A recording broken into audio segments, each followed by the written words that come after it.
changes around like an ocean in my head.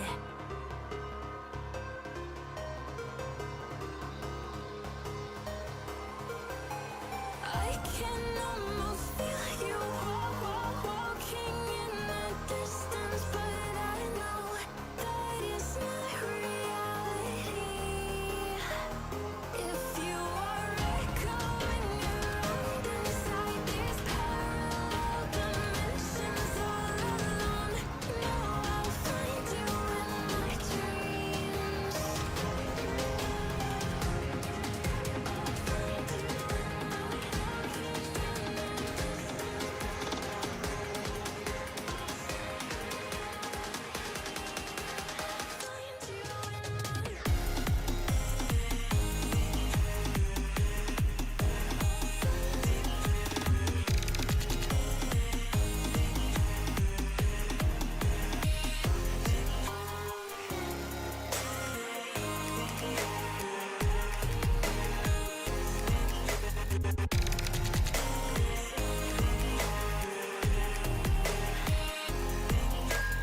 I can almost feel you walking in the distance, but I know that it's not reality.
Alrighty.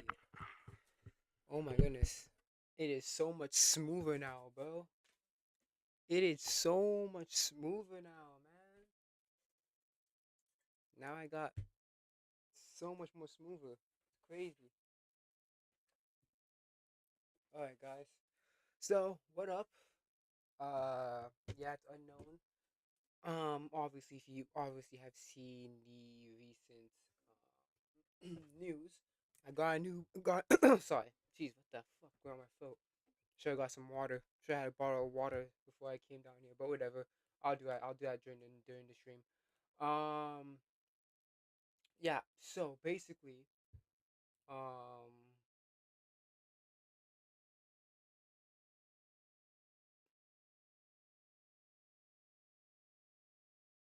DSP's live. Am I subscribed to him? No, I'm not. I'm about to say, what the hell? I'm subscribed to DSP. I was getting Argentina versus Ecuador. Bro, Jamal, what you got going on, bro? Don't worry about it. No, y'all not supposed to talk.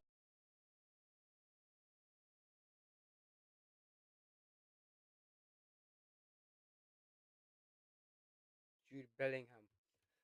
Oh yeah, yeah. So basically, um, yeah, I'm basically this is a new computer. So if you don't know what happened, basically, I dropped my scooter charger on my old computer, and it broke.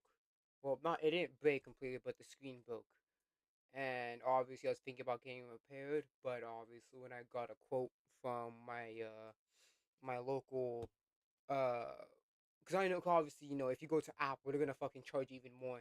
But I went to my local repair shop. They said it was gonna be $450, and I was like, yeah, fuck that.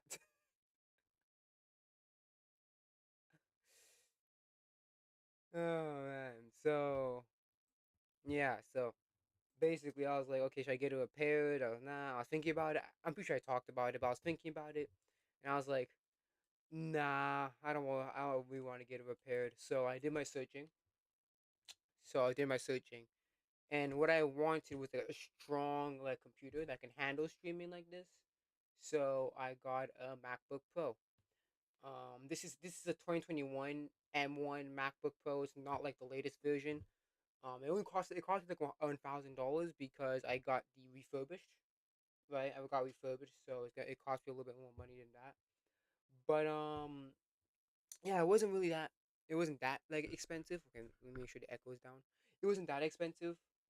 Um, yeah, it wasn't really that expensive because I got money like that. But no, yeah, basically I put on my credit card. I'm gonna pay it off bit by bit.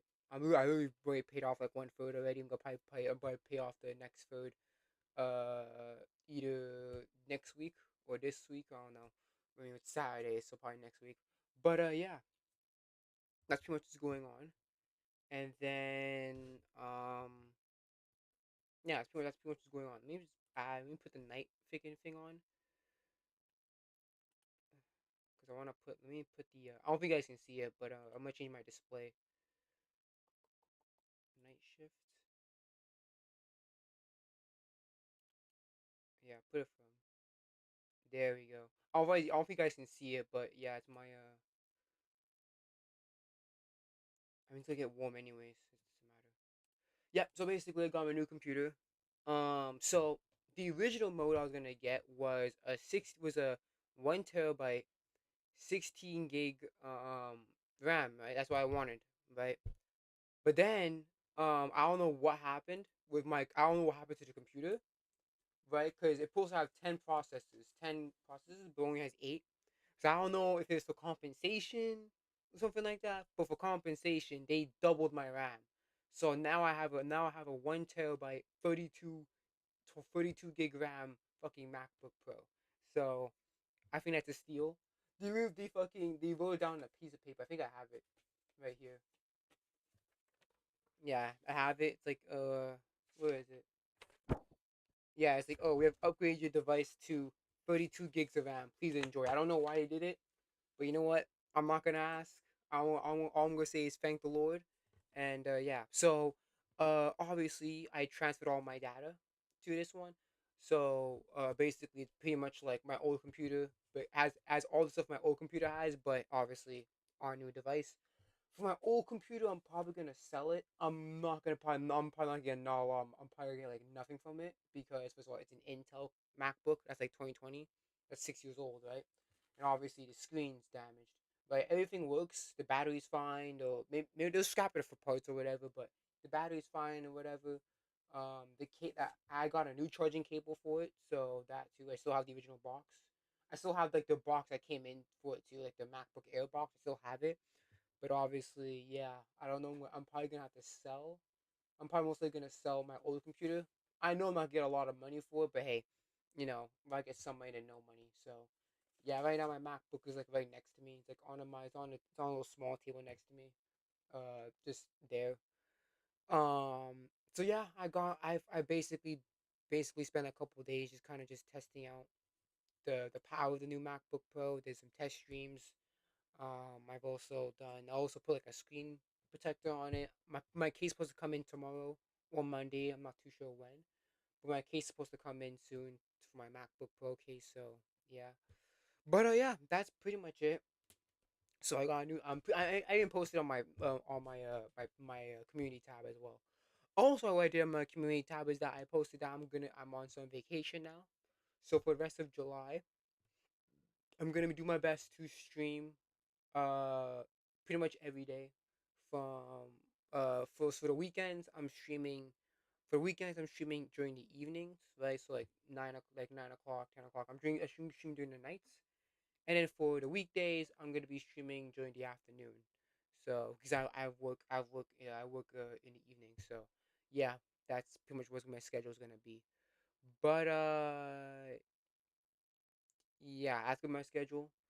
I'm only gonna do it to the rest of July because how long my thing lasts, and then when it's August, I'm back to fucking school for my internship. So yeah, it's gonna be back to regular scheduled weekends.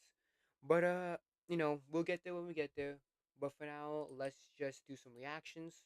I do have some videos I do want to watch, so we're gonna watch this one first by BCP, and then we might watch CJ the Champ. I'm not too sure. I'm really not too sure. But well, yeah, Black Flag Resynced. I need to get that. I need to get that. But yeah, I do have some videos. I have some videos I have on docket. But yeah, let's just start with BCP and let's do this. When It Colin is so much Kaepernick was faster. taking a knee because black Americans kept being publicly executed by the police in the streets, the overwhelming chorus from the right was to keep politics out of sports. Now have 11 Republican congressmen writing a letter calling for the DOJ to get involved because Caitlin Clark is being persecuted too hard as a poor white woman in the WNBA. About federal civil rights law. When I saw this headline, I assumed it was a joke. But it's real, and here are the 11 congressmen involved. We want to know, how will you hold players accountable for overly aggressive actions on the court, including towards Caitlin Clark? While the victim complex is cute, it ignores the fact that Caitlin Clark is tied for second in the league in technical fouls, just like she was tied for second in technicals back in 2024. Clark can't defend, so she is 7th in the league in fouls per game. For second in technicals back in 2024. Clark can't defend, so she is 7th in the league in fouls per game, also 1st in the league in turnovers. Clark has the ball a lot and is deeply unlikable. You might assume she's been fouled more than anyone else in the league. Asia Wilson has been fouled almost 50 more times, and on a per game basis, almost. Yeah, but how aggressive are those fouls? You're just saying, oh, since Asia Wilson gets fouled the most, therefore it's. But what about how hard are those fouls? And I don't know why he added the whole, oh, she's first in turnovers. Of course she'd be first in turnovers. She has the ball like 95. She's literally the offense of the Indiana Fever, bro. Of course she's gonna be fucking having a lot of turnovers. But I was like saying, oh, that's like going out LeBron for not for freaking having but being leading in turnovers as well. But like obviously the leading fucking turnovers. He's the leading scorer. Fucking top five in assists. He has the ball like most. He's played the most games. He's been playing for almost 24 fucking years. Of course, he's got the most turnovers. 2 more fouls per game. Well, career wise, not like not per season. He's not. He doesn't even. He doesn't even usually lead in turnovers per season. It's just that obviously over a long career you're gonna have over a long career having a ball in your hand all the time. Yeah, you get a turnover. It's kind of how it is. Being said, the infantilization and victimization of Caitlin Clark is pathetic. You have Boomer Esiason saying her life is so hard because she's a straight white basketball player. The federal government should get. I mean, she's a straight white player in a majority black dominated league. And not only that, she is offensively talented in like 90 not 95 99 99. I would say she's the most talented in terms of overall offensive game. She is the best in the league, hands down. involved when a player is being fouled too much, right? But a player cannot use their platform to protest. The thing is, Colin Kaepernick is still using his time and his money and his power to try to do good in the You can't say try to do good, because what about that? What about that independent autopsy? That he never released. Right? With the guy who hanged himself in Mississippi, the black nigga that hanged himself in Mississippi, he did independent his crew did independent autopsy on him, because obviously Colin Kaepernick thought it was more than just a suicide. He thought there was actually foul play involved, and he never released anything. Didn't release any the second autopsy. I wonder why.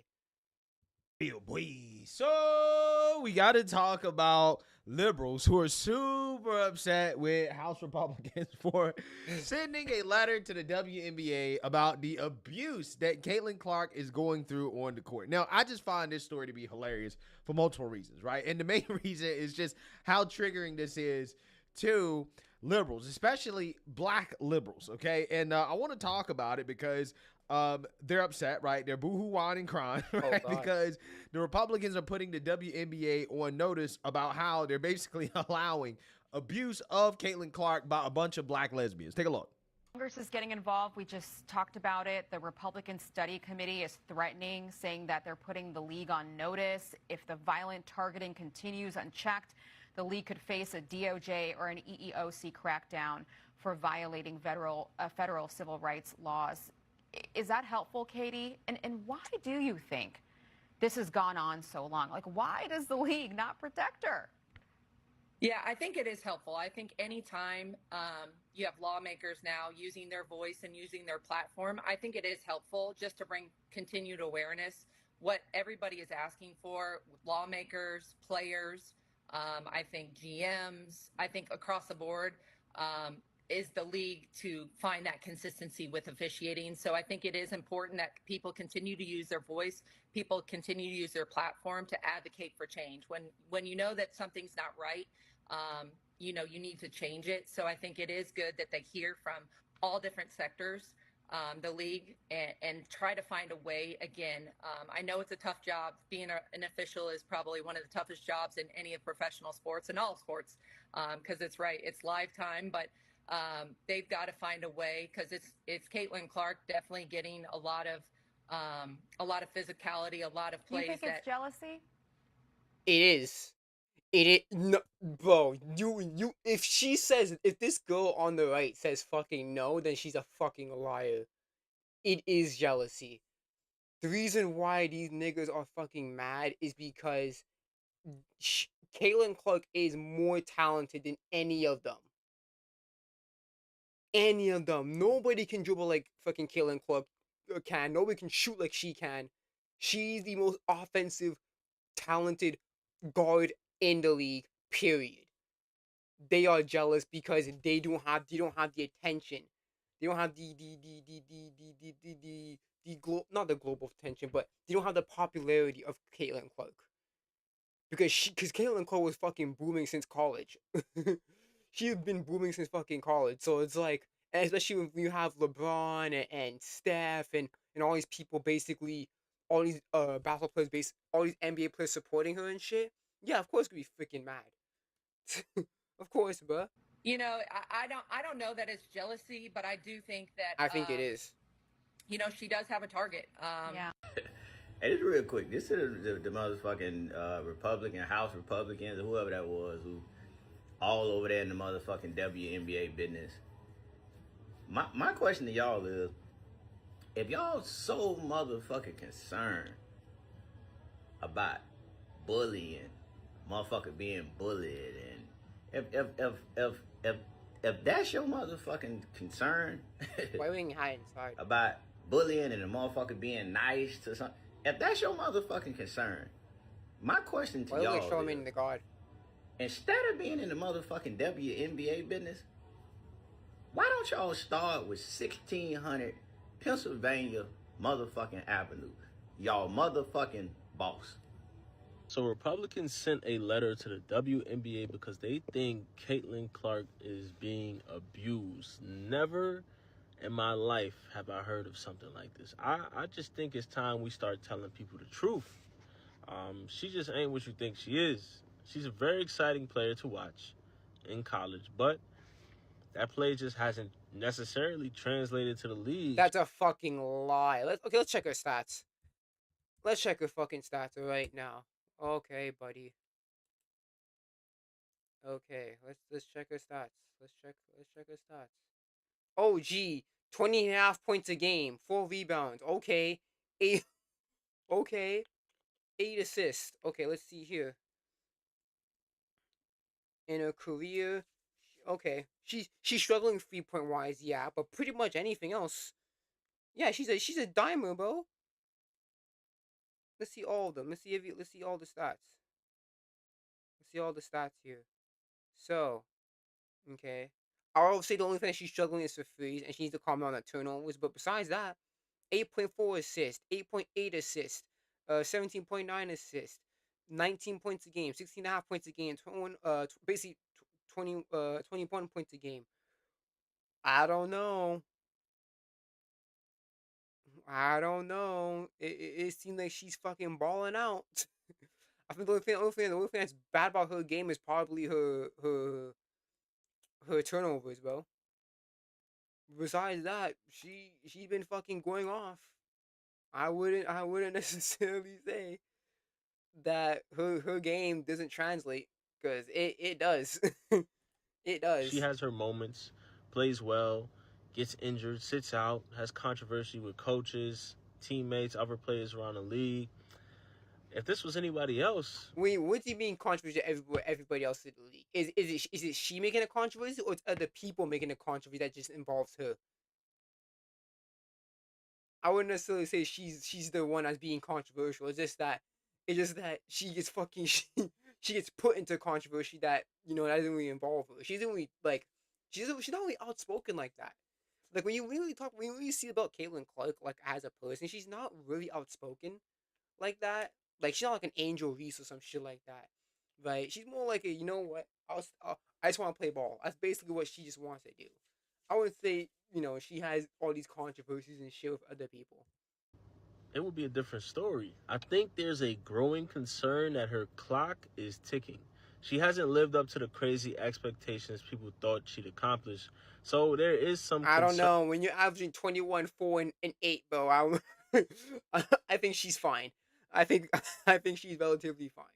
that she just won't pan out. The Alyssa Thomas fist to the throat. Come on now. The photo looked crazy, I ain't gonna lie. But if you watch the video, it don't look that bad. She was bracing for her fall. Yeah, you don't brace for your fall when you don't brace for your fall with a closed fist, buddy. I'm gonna tell you that right now. That's how you don't brace for a fall like that. That makes no sense.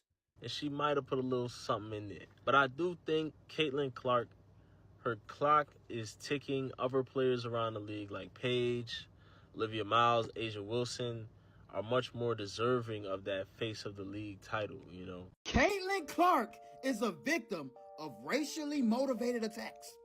Caitlin Clark is being attacked because she is white, is basically what they're saying. And the House of Republicans is saying, WNBA, y'all need to do more protected. Y'all can't let her being out there being subjected to all this racism. Really? Really? I think it's funny because most of Caitlin Clark fans are people that are racist. And you can see it based off the posts that they post or the comments that they post. And they try to, what's the word? They try to get... No, doesn't show any posts, doesn't show any clips. Yeah, sure, buddy. I'm just gonna believe everything that you say at a face level. Yeah, sure, buddy. That's like you, it's believing that it's you and not them. Like, what the fuck is that? I don't know if it's gaslighting, but they trying to flip it. They trying to flip it like they're not the ones doing the racist shit, trying to make it seem like people being racist to Caitlin Clark. People fucks with Caitlin Clark. I'm gonna tell you that. I fucks with Caitlin Clark. Now, do I fuck with the baby and the whining, the crying, the stomping, the tantrums, and all that shit? No! This has to be a joke. Lawmakers warned the WNBA that the Department of Justice could get involved if the league fails to address players physically targeting Caitlin Clark. Are we serious? With everything going on in the United States right now, with everything going on in the recent history of the United States, this is what y'all decide to put your focus on? You know what? I was right. This is a joke. What happened to shut up and dribble? What happened to keep politics out of sports? I'm just confused on where this is happening. Now, I must Here's say, the thing. They failed that since like 2020, buddy. Where have you been? Where have you been, bro? Did you forget about Colin Kaepernick? Did you forget about fucking 2020? About all the BLM shit with the NBA, all that crap? Give me a break. Give me a break, bro. hey, this is an egregious photo. This is crazy. What Alyssa Thomas did to Caitlin Clark in that one game was very ridiculous. Literally has her hands on her throat while on the ground. And this is where it gets hypocritical. There's literally a highlight tape of Caitlin Clark physically abusing other players. And this goes back to her college days. Yeah, so you seen that, you heard that, right? I just find the outrage over this to be hilarious. And I'm going to explain to you guys why that is the case. But first, I want to react to CNN, right? CNN is talking about this. Abby Phillip and the woke panel that she has here, they're triggered by Republicans putting the WNBA on notice about the alleged racism that Caitlin Clark is experiencing. Should the WNBA be doing more to protect Indiana Fever star Caitlin Clark? That's the concern from House Republicans who are demanding accountability for hard fouls that they call attacks against Clark. In a letter to the WNBA commissioner, they write, if discrimination or retaliation is occurring and creating a hostile work environment, we support any appropriate investigation by the Department of Justice, the Department of Labor, or the Equal Employment Opportunity Commission. They add that they are concerned about reports that suggest that the attacks may be racially motivated. But I think it's gonna go nowhere though, because you think about it, how can you really prove that they are attacking Killing because she's white and she's good? Like the only thing the only thing you can really measure is like an eye test. You can't have physical proof that they are targeting her. It's fascinating that Congress has decided to get involved in the WNBA's internal drama on the court. I think this is fascinating. Or another word. Another word. What do you think? I think it's really, really disrespectful in so many different ways because this is from people who, one, haven't watched sports, obviously, have never watched women's basketball. They're probably more so a fan of Caitlin Clark than the actual sport itself or a fan of the Indiana Fever. What has been happening to Caitlin has been happening since the inception of the WNBA. These women play tough. They play hard. It's sports. To suggest that it is intentional or that people are being racist towards her leaves out a long history of women who've supported this league and started this league who were black. It's very disrespectful to them, the women who are the foundation of the league. 70% of the people in the league are LGBTQIA and black. And so they literally... Oh, yeah, that explains something. Because she's the Caitlyn is what typical niggas hate. Typical lefty niggas hate straight white women who white women who are good. Because don't forget, Caitlin Clark is more popular than pretty much anybody in the league so far. And again, niggas want that. Niggas get mad, bro. They're sitting here thinking, well, why now? Because we've been playing the game that we've been playing, are people demanding that we be investigated for doing what we're supposed to do? Can you imagine going to work every single day trying to do your job, but fear that you're going to be attacked and get death threats? With Caitlin Clark. Hilarious. Absolutely hilarious. I'm going to tell you why I find this to be so funny, right? It's crazy to me how these and black... It's so funny because these black liberals didn't care about fucking NBA doing the fucking BLM shit. Like, here's the thing. It's okay to involve politics into sports because if it agrees with their politics. Like, they didn't have no say. They didn't have fucking anything else against it when they said fucking BLM and all that shit and Pride Month and all that shit in sports. Right? Don't forget about the recent drama about the fucking was it the Yankees? Pretty sure it's the Yankees. When the Yankees were like, yeah, we're not wearing fucking pride uniforms, bitch ass niggas. We're not wearing fucking rainbow uniforms because it's fucking just Pride Month. Fuck out of here. So and these guys didn't complain about that. So it's okay. It's okay. It's okay to involve politics into sports if it's their politics. Liberals find this to be so silly, right? Notice how Abby Phillip was reading this, right, explaining this to our audience, you could tell that she thought that this was ridiculous, right? What Republicans are doing is ridiculous, right? That is what she thinks, okay? That's how it sounds, okay, to her. I don't think these people realize that that is exactly how it sounds when it's the other way around, right? When you have black liberals always boohoo and crying racism over microaggressions and all types of other stuff, right? It sounds just as ridiculous, right? It sounds just as comical as it sounds when these people are listening to the reverse woke Uno card being played on them, right? Because that's what's happening, right? That's exactly what's happening. Republicans are basically playing the same card on the black WNBA players, right? The woke WNBA that black liberals play all the time against white folks, right? For microaggressions, right? These people cry racism all the time. And they cry racism over the most ridiculous stuff, okay? It just sounds ridiculous, okay? So in this situation, all of a sudden, now they realize how ridiculous making these accusations of racism sound, right? Especially when they see it as a situation where it's like, there's no racism against Caitlin Clark. They're just playing hard, right? Which, you know, personally, I will say, I think that there is at least some evidence that what is happening to Caitlin Clark is racial, right? Or racially motivated because of the fact that these people have went on record and said that Caitlin Clark being straight and white is something that they have a problem with in regards to how the league all of a sudden became relevant because of her success, right? Being a straight white woman versus how the league was irrelevant despite having black lesbians be the stars of the league, right? When black lesbians were the stars of the league, nobody gave a damn, right? When a straight white woman became the star, now all of a sudden people care about the WNBA. They don't like that, right? They went on record and they made it clear they don't like that. I mean, it's clearly racial, right? Clearly racial. If Caitlin Clark was a black lesbian, they would be celebrating Caitlin Clark, right? Yeah, that's true. I think if Caitlin Clark was black, they would have celebrated it because she's white and extremely talented. They don't like that. But because she's white and straight, they're triggered by the fact that the WNBA is more relevant. And I personally believe that definitely contributes to how they play against her. 100%, right? You'd be naive to believe it doesn't, considering how they went on record and basically said, yeah, we don't like the fact that a white straight woman is the star of the league and she's getting all the attention. She's the only reason people care. They don't like that, right? They rather fail. They got mad when fucking LeBron was supporting her ass. They got mad at LeBron when he was supporting Caitlin Clark. It's crazy, bro. Because LeBron, if I remember correctly, LeBron doesn't really support the WNBA, at least not publicly. Right? He was doing, but when he doing it for Caitlin Clark, now people got mad. It's like, okay, why aren't you doing that for other players? You know what I'm saying? So it's like, it's really ridiculous. Like, and I remember correctly, didn't Caitlin Clark have a fucking three-point contest with Steph Curry? If I remember correctly, didn't Caitlin Clark have a three-point contest with Steph Curry? Caitlin Clark?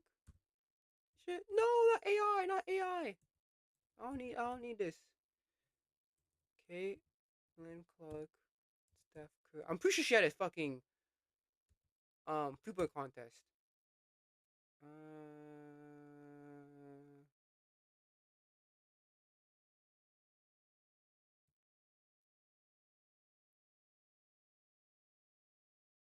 Yeah, they even tried to invite her into a freaking into one. Oh no, was it against? No, it was Steph Curry. It was just Steph Curry. It was Steph Curry and somebody else. But yeah, let's see here. Scripted highlights. Anticipated matchup. Whoa, so supposed to happen. Oh, that's crazy. That would have gone crazy. That's supposed to happen. Ooh, that's crazy. Steph Curry and Klay Thompson. That would be that would Klay Thompson. Klay Thompson shoots better than Steph. He beat Steph in the 3-point contest.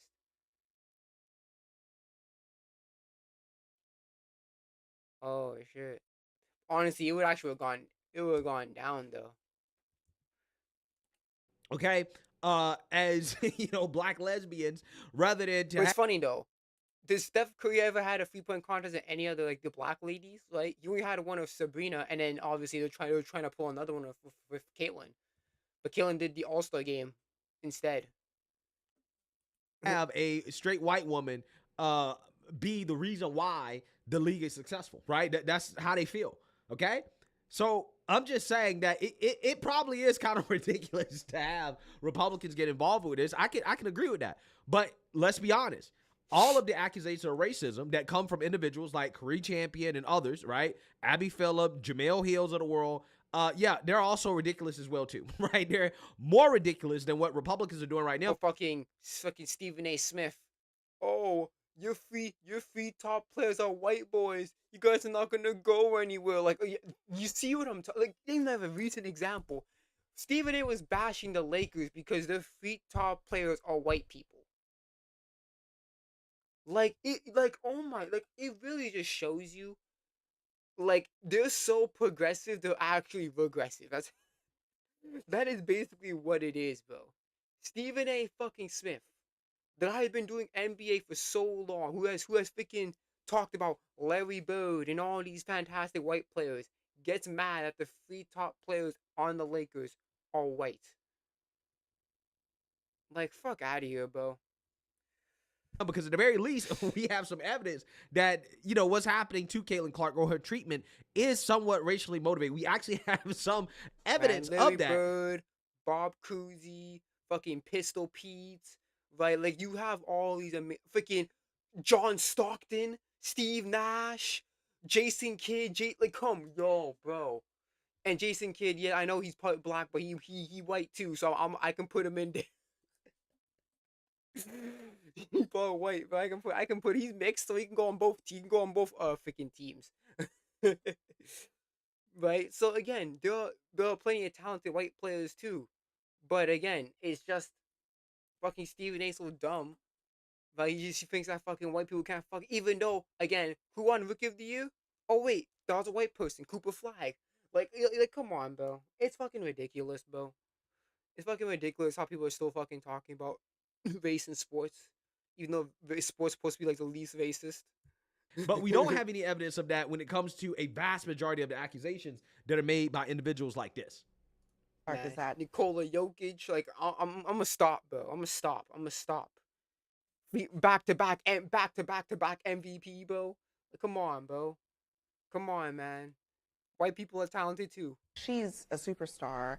She's great at what she does. She is. However, the attention that she's getting from Republicans and from government seems to be exclusively because she is white. That's the only reason. I mean, I make her a culture war. Understand. People love her. I don't know. Like, but why didn't people celebrate all the white players before Caitlin Clark?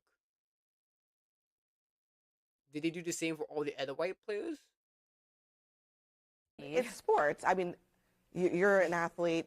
You're not former athlete. No, former athlete. No elbow. Probably fewer elbows being thrown on the baseball field. I don't know. We used to throw pretty hard in people's ribs. That was the way. That was the way we protected our teammates, and I really think that's part of the answer here. I mean, the WNBA is going to do so much better than Congress at trying to solve this problem. Her team and her teammates are going to do so much better. I mean, there's just that's the sport. Yeah. That's how they play the game, and she's an amazing talent, and she gets to put it on display a few times a week. And she's such a bright star to so many young girls that want to play sports. She's amazing. But to watch Congress with all the other issues that they need to be focused on, like why gas prices, wars, affordability, healthcare, criminal justice It's insulting. reform. It really is insulting. And they do need to figure it out. He's right. The WNBA needs to figure it out because it has gotten to the point when she had the most recent incident where it was, if you watch it slow motion, it does look like it's more offensive than it is. But in real time, in real play, that's why the refs missed it because the game moves very fast. And so every time something happens to her, if it's on the front line of if it's on the front pages or if it's GMA or that's why they have replay centers, so that way they can catch things like that. Obviously, it's real time, and that's why they have replay centers. Whoever is covering it, it's such a disservice to a sport that really truly needs to grow. And if we can't handle this Caitlin Clark problem, I think it's going to implode and really hurt the momentum that they have. Brennan. handle this. Bro, Caitlin Clark is the fucking momentum. I'm sorry. Like, I'm sorry to say that, but Caitlin Clark is the momentum. She is the reason why WNBA is more popular than it is. I'm sorry, bro. That's just the truth, man. This Caitlin Clark problem. I think what is going to make the WNBA implode, if they don't handle the abuse of Caitlin Clark, right? Yeah, I think that's actually what's going on here because, if/when she gets hurt, and she's already been hurt, right? If she gets hurt seriously, like seriously hurt, we're talking about career ending, season ending. That's going to certainly hurt the WNBA, right? That is going to cause the WNBA to implode. I personally think that they deserve it, right? I personally think that the WNBA should be boycotted. I'm sick and tired of this league, honestly. I can't stand. Guy, you don't even boycott it. That shit's not even making money. That shit's not even profitable. You don't even need to boycott. That shit will sink sooner than later, bro. If the NBA starts caring about profits a lot more, they would have cut that shit a long time ago. And the black lesbians, right? I kind of don't want them to succeed, to be honest, at this point. So I'm just saying, right? I'm just saying that, hey, if they want to keep on doing this, go for it, right? I just don't think it's smart from a financial perspective to continue to have Caitlin Clark be subject to the type of abuse that she's been subject to. But hey, these people say it's just basketball. So again, we're going to see. And when, she gets hurt, right, in a way that is, career ending or season ending or whatever, and their revenue falls, and all of a sudden they're not getting the same opportunities, the same money, the same revenue, I'm gonna say, well, it's just basketball, right? It's just basketball. So let me know what you guys think. Make sure you like, comment, and subscribe. And by contributions to your PBS station from viewers like you. Thank you. Solo leveling is shit. Yeah. Yes, I know. I'm a year late on the solo leveling hate train. But the Anime Awards rolled around a while ago and I noticed something. It was so funny how like the Anime Awards just fell off, man. Like I'm sorry, man. Like I remember when people talked about it, but like people don't really talk about the Anime Awards no more, man. It's a very very sad thing how people don't really talk about the Anime Awards no more.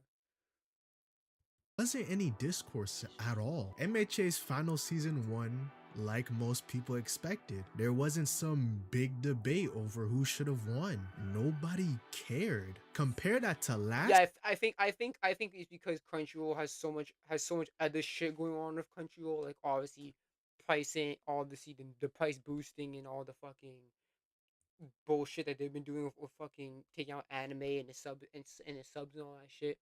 Yeah, I think it's so much controversy with Crunchyroll that like people just don't care about it anymore. Like, cause everyone knows that Crunchyroll is essentially a popularity contest. That's basically what Crunchyroll is. So it's like, if you have the most popular, freaking, if you have the most freaking popular thing, then you're definitely gonna be there, of course. Last year's event where Weeb War 2 had erupted, there was this visceral backlash when solo leveling won. People were ready to bomb Crunchyroll headquarters over this. But what exactly made people so furious over this specific anime over any other winner of any other year? Well, to put it simply, it's fucking ass. I know what I'm about to say may be harsh, but if you defend solo leveling, I've honestly lost respect for you as a human being. It's one of the most vapid and boring snooze fest I've ever watched. This show could single-handedly cure insomnia. It is probably the longest running bedtime story ever told. The most powerful emotion I felt watching this show was the irresistible urge to slander it on the channel. This show was specifically catered to me to make fun of it in this video. Everything in this show is devoid of any unique charm or intrigue. Even opening one for this show sounds like it was AI generated. But I gotta give props to the clankers out there, because they would have at least come up with a premise more interesting than this. There are these gates that allow magic beasts to enter the real world. Oh, and get this, hunters protect their world with their manifested abilities. Their magical power is assigned a rank that ranges from E to S. How original. They even go to raid dungeons. Daring today, aren't we? We got ourselves the next Shakespeare on our hands. This show is not just uninspired slop, it's broken on a fundamental level. This show fails at even the most basic of basics in writing. If you're expecting a show with an actual storytelling structure, you're not gonna get it here. For example, the characters. Wait a minute, what characters? Calling in— Yeah, I'm gonna say it right now. It's funny because a lot of the characters are like very forgettable. Right? Let's be honest here. Not all the side characters are very forgettable, for sure. And these cardboard cutouts characters would require them to have developed personalities. Everyone is extremely bare bones and lacks any meaningful character traits. I can't tell you a single character that wasn't some bland, trite puppet of a person. Not even the main character is worth investing your time in. Picture this. Imagine if you were known as the worst martial artist in history. No matter what dojo you went to, everyone knew you as the most worthless fighter known to man. You're ranked dead last in all of human history. Your life is Sun Jin Woo's life. A useless waste of space that couldn't even defeat Goblin Fodder. If you feel bad for him, I seriously suggest you don't, because he doesn't deserve your sympathy. All the people within the show that bully Jin Woo in episode 1 are completely valid. Pre-Aura farmer Jin Woo isn't some downtrodden underdog you want to root for. He's some loser who somehow failed upwards into surviving for so long. He doesn't actually try to improve upon himself. He fumbles around on missions. No, I don't think you understand this, but if I remember correctly, you can't increase you can't increase your rank.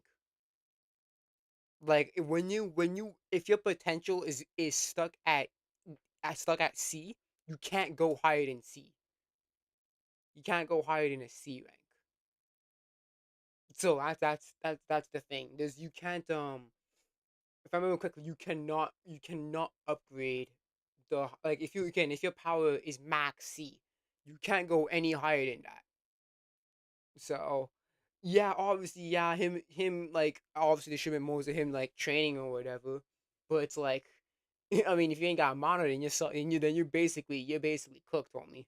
as a liability and only gets by through sheer luck. Instead of making up for his lack of strength with some technical or intellectual ability, he's protected by the plot for his incompetence. All up until he's bestowed this almighty power without having to actually earn it. Compare that to a real underdog like Ippo, who actively worked hard for his success. Sure, he was always naturally strong, but that strength came from his active service on his mother's fishing boat, an active decision that he made by himself as a kid to work there. Keyword: active. There's no agency when Jinwoo gets his power. He doesn't have a drive to get better or be useful to society in other ways, conforming with his weakness. He's a passive cuck until he's handed this Disney Express ticket to power he doesn't deserve. And that's not to mention his egregious plot armor. Like when he lives through the double dungeon boss attacking him, which he 100% should have died to. Or how he somehow outran a giant centipede for several hours despite being outmaneuvered by a goblin. He's directly stated to be on par with a regular civilian, but somehow ran in extreme heat with no breaks and no hydration for 4 whole hours.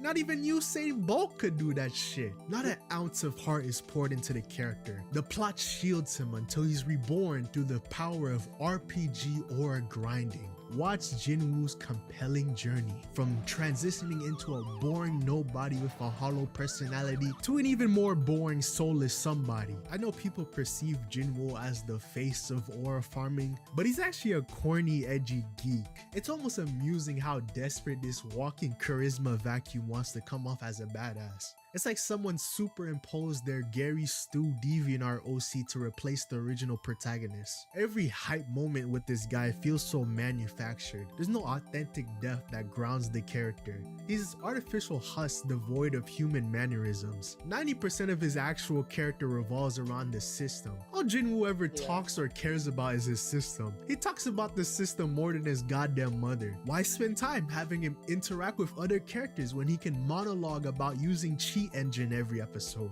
Nothing else will ever be more important to him than cheat engine tutorials on YouTube. This is because the author put more thought into the system than the story. I can't tell you how much South Koreans love these goddamn systems. The average Korean— It's not even just Koreans, it's Chinese people too. if you go on web novel, it's like a lot of Chinese stuff do that too, bro. It's freaking, it's crazy. man would probably Except for them, it's more transmigration. That's kind of their thing. Their thing is more transmigration. But yeah, Monos is a lot of the RPG system. their human rights for unlimited system manhwa. The system has more dimension and intrigue than the entirety of the cast. Just look at Jinwoo's relationship with his so-called friend Jinho. Despite what the show wants you to believe, Jinwoo and Jinho don't have an actual dynamic. There's this over-dramatic scene where the two say that they think of each other as brothers, but it's so unnatural because they never— Yeah, it's unnatural because you didn't have much time spent together before they end up even thinking of each other as brothers. never have a heartfelt moment with each other before this. Outside of that conversation, Jinwoo doesn't really give a shit about the guy. Jinwoo initially dislikes him because he's a nepo baby. Jinho isn't like a bad person or some stuck-up snob. He's a completely nice dude. There's nothing really wrong with him outside of his yee ass haircut. Look at the top of his head.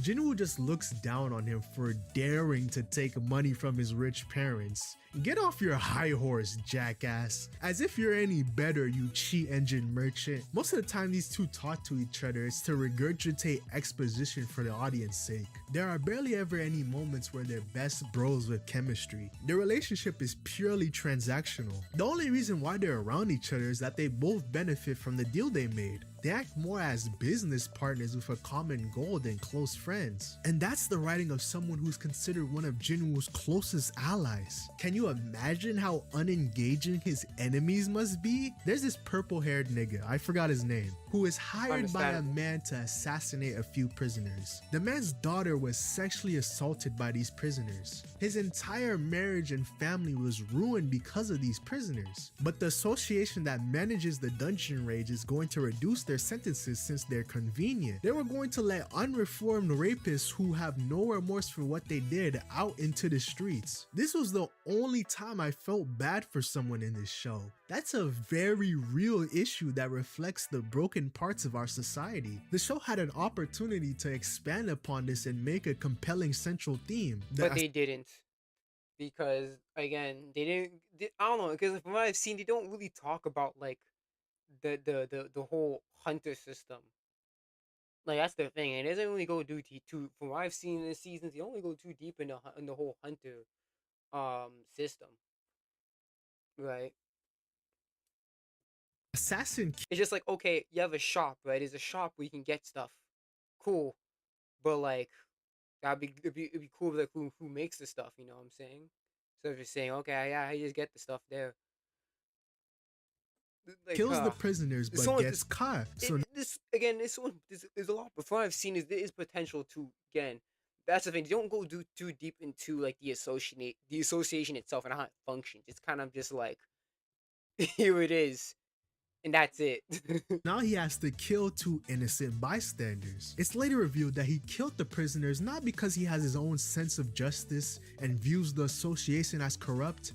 No, that would actually be interesting. No, because he just fucking does it. Killed them because he's a generic psychopath that loves to murder. I guess, bro. I don't care about vile criminals exploiting our legal system. I just did it for the lols. He's not even good at assassinating either. If he has a stealth ability Wait, what's the rank of, I forgot, what was the rank of those fucking criminals? Because if the rank was like A rank or something like shit, that shit would have been interesting. Because if they're like a higher rank, it'd be like, oh, you know, the higher rankers get privileges because, you know, they're a higher rank. But if they're like fucking bums, it's just like, why would they get a higher rank?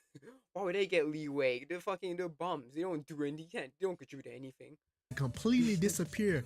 Why the fuck didn't he use it to kill the prisoners? He would have not gotten caught. He could have killed everyone else that way too if he activated from the beginning. Worst assassin in history? Nobody in this series ever plays their role correctly. There's a healer broad that never heals anyone. She's too traumatized to heal anyone on the battlefield, but she still willingly puts herself in potentially traumatic situations. All she ever does is look scared and be a liability. She falls in love with Jin Woo because he never gave up on being a hunter. And she left. And she retired, and then you don't see her until like, I think it's like until like season fucking 2. Later on in season 2 you see her again. Crushing on a walking failure is certainly a unique taste in men. I guess dying to level 1 goblins every day really turned her on. I can see why she's into him. Being useless is something they have in common. There's also his sister, who exists, I guess, and his sister's friend, who causes the only funny joke in the series.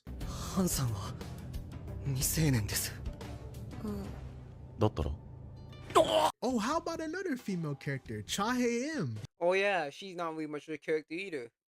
And it's literally soul leveling. It is what a pure power fantasy is. Like, all the other characters don't really matter. The world doesn't really matter. It's all about the main character. Main character gets one of the strongest female characters. I mean, I know the gist of it.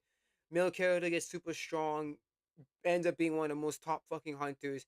Gets with the fucking one of the strongest female hunters and shit. So it's like, oof. It is what a stereotypical power fantasy is. That's what it is. She can fight once in a blue moon. Just look at her marvelous feats, such as stopping street tier criminals and jogging.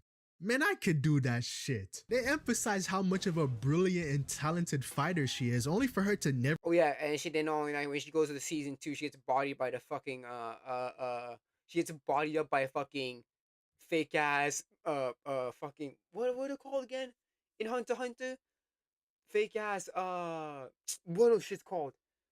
I forgot what they're called. The ants or some shit. I forgot what they're called, but they're basically called the basic fucking ants. Gets beaten up by fucking basic fucking ants. Fake ass fucking ants and shit. Hunter x Hunter ants.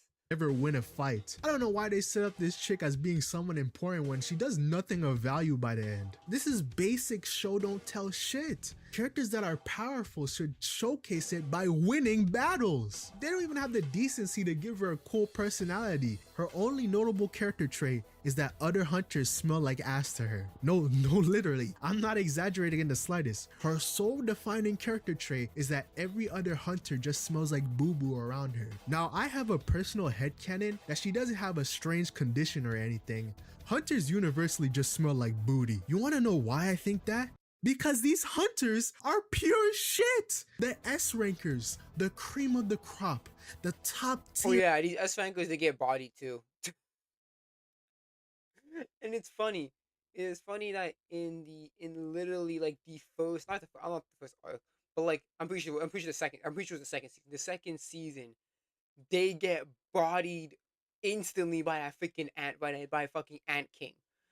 So it's like, these S rankers are fucking bums.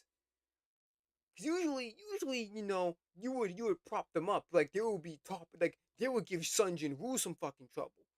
But these guys get bodied by regular fucking ants by the end of by the fucking I'm pretty sure it's either happened in season 1 or happened in season 2 where the ants came in. But yeah, they get bodied by the ants literally early on in the story, so you already know that if any strong effect comes in, because obviously there's gonna be fucking power escalation, like power creep. We already know that if another stronger enemy comes in, these S rankers are basically fucking useless, and so is all the other rankers.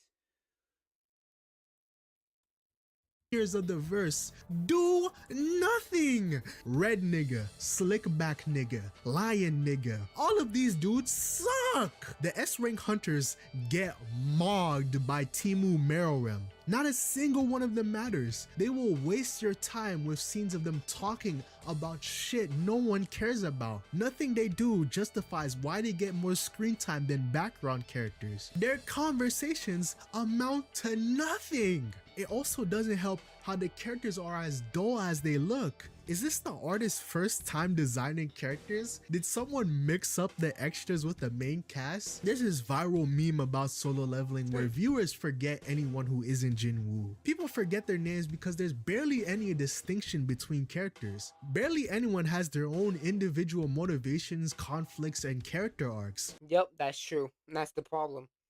Is that you get introduced to all these strong people, but you just don't care about them because if the writer himself doesn't bother to flesh them out, then why should the audience care about them if the writer himself doesn't really care about them to flesh them out, you know? None of them accomplish anything because that would require taking the spotlight off of Jinwoo. Think about it for a second. Can you really tell any of the cast apart outside of appearance? Is there really a discernible difference in personality between Jinwoo's sister and the healer girl? Do any of the S rankers serve a purpose outside of looking flashy and strong? Are any of the antagonists not a cartoonishly evil guy that just wants to kill people? Every character plays the exact same role. All of them exist to prop up Jinwoo. Aw, isn't Jinwoo super strong? Whoa, how is he able to do that high level magic? I wish my penis was as long as Jinwoo's. It's almost as if the series is insecure you'll like another character more than Jinwoo if he's not the constant center of attention. If any character did more than Jinwoo, it would demolish the self-insert fantasy. But Randy, the series is called Solo Leveling. The character writing is only dog shit because the title said so. Is Dragon Ball just about collecting Dragon Balls? No, is Naruto only about Naruto? That's what I would say. Is Naruto only about Naruto? No, it's not. It's not just about Naruto Uzumaki. It's about other characters too. and Naruto's the titular character. Like, no, that's a poor excuse. Is one it's doing what is intended. That's why. It's meant to focus on Sun Junu, okay, but it can still be good. Like, it doesn't have to only be him. One Piece just about the One Piece? Is Bleach about fucking chlorine products? Why would the title make it okay for the characters to— She should use Naruto, because Naruto would have been a perfect example. He's literally the titular character, bro. He's the titular main. The title is freaking based off his name. But yet there's so many other backstories like Pains and Kakashi's and Obito. There's so many characters that we know about besides just fucking Naruto. To be horrible. What is this moronic excuse you people come up with to defend this series? Wouldn't having more characters that actually do something be a positive? If leveling up solo is the only thing that matters, then why have side characters at all? Why waste time with this whole association bullshit? Why not just have Jinwoo be trapped in a video game world by himself where he has to fight monsters for the rest of his life? It would basically be the same shit but with less filler. The writer obviously wants you to care about these characters in the world they live in, but he can't give you a reason to. There's nothing substantial in this mundane RPG world. The rules of the power system are beyond nonsensical. Hunters awaken to their power at random with no explanation. There's no trigger or reasoning why one person gets powers or someone else doesn't. As soon as the gates opened, people got handed magic on a whim. Where do these magic powers come from? Do they manifest based on your personality type? Or is it connected to the mind or soul? There's this one exceptionally egregious line that ruins the entire world building. Once these powers have awakened, no amount of individual effort can ever result in greater strength. Yeah. So basically, again, you are, and that's the point. It's like, okay, then there's no point of training, because no matter if basically saying you can't train if you don't. It's basically saying either way you can't go higher than the rank that you're believed to be. Then there's no point of training. And not only that makes Sun Jinu all the more special because he's the only one that can increase in power. Well, he's the only one that can increase. I'm pretty sure there's other levels as well because clearly they know about like people who level up. So obviously it's happened before. But yeah, it's like okay, Sun Jin is one of the special ones because he's one of the only ones that can basically upgrade their power, and that's dumb. And that's stupid because that means that if there's another stronger enemy, I mean, I will explain this. That means if there's a stronger enemy, basically S rank is a fucking useless, and that's so dumb.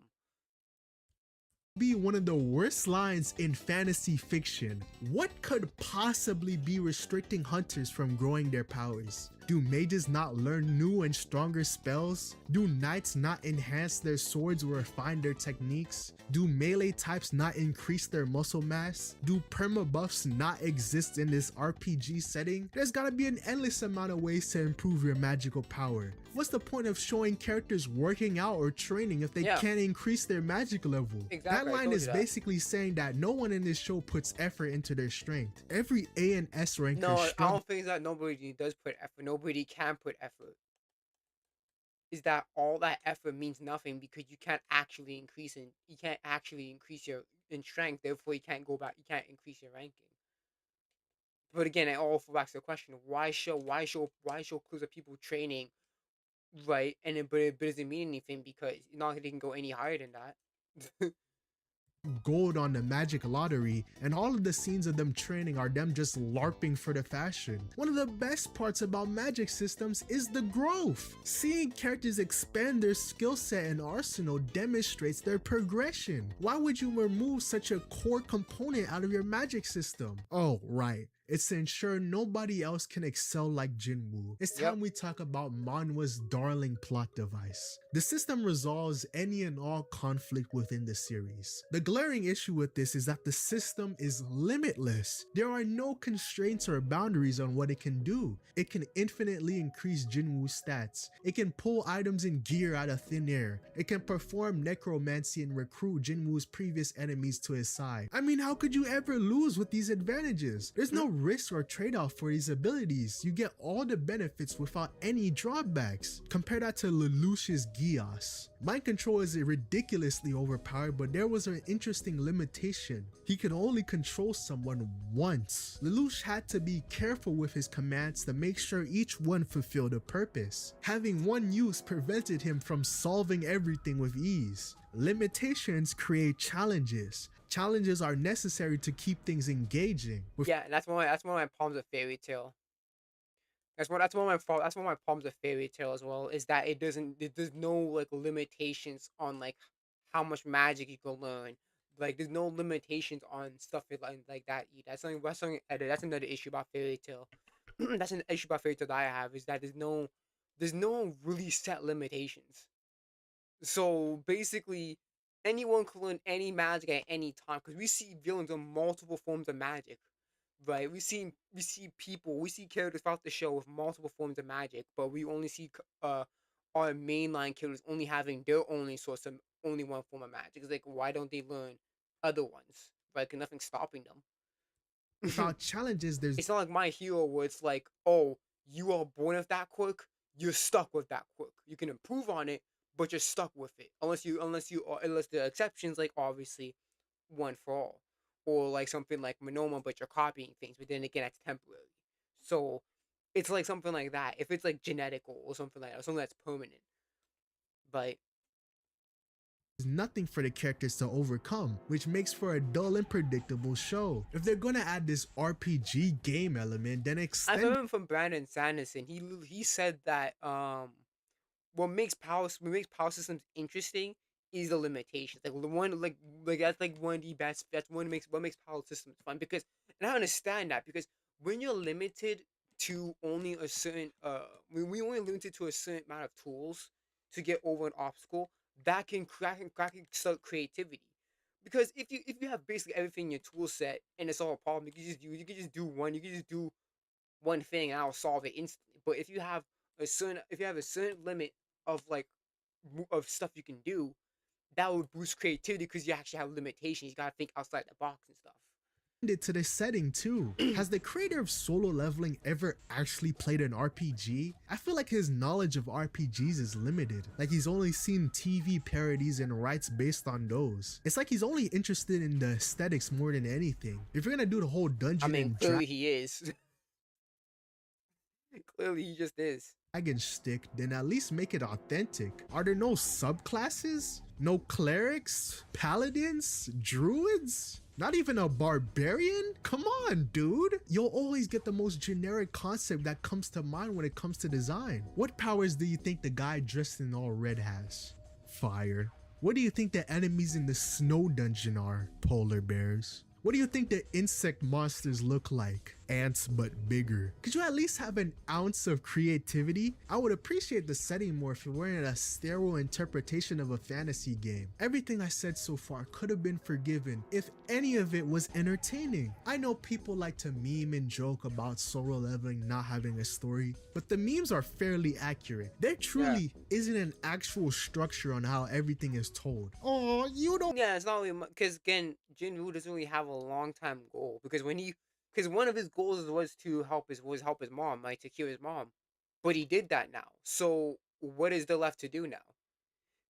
Right? That you got to think about that. That was one of his main goals was to cure his mom, but he did that. I'm pretty sure I was in season 1 or season 2, but I'm pretty sure I was in season 1 when he cured his mom. I feel like it was near the end of season 1, but yeah, he did that though.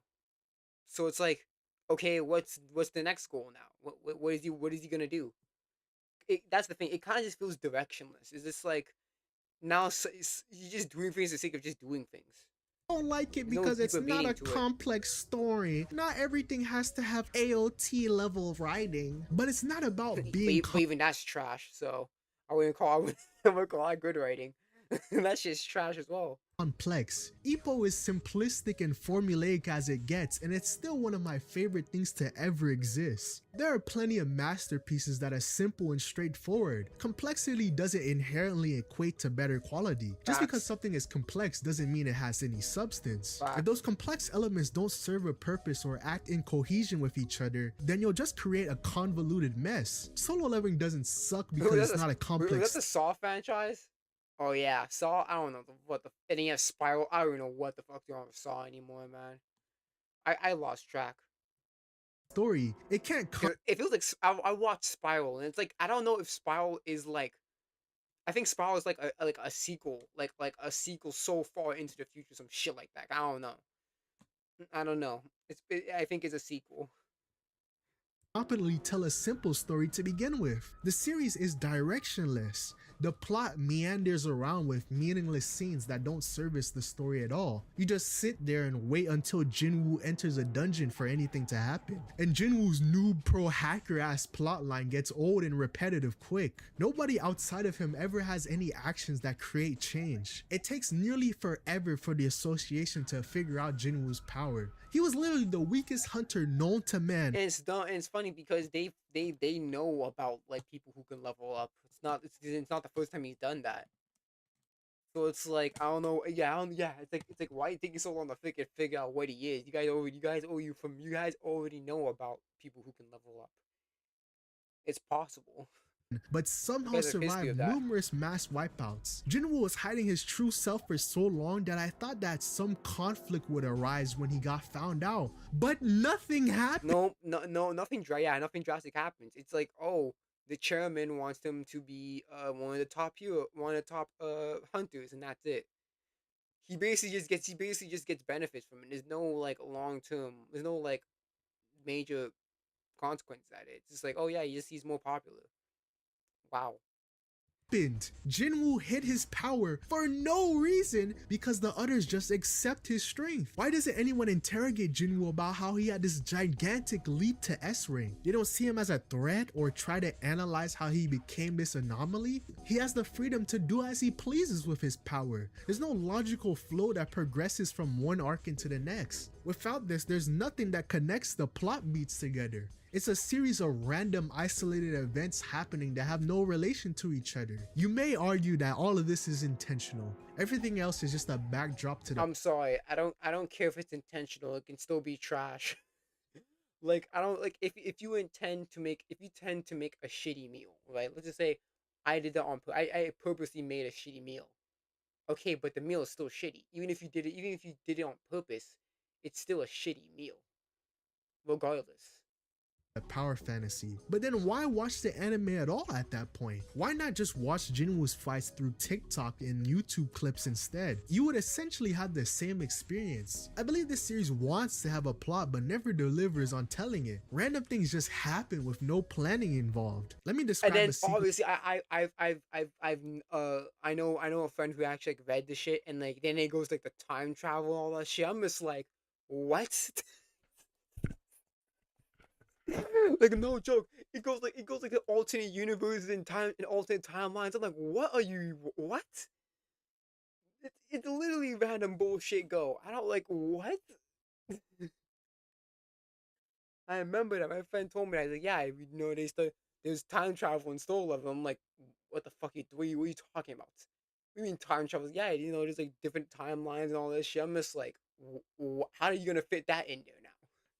It's fucking ridiculous, of man. events to It's point out what I crazy. mean. Early in the story, Jinwoo kills an evil guy and his teammates out of self-defense. But it turns out that the evil guy had an evil big brother. The evil big bro found out there was something fishy faster than the association, and he was in a foreign country. So he travels to Korea to get revenge for his brother. It's simple cause and effect stuff found in every story. You expect Jinwoo to eventually meet this guy, fight him, and epically own him through aura farming.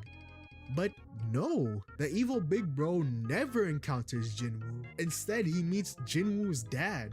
Jinwoo's hobo Poppy demolishes him, and that's it. He never does anything in the anime again. What was the point of this character? And I thought, okay, maybe they just wanted to get Jinwoo's daddy involved in the story. But they don't. Jinwoo's dad doesn't do anything for the rest of the season. Why spend time on these guys if they're not important to the season? None of these events matter or correlate to the current overarching narrative. The series hints that something might happen or a character will be important in the future, but everything that's happening in the present is so insignificant they might as well just fast forward to the actual lore. Instead of exploring or answering any of the mysteries it sets up, it wastes time with this anime Darman shit. I'm tired of all this dick teasing, just get to the point already. The show desperately needs another incentive to watch. The catalyst has already been resolved. Jinwoo has saved his mom. He got to S rank. He got his level higher. He literally completed all of his goals. Wrap this shit up. The show drags on so the author can plagiarize Hunter x Hunter some more. We got the Chimera Ant at home. That's what they're called. Chimeras. Chimera ants. I was like, what the fuck are they called? They're called ants or something. Ants or something. I don't know what they're called. Chimera ant. That's what they're fucking called.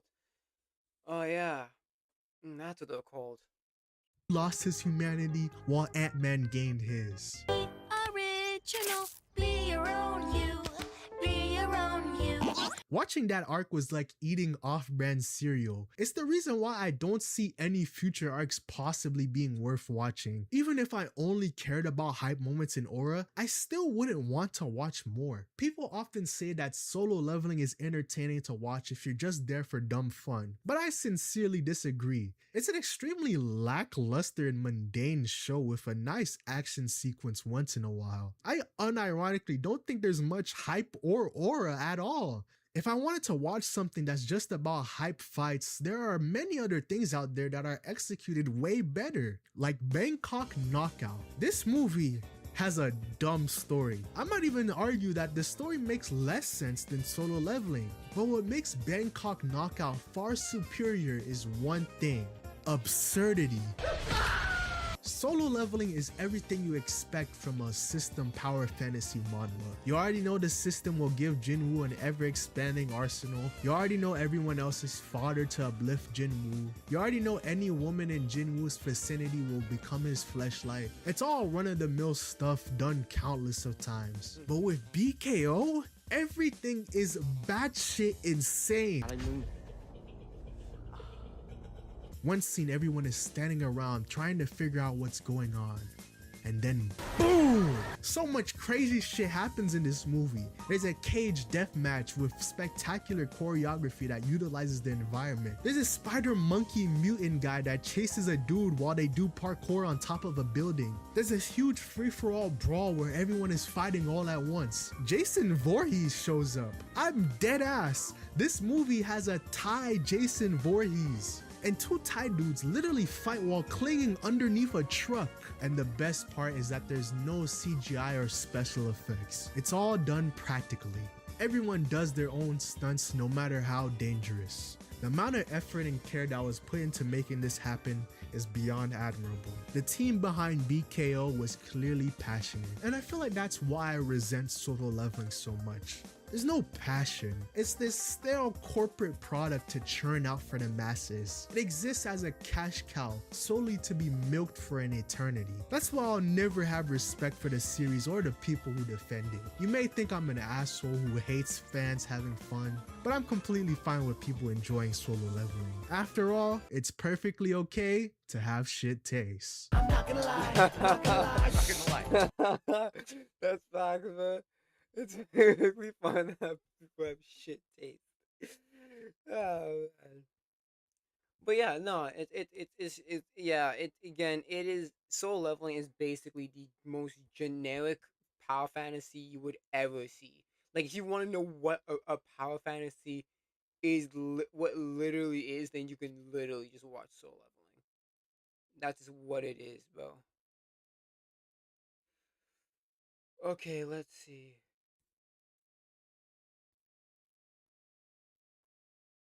Why your arms spin?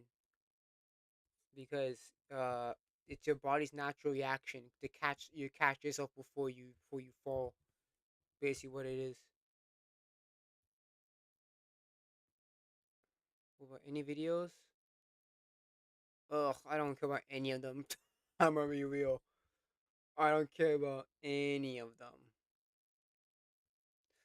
Let's see here.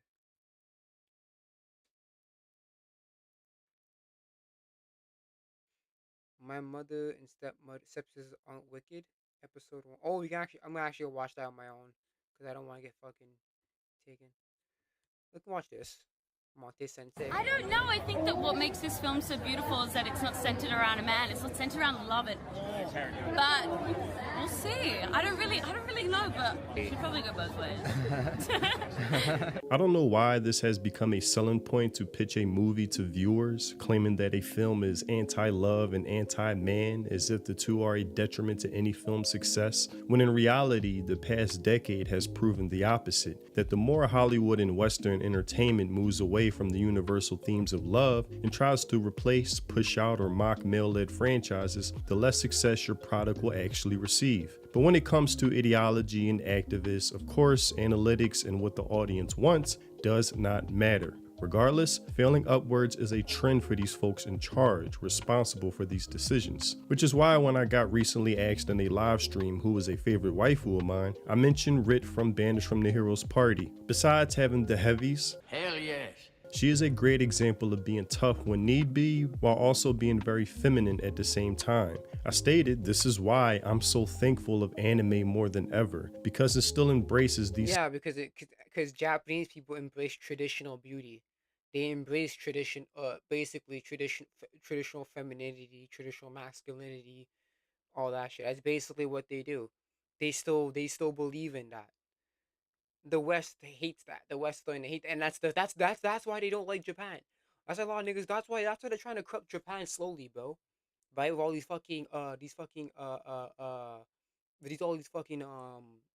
localized all that bullshit. They're trying to slowly change Japan. And it's fucking crazy. It's crazy when you think about it. Themes of love, a humble guy moving to a quiet town, then joined by very feminine women who both fall in love, work together to defeat evil, and both enjoyed living their lives in harmony. Instead of putting down, emasculating, or bashing men, or just love bashing period, this story does the unthinkable and actually celebrates love, and showcases how to write women being tough, but also feminine. Think about about that? And this idea of doing both, it seems current Western media is allergic to. That feminine women must be going. Yeah, and even when they do it, it's like a joke. It's like a joke, right? Obviously, when Sokka beats up fucking Naruto, it's a joke. But obviously, when shit hits the fan, it's Naruto saving the day. That's the thing.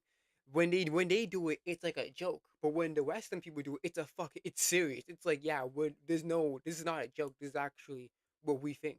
On and must be displayed as being tough at all times. But what's screwed up is that their idea of being tough is just being an asshole or just man hating constantly. And it's just it's a shallow interpretation of what being tough is. They say that being tough is just being capable of fighting when there's more to that than just just that. Right, mental fortitude, all that shit. Able to freaking still support someone even when shit hits the fan. There's more to toughness than just being able to fight. not appealing for viewers to watch. Anime doesn't have this problem. For instance, Sango from Inuyasha is known for being one of the best warriors in her tribe, fully capable of handling her own in combat, taking down countless demons throughout her journey, but then also has a soft side, capable of falling in love, in fact desiring it. You've always been willing to risk your life for Kohaku and me. Oh, Moroku.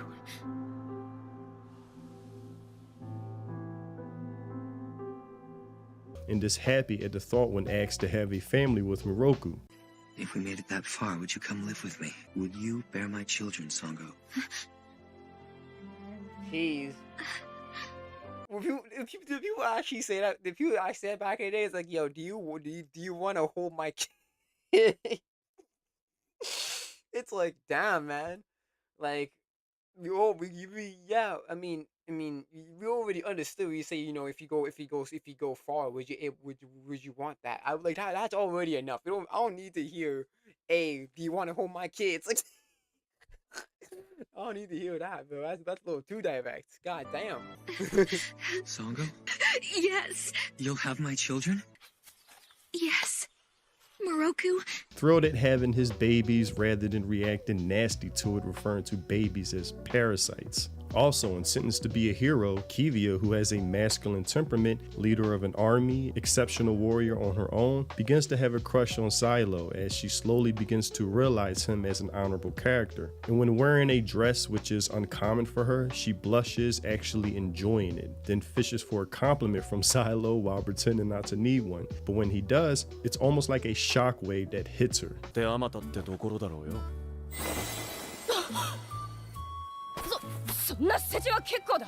Showing no matter how much of a tomboy she is, she still desires to be seen as a feminine woman.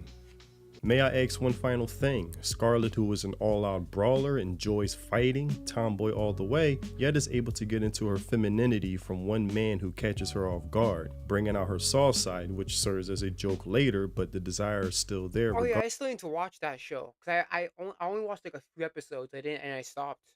I need to get back into it. 心を奪われてしまった。我が最愛のおもちゃよ。Huh? Ergo proxy, Riel, with a masculine temperament detective fighter, yet enjoys appearing somewhat feminine, applying her makeup even when it seems pointless during this part of the story. Tales of the Wedding Ring, Grenard's, I hope I'm saying that name right, character who is similar to Ghislaine, heavies and attitude-wise, known for her fighting, enthusiasm in combat, talking recklessly, but even shows her feminine side when addressed and thanked by the main character, even played as a joke because it's so rare for her to do. And one very recent anime I really enjoyed, Agents of the Four Seasons, where Sakura, a guard of the Agent of Spring who is constantly under attack, adopts a masculine way of being in order to do so to protect her at all times, but is immediately flustered, blushing in the presence of the man she loves deeply, caught off guard, unable to hide her feelings, showing it's okay to fall or be in love.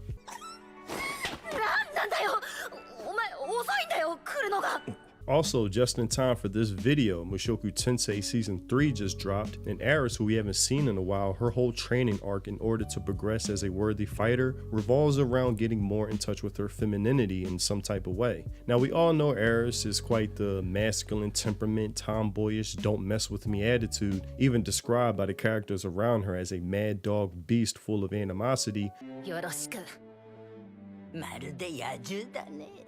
Training hard to become a swordsman worthy of Rudis' love. And even me, whenever I saw her bring up Rudis' name, she seems so happy, at peace, and warm, like she has an alter ego that brings her joy from the thought of even mentioning Rudis' name. ルーデスはすごいのよ。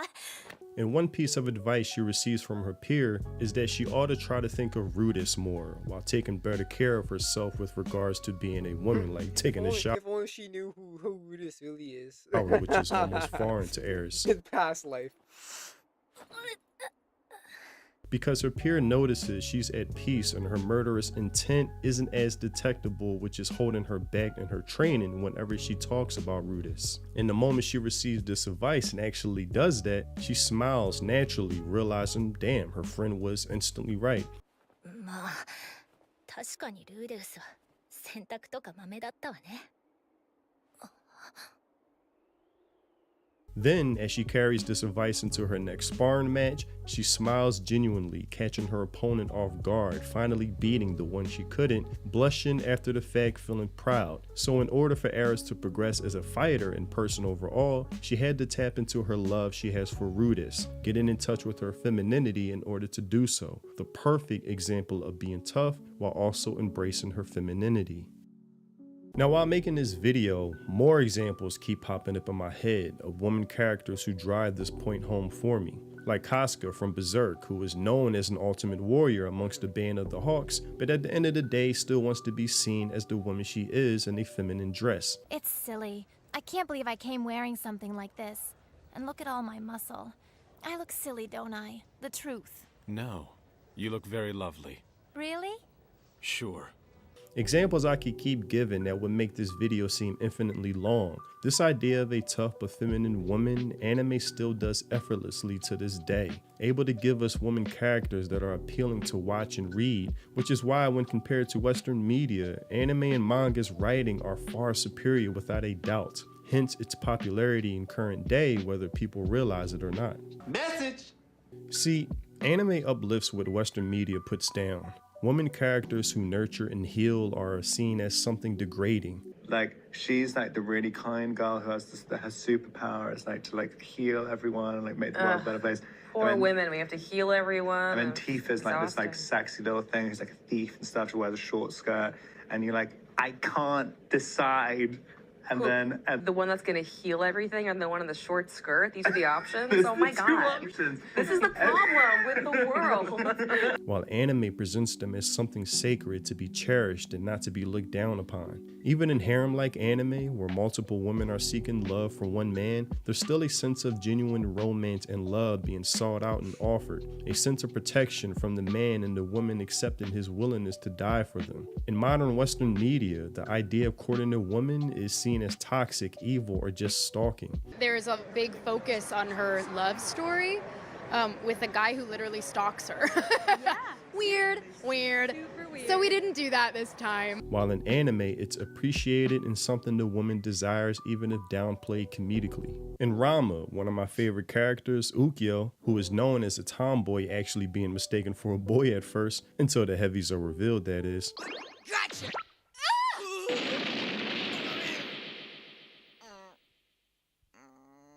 Wants nothing other than Rama to ask her out on a date to an exclusive resort. Yeah, I remember I saw this in the remake.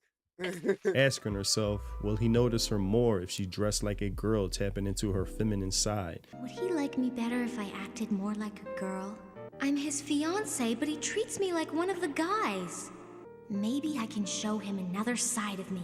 And when she does, she's almost unrecognizable by everyone around her. That despite her tomboyish ways, she wants to be noticed as a woman from she the... the little fucking frying pan. Because that's like one of like that's like what she makes. She makes it with the little frying pan things. Look man cute. she loves. Oh, Ranma, it's like I'm not even alive. Why Why does she look so sad? Even going as far as to having a cooking contest to win over his heart and attention. You no have contest without me! When Rama is prize, shampoo compete too. Which would blow a circuit in a feminist's brains if ever watched. Because the idea of a woman being feminine cooking for the man she loves is downright detestable to activists. And even at the end, when complimented by Rama on how well she looked in her dress, it catches her off guard more than any fighting technique could, causing her to blush. You look pretty cute in that getup too. Cut it out, will ya? You're embarrassing me. Smacking him with that big ass spatula. Whenever a man displays any type of masculinity to win over the woman he loves in Western media, it's immediately labeled the activist made-up term toxic masculinity by feminists, which is why we get so many emasculated men characters in our media today, because God forbid a woman character be seen seeking out these traits in a man. But again, this is something anime isn't shy to embrace, even in current day.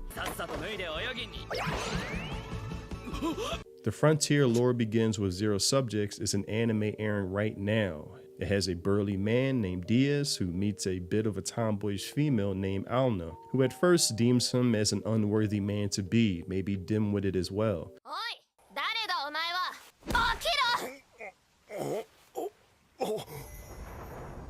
Even feeling slight resentment, she has to be the one assigned to him as a caretaker.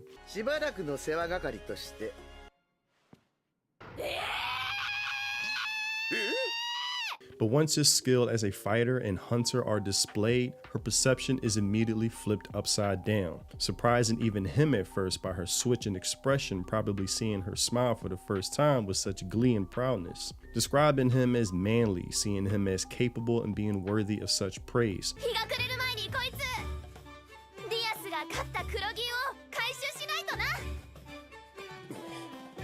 Then later it's explained by her leader that amongst their people, manliness is highly sought after, praised and valued above all.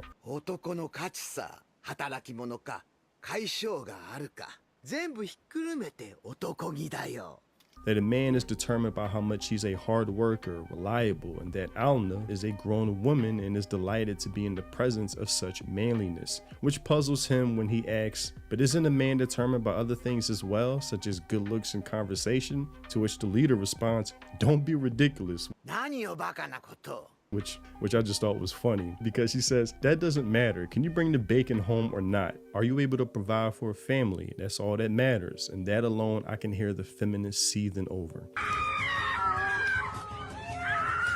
Anything other than manliness is of no value to a woman. And by the next morning, you have Alna making him breakfast with a pleasant expression on her face. And when complimented, she blushes, even wearing makeup later that he notices on her. Obviously showing she's making ways to please the man she's grown immense admiration for, doing the classic feminine pose we damn near only see in anime.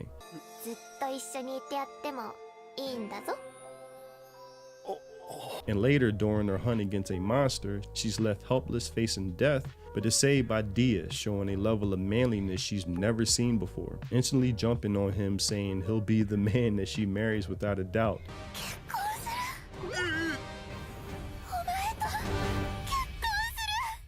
So again, she went from sort of a tsundere, tomboyish, masculine temperament kind of woman, but when in the presence of a man proving his manliness capabilities like no other, she immediately gets into her feminine proudly, willingly, gladly, with tears flowing.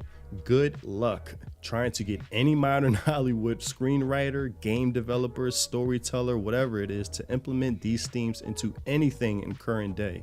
They have been so trained not to do so, becoming totally averse to this idea, which is why the UN is trying to demonize and change anime from the inside out, basically destroying it, stating it's violence against women and children, promoting harmful stereotypes, which raises red flags when there is an anime they choose to get behind, acting as if they don't despise the medium trying to rewrite history. Legit. But real quick, since we're on the topic of tough but feminine women, I decided to dedicate this video sketch to Hell's Paradise very own, which stuns her to learn how in many ways it's an army exceptional amongst her peers who is a notable warrior princess and the barbaric king, an anime about a character named This is on my list as well, but I haven't started watching it yet. Named Sarah, who is a notable warrior princess who commands an army exceptional amongst her peers, who is defeated in battle and captured by the barbaric king named Vior, thinking she'll be used as a slave, but is surprised when he really just wants to treat her as a princess and proposes to her, which stuns her to learn how in many ways they're actually a non-barbaric people, but actually kind and understanding. At first she rejects his gentlemanly ways, but even she is put it back describing him as handsome, blushing, thinking how much he's a gentleman for making sure she doesn't catch a cold giving her his shirt. And when picked up and held as a lady, she's surprised by how much she even enjoys it, never having this done to her before, giving no resistance to him at all. She's allowed to be feminine seemingly for the first time, despite how much of a warrior she is. She even encounters other female warriors she used to lead in her army who also have been captured by other barbaric warriors of this village. A female warrior who was once known as fierce, always stern and serious, on guard, but then is told how much they've grown to love this new way of living, how much her friend loves being a mother now, pregnant with her second child, and enjoys her husband so much. やっぱり驚きますよね。それにその腹は。 This causes Sarah to think back to the woman she was, always fighting on guard, and how she is now, seeing how much more happier she is having a family and being a mother, something Sarah herself is now considering, leading to a surprising ending for herself. Again, this would twist every feminist brain, having them screaming into the air, punching pillows.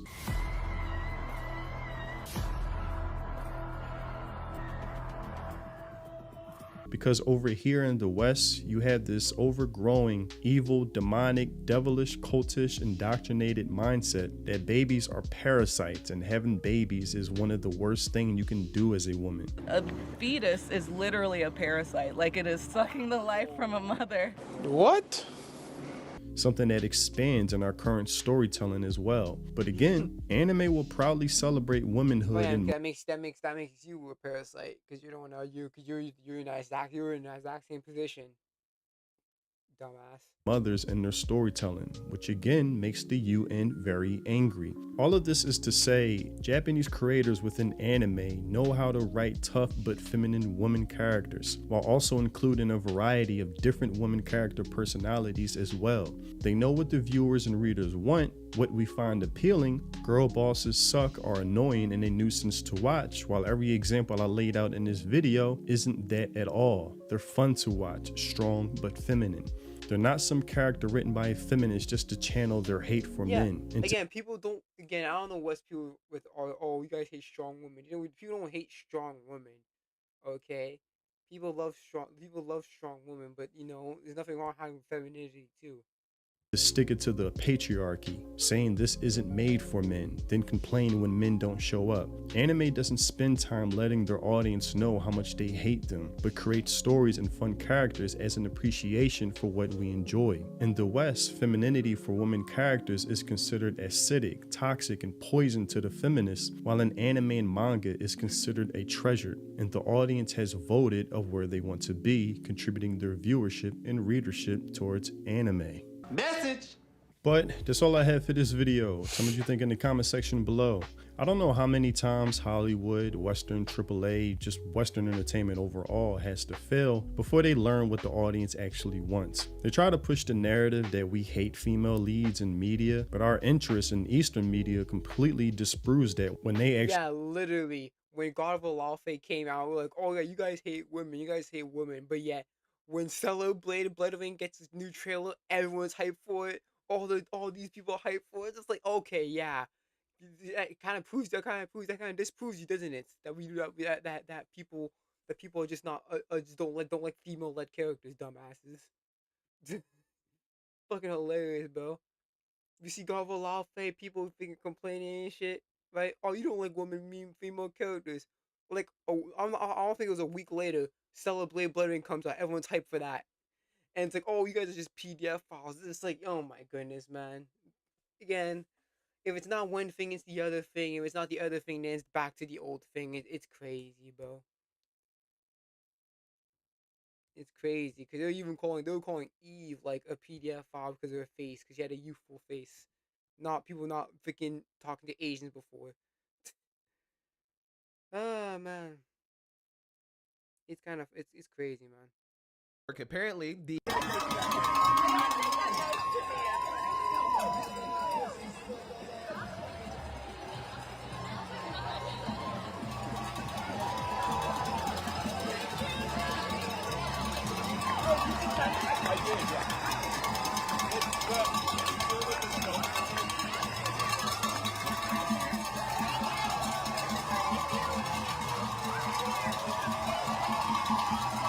A few moments later. Here this morning? Yeah, I'm here to return to work. Here to return to work. Okay, so at this time, the bargaining nurses are not allowed to return to work.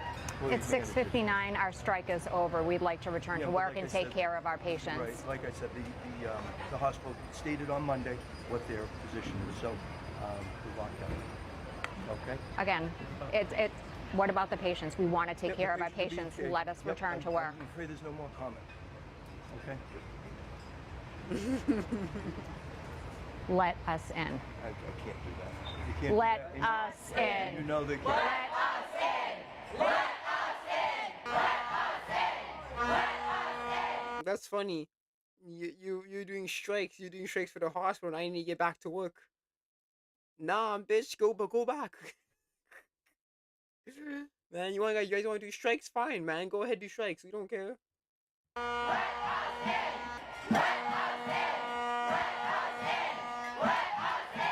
Are you ready to bargain yet? You tell them we're ready to bargain. We're ready to come back to work.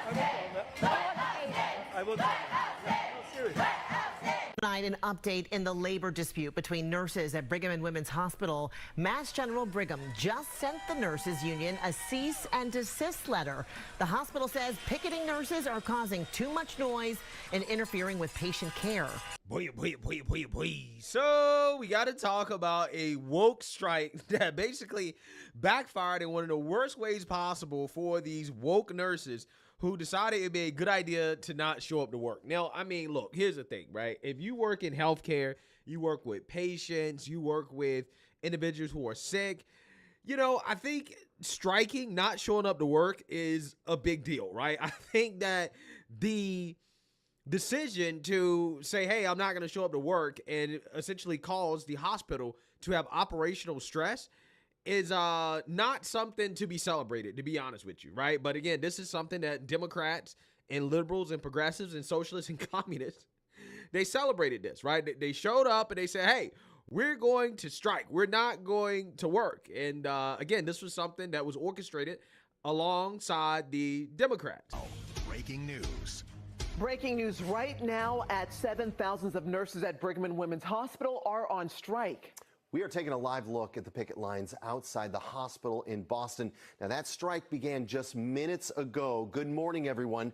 I'm Raul Martinez. I'm Latoya Edwards. The Massachusetts Nurses Association authorized today's strike last week. This marks the largest nursing strike in state history. NBC 10's Monica Medea joins us live from the picket line. Monica, why are nurses on strike this morning? Good morning. They're on strike because they say that their cost of living their pay is not keeping up with cost of living. This is the first time nurses here at the Brigham have ever gone on strike. We talked to nurses who say they did not think that this was going to happen. They've come to the table. They've had tense negotiations before, but it never came to this. So this is a one-day strike, and just moments ago, nurses who were on shift just walked out of the hospital, thus the start of this strike. Again, one day, temporary nurses will be brought in to cover the regular nurses who work here, but those temporary nurses will be working for an additional 4 days. So technically, the regular nurses here at the Brigham won't be on staff for 5 days. I want to bring in Jen Vincent, who is one of the union reps and an RN in labor and delivery. Jen, just tell me how you're feeling this morning. This is so sad. We do not want this for our patients. We want to be inside taking care of our patients. The only reason this is happening is because of Mass General. They do not prioritize patient safety. So these nurses are here we are here supporting each other, but we want to be inside. There are 4,000 total nurses that are on strike here. When you look out and see this crowd, how do you feel and hear this crowd? It's not excitement. This is more adrenaline supporting each other. Mass General is trying to break us. The thing that Mass General needs to know is they will not break us. You can see all these nurses. They are going to make us stronger than ever. We are going to walk back in those doors in 5 days, next Monday, stronger than ever. And Jen, it's not just the nurses here at the Brigham, it's also home health care clinicians. What are your concerns for patient care? We're so scared for our patients. We keep telling patients, make sure you advocate for yourselves. And we apologize. Like, we are so sorry that this is happening. We want to be inside taking care of our patients, not anybody else.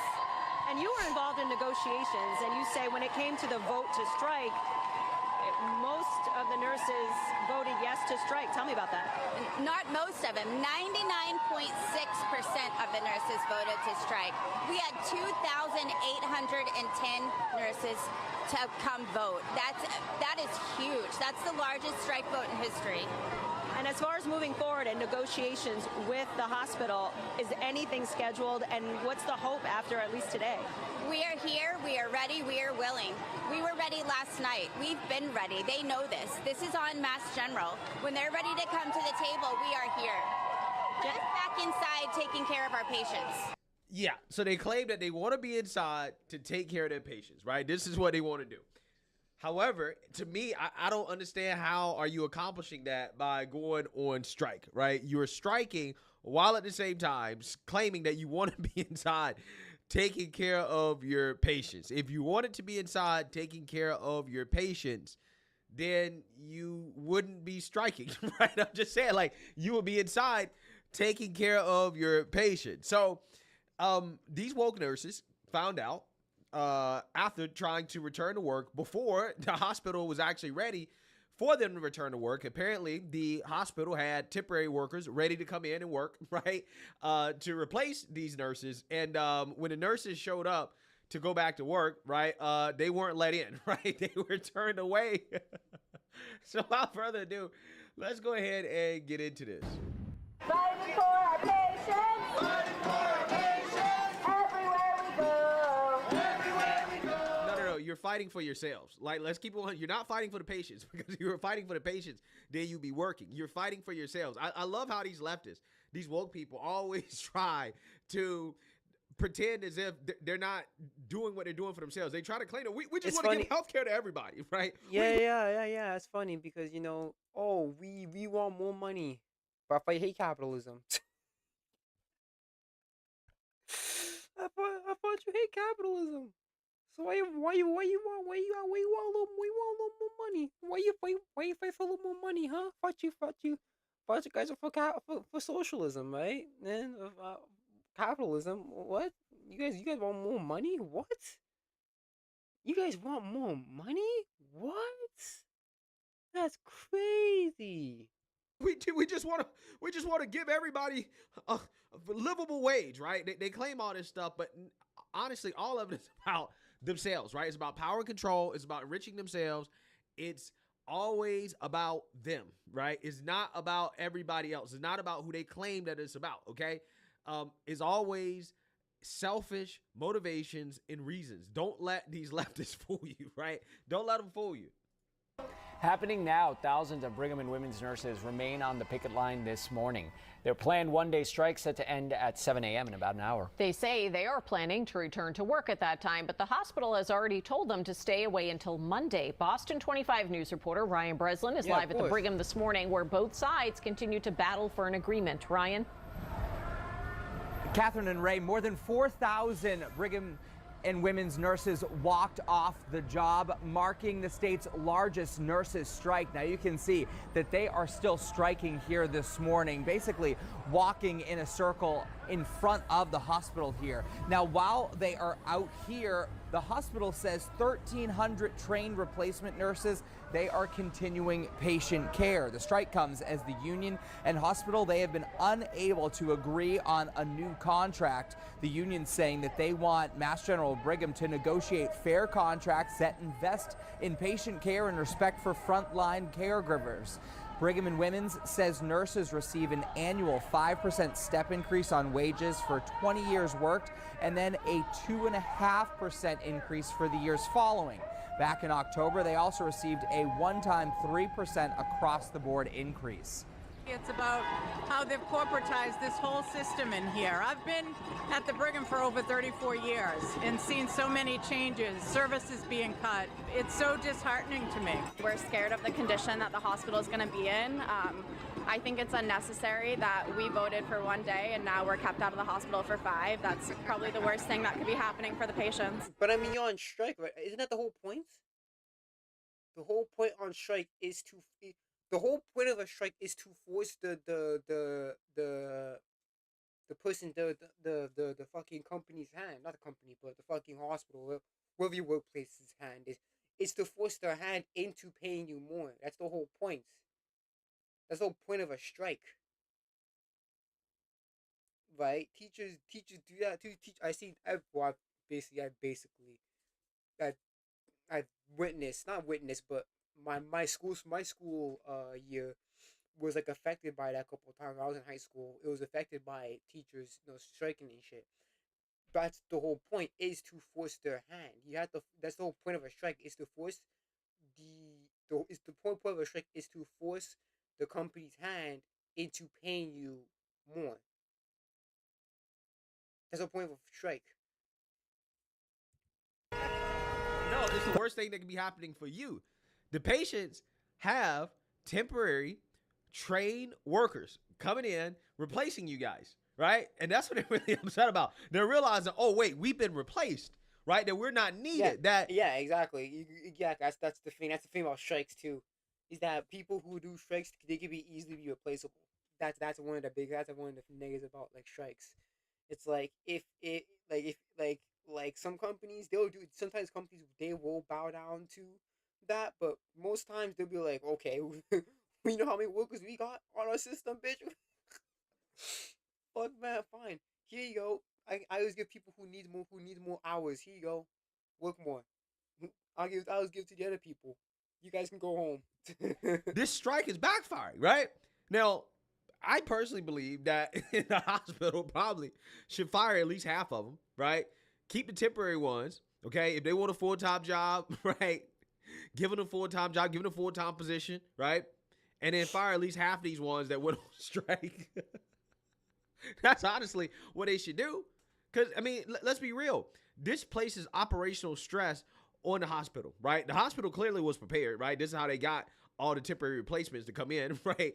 But, you know, you place operational stress on the hospital when you do stuff like this. And again, this is not in the best interest of the patients, right? The best interest of the patients is to have nurses who actually show up to work, right? Like this is not complicated, right? This is not hard. You cannot fool me into believing this is about the patients, right? It's not about the patients. It's about yourselves, right? It's about what you want, and pretending that it's about anything else. Again, it's just gaslighting. It's gaslighting, and it's offensive, right? But again, this is standard leftist tactic, right? Trying to pretend as if they're good people, right? We're just doing it for everybody else, right? Not ourselves, right? We're not selfish, okay? We're not self-interested. No, you're self-interested just like everybody else, right? I just wish and that... that's the thing. I don't even care about that. I don't care if you're self-interested. A lot of people are, right? Why do you think some people why do you think some people take some other jobs more than others? Because it pays more, right? You think my friend wants to be a plumber. Do you think he likes fucking cleaning shit or whatever that comes in drainage or whatever, and pipes and shit like that? No, but it pays. Like that's the thing, bro. People would take some jobs, you know, they get a little dirty, but hey, they get fucking paid for it, right? That's why people take jobs. There's nothing wrong. Here's the thing: there's nothing wrong with being self-interested. There is nothing wrong with that, right? But the thing is that when you try to attack others for that, and then you're trying to do it yourself, it's the double standard thing. That's the problem. It's a double standard thing. Nobody cares that you're doing it for yourself. It's fine if you're doing it for self-interest. Obviously, a lot of people do shit for self-interest all the fucking time. But it's like, be honest about it, you know? Don't just fucking say, you know, don't be just fucking like, why do you think niggas ask for a raise? Because it's in their fucking best interest. But again, don't lie to me and then get at people's necks for wanting this a similar thing when you're doing the same thing for yourself. It's just a double standards that it pisses me off. They would call a spade, just be honest about it. And I honestly would respect it. I respect it more. Okay? But, you know, ultimately today, there are consequences to this stuff. You are replaceable, right? And they're finding that out. The hospital writing in a statement in part, quote, nearly 1,300 nurses have received extensive orientation and are being integrated into existing care teams with support from Brigham clinical and operational leaders who have an increased presence on units, including during key transition and handoff periods. The replacement temp nurses, they have to work a minimum of 5-day contract, which is why the union nurses aren't expected to be back until Monday. Now, nurses still say that they will try to show up to work here this morning. You can once again see live out here. Yeah, but again, you're totally defeating the purpose of a strike at that point. I understand there's some strikes where it's like you do it during like your off hours and then you go back to work. I know most strikes are like that. Take it for someone who knows someone who does strikes. But I mean, hey, you got what you wanted, so. Rather large group of nurses, not as big as what we saw all day yesterday. But once again, we are expecting to see probably that large group again just ahead of the end of the strike around 7 o'clock this morning. For now, we're live in Boston. Ryan Breslin for your local station, Boston 25 News. A complete and total clown show. That's what that was, right? A clown show, right? And the clowns are finding out. Again, I'm hoping that the hospital hires as many temporary workers as possible and fires these strikers, right? Because again, this disrupts operations. This is not good operationally for the hospital. And again, it was done for selfish reasons. And ultimately, at the end of the day, hey, there are consequences, right? You decide to go on strike for 1 day. Okay, now you're out of work for 5 days. Sorry, right? Sorry. It is what it is. So let me know what you guys think. Make sure you like, comment, and subscribe. Most importantly, share a Black conservative perspective. Peace. Peace. All right. Oh shit, we'll just jump right into it. Yeah, we're watching It's Real Live. I don't know if this is Jack TV or it's Sergio. We'll find out. We'll find out soon. I'm over the Berks, I'm over the Mile. This is Trevor. Today Sergio. Okay, we know this is legitimate. If it's Sergio, it's legitimate. That's for sure. Helping him test his girlfriend's loyalty. Let's just call her Amber. Trevor wants to find out if his girlfriend would be capable of cheating on him, primarily because of an incident that happened at the club. You see, Trevor's cool with Amber going out to bars and clubs with her friends. She told me that she was super friendly and that you're okay with her. When I first met her, that's always been her energy. She's always just been like a super friendly, super bubbly kind of person. I've never really had an issue with that. I'm not like a super toxic guy or nothing, so it's just not really been an issue for me when she goes out with her friends or stuff like that. Like, I'm always cool with that. But one night they had went out. Okay, before we get into the incident that ultimately caused Trevor to be here, you guys need some context. Trevor and Amber are both very into fitness and work out at the same gym. While at the gym, okay, how about Trevor gives me the fucking context? I don't need your freaking third party fucking input, buddy. I want to hear Trevor's input. I want to hear Trevor's fucking his narration, because he's actually dating a chick. One time, Trevor decided to spark up a conversation with another guy there. We were doing squats. I went up to him, and then she was just with me. And he had just gotten his tattoo sleeve done, and I was talking to him about it because I just want to know who he went to get his work done. I was speaking to him, and I was like, "Oh, bro, your sleeve's dope." And that's pretty much all you guys got to know. Now back to the incident at the club. One night they had went out. My girl and her friends, they went out to the club. And one of her single homegirls posted a picture of all four of them. And in the background, I had noticed the same dude that I was speaking to at the gym. I noticed his arm was kind of like holding her waist. And the reason I noticed is because the tattoo sleeve that I was talking to him about. Wow, that's crazy, but what I want to know... the fucking the baby looking at motherfucker, he growing on his hair. Okay. Is Daylon a part of the...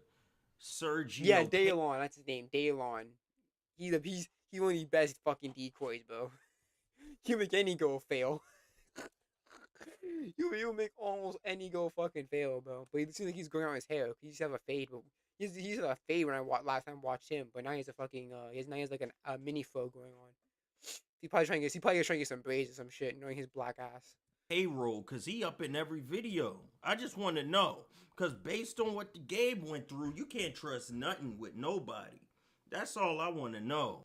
I could see his arm in the background. It was like this, and it was touching her back, but he wasn't in the picture. You know, it was just his arm. Yeah, it was just his arm. But like I said, I recognized his sleeve. But it's funny because I was like, I've never seen them speak once. But we might be on two different sides of the gyms, and you know, at the end of the day, I don't know if she's over there talking to somebody or whatever the case might be. But I'm never like checking around to see just because, you know, I trust her. So what was her response when you said, what is bro arm doing around you? First, she didn't respond for me for like 20-25 minutes, and I'm not the type to just start blowing you up. At the same time, I'm like, what's going on? So I called her, I was texting her a couple of times, and then no response. And I get a response, oh, sorry, I couldn't hear my phone. It was loud in the club, whatever the case might be. And I'm just like, okay, well, what are you doing? I thought you guys were having a girls' night out. And she was like, we are, you know. And then she was like, what you saw wasn't what you're thinking in your head. There's no other guy here, I swear. Like, it's not what you think. And I'm like, all right, cool. Go back on Instagram, and next thing I know, I'm like, oh, the story's gone.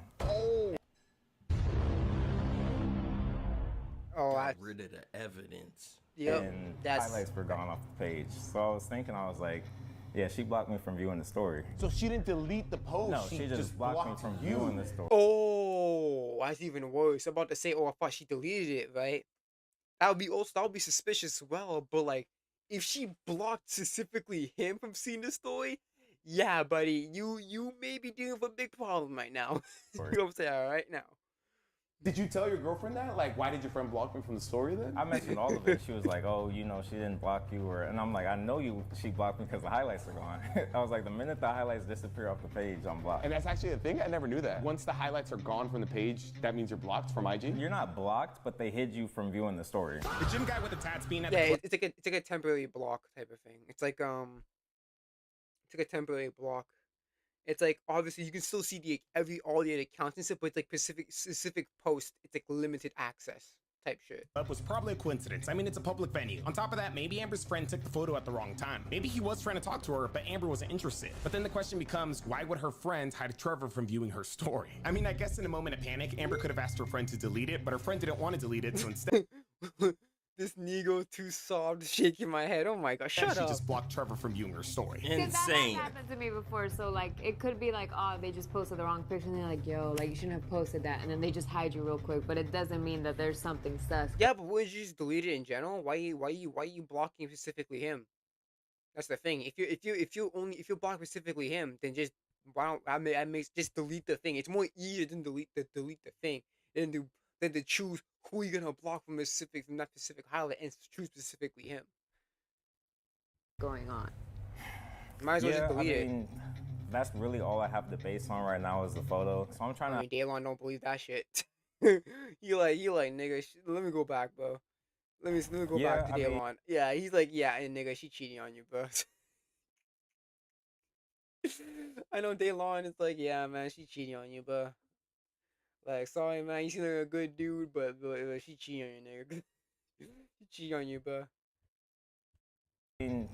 That's really all I have to base on right now is the photo. So I'm trying to allow her to show me, you know, what's going on. Wait, so how do you guys feel about the fact that he lets her go out to the club? I like it. I'm that type of boyfriend, husband, or whatever. I'll let you go do your thing. It kind of sounds like she walks all over him. Yeah, but that's the girl that he decided to date. He seems like such a nice guy. Super nice. You know what they say about nice guys. Now, to pull our test, we had to get Amber to this house without her suspecting a thing. So that's why yesterday... Uh-oh. What's going on here?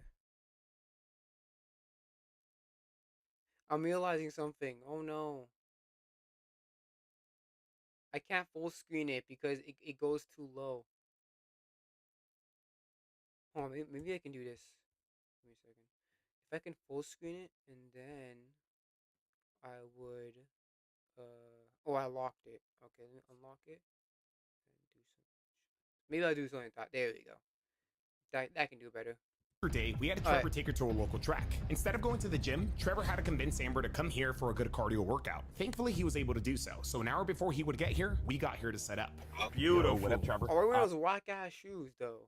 Thankfully, he was able to do so. So an hour... Wait, was those Asics? Why are you wearing Asics, buddy? Before he would get here, we got here to set up. Beautiful. What up, Trevor? We're parked. We're here. Just remember, Daylon's going to be standing at the entrance by the bleachers. It took Trevor a lot longer to get here than we thought, but eventually he was 15 minutes out. Kill it, brother. I'll see y'all in a minute. Make sure y'all get my hood hop over the gate. Daylon hood hops over the gate and heads to his mark. Okay.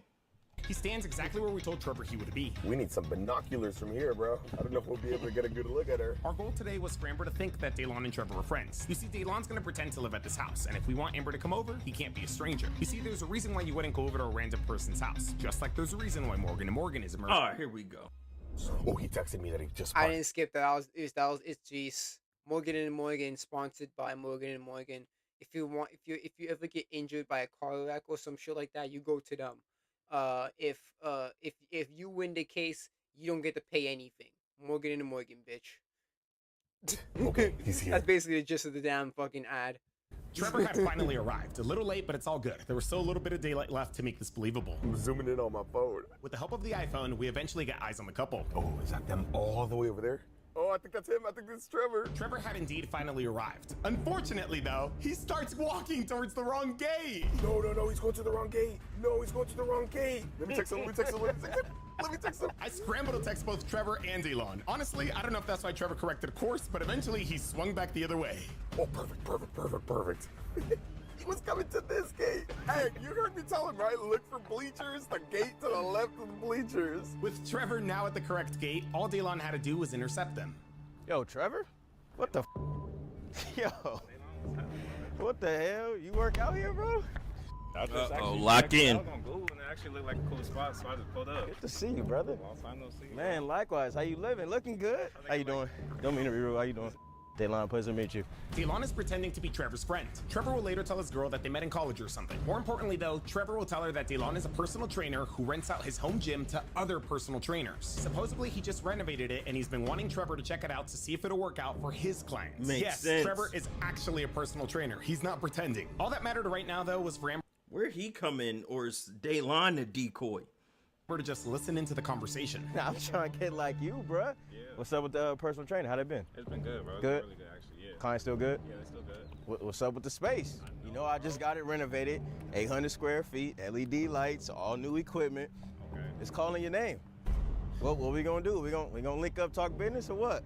I'm interested, bro, but I still gotta let you know about it, man, because it's just like, I just gotta make sure that my clients is willing to come out and Facts. do it, Facts. and we'll get it done. That's understandable. You still got the same number? Perfect. All that was left to do now was to bring up seeing the gym in person. I think I still got your last one. Yeah, shoot. You just put it in. Yep.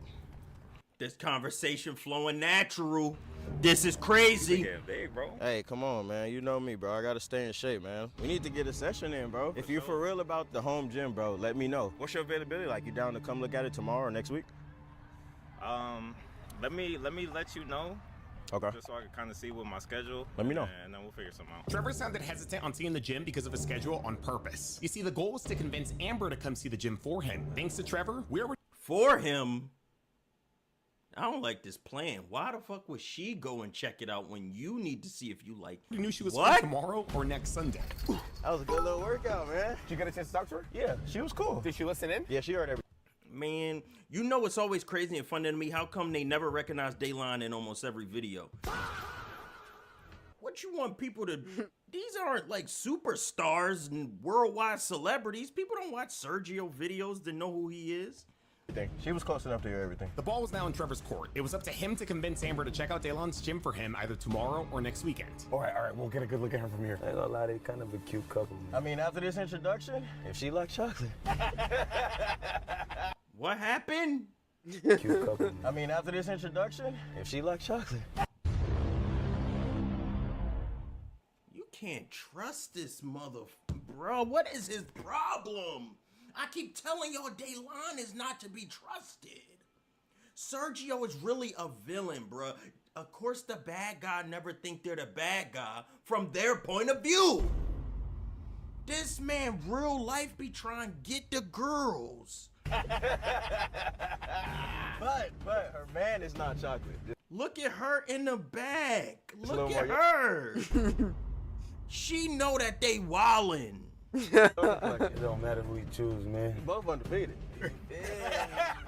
Hey, hopefully she passes, right? Hopefully she passes. Hopefully, though, hopefully. We did our part, sold the story, she's met Daylon, so hopefully she won't be too weirded out. Trevor's got to do the rest. Needless to say, he succeeded. How many clients do you have? I just got 4, but they're actually 4 like for myself, like high-profile kind of clients. So Where do you currently train them? I'll meet them at their gym. I do have a setup at my house as well, so they might come through and train at my house, but I just need more space. I don't think Amber's gonna be suspecting a thing. She knows what Trevor does, and it's believable that he's looking for more space to take on more clients. Just in case, though, we added Solange into the mix. Hello? Hey, babe. I just wanted to make sure, my homie had texted me and let me know that everything is good, so I just want to make sure you're gonna go around 2 o'clock, right? Yeah, I'm running a little late, but I should be there maybe like 2:15.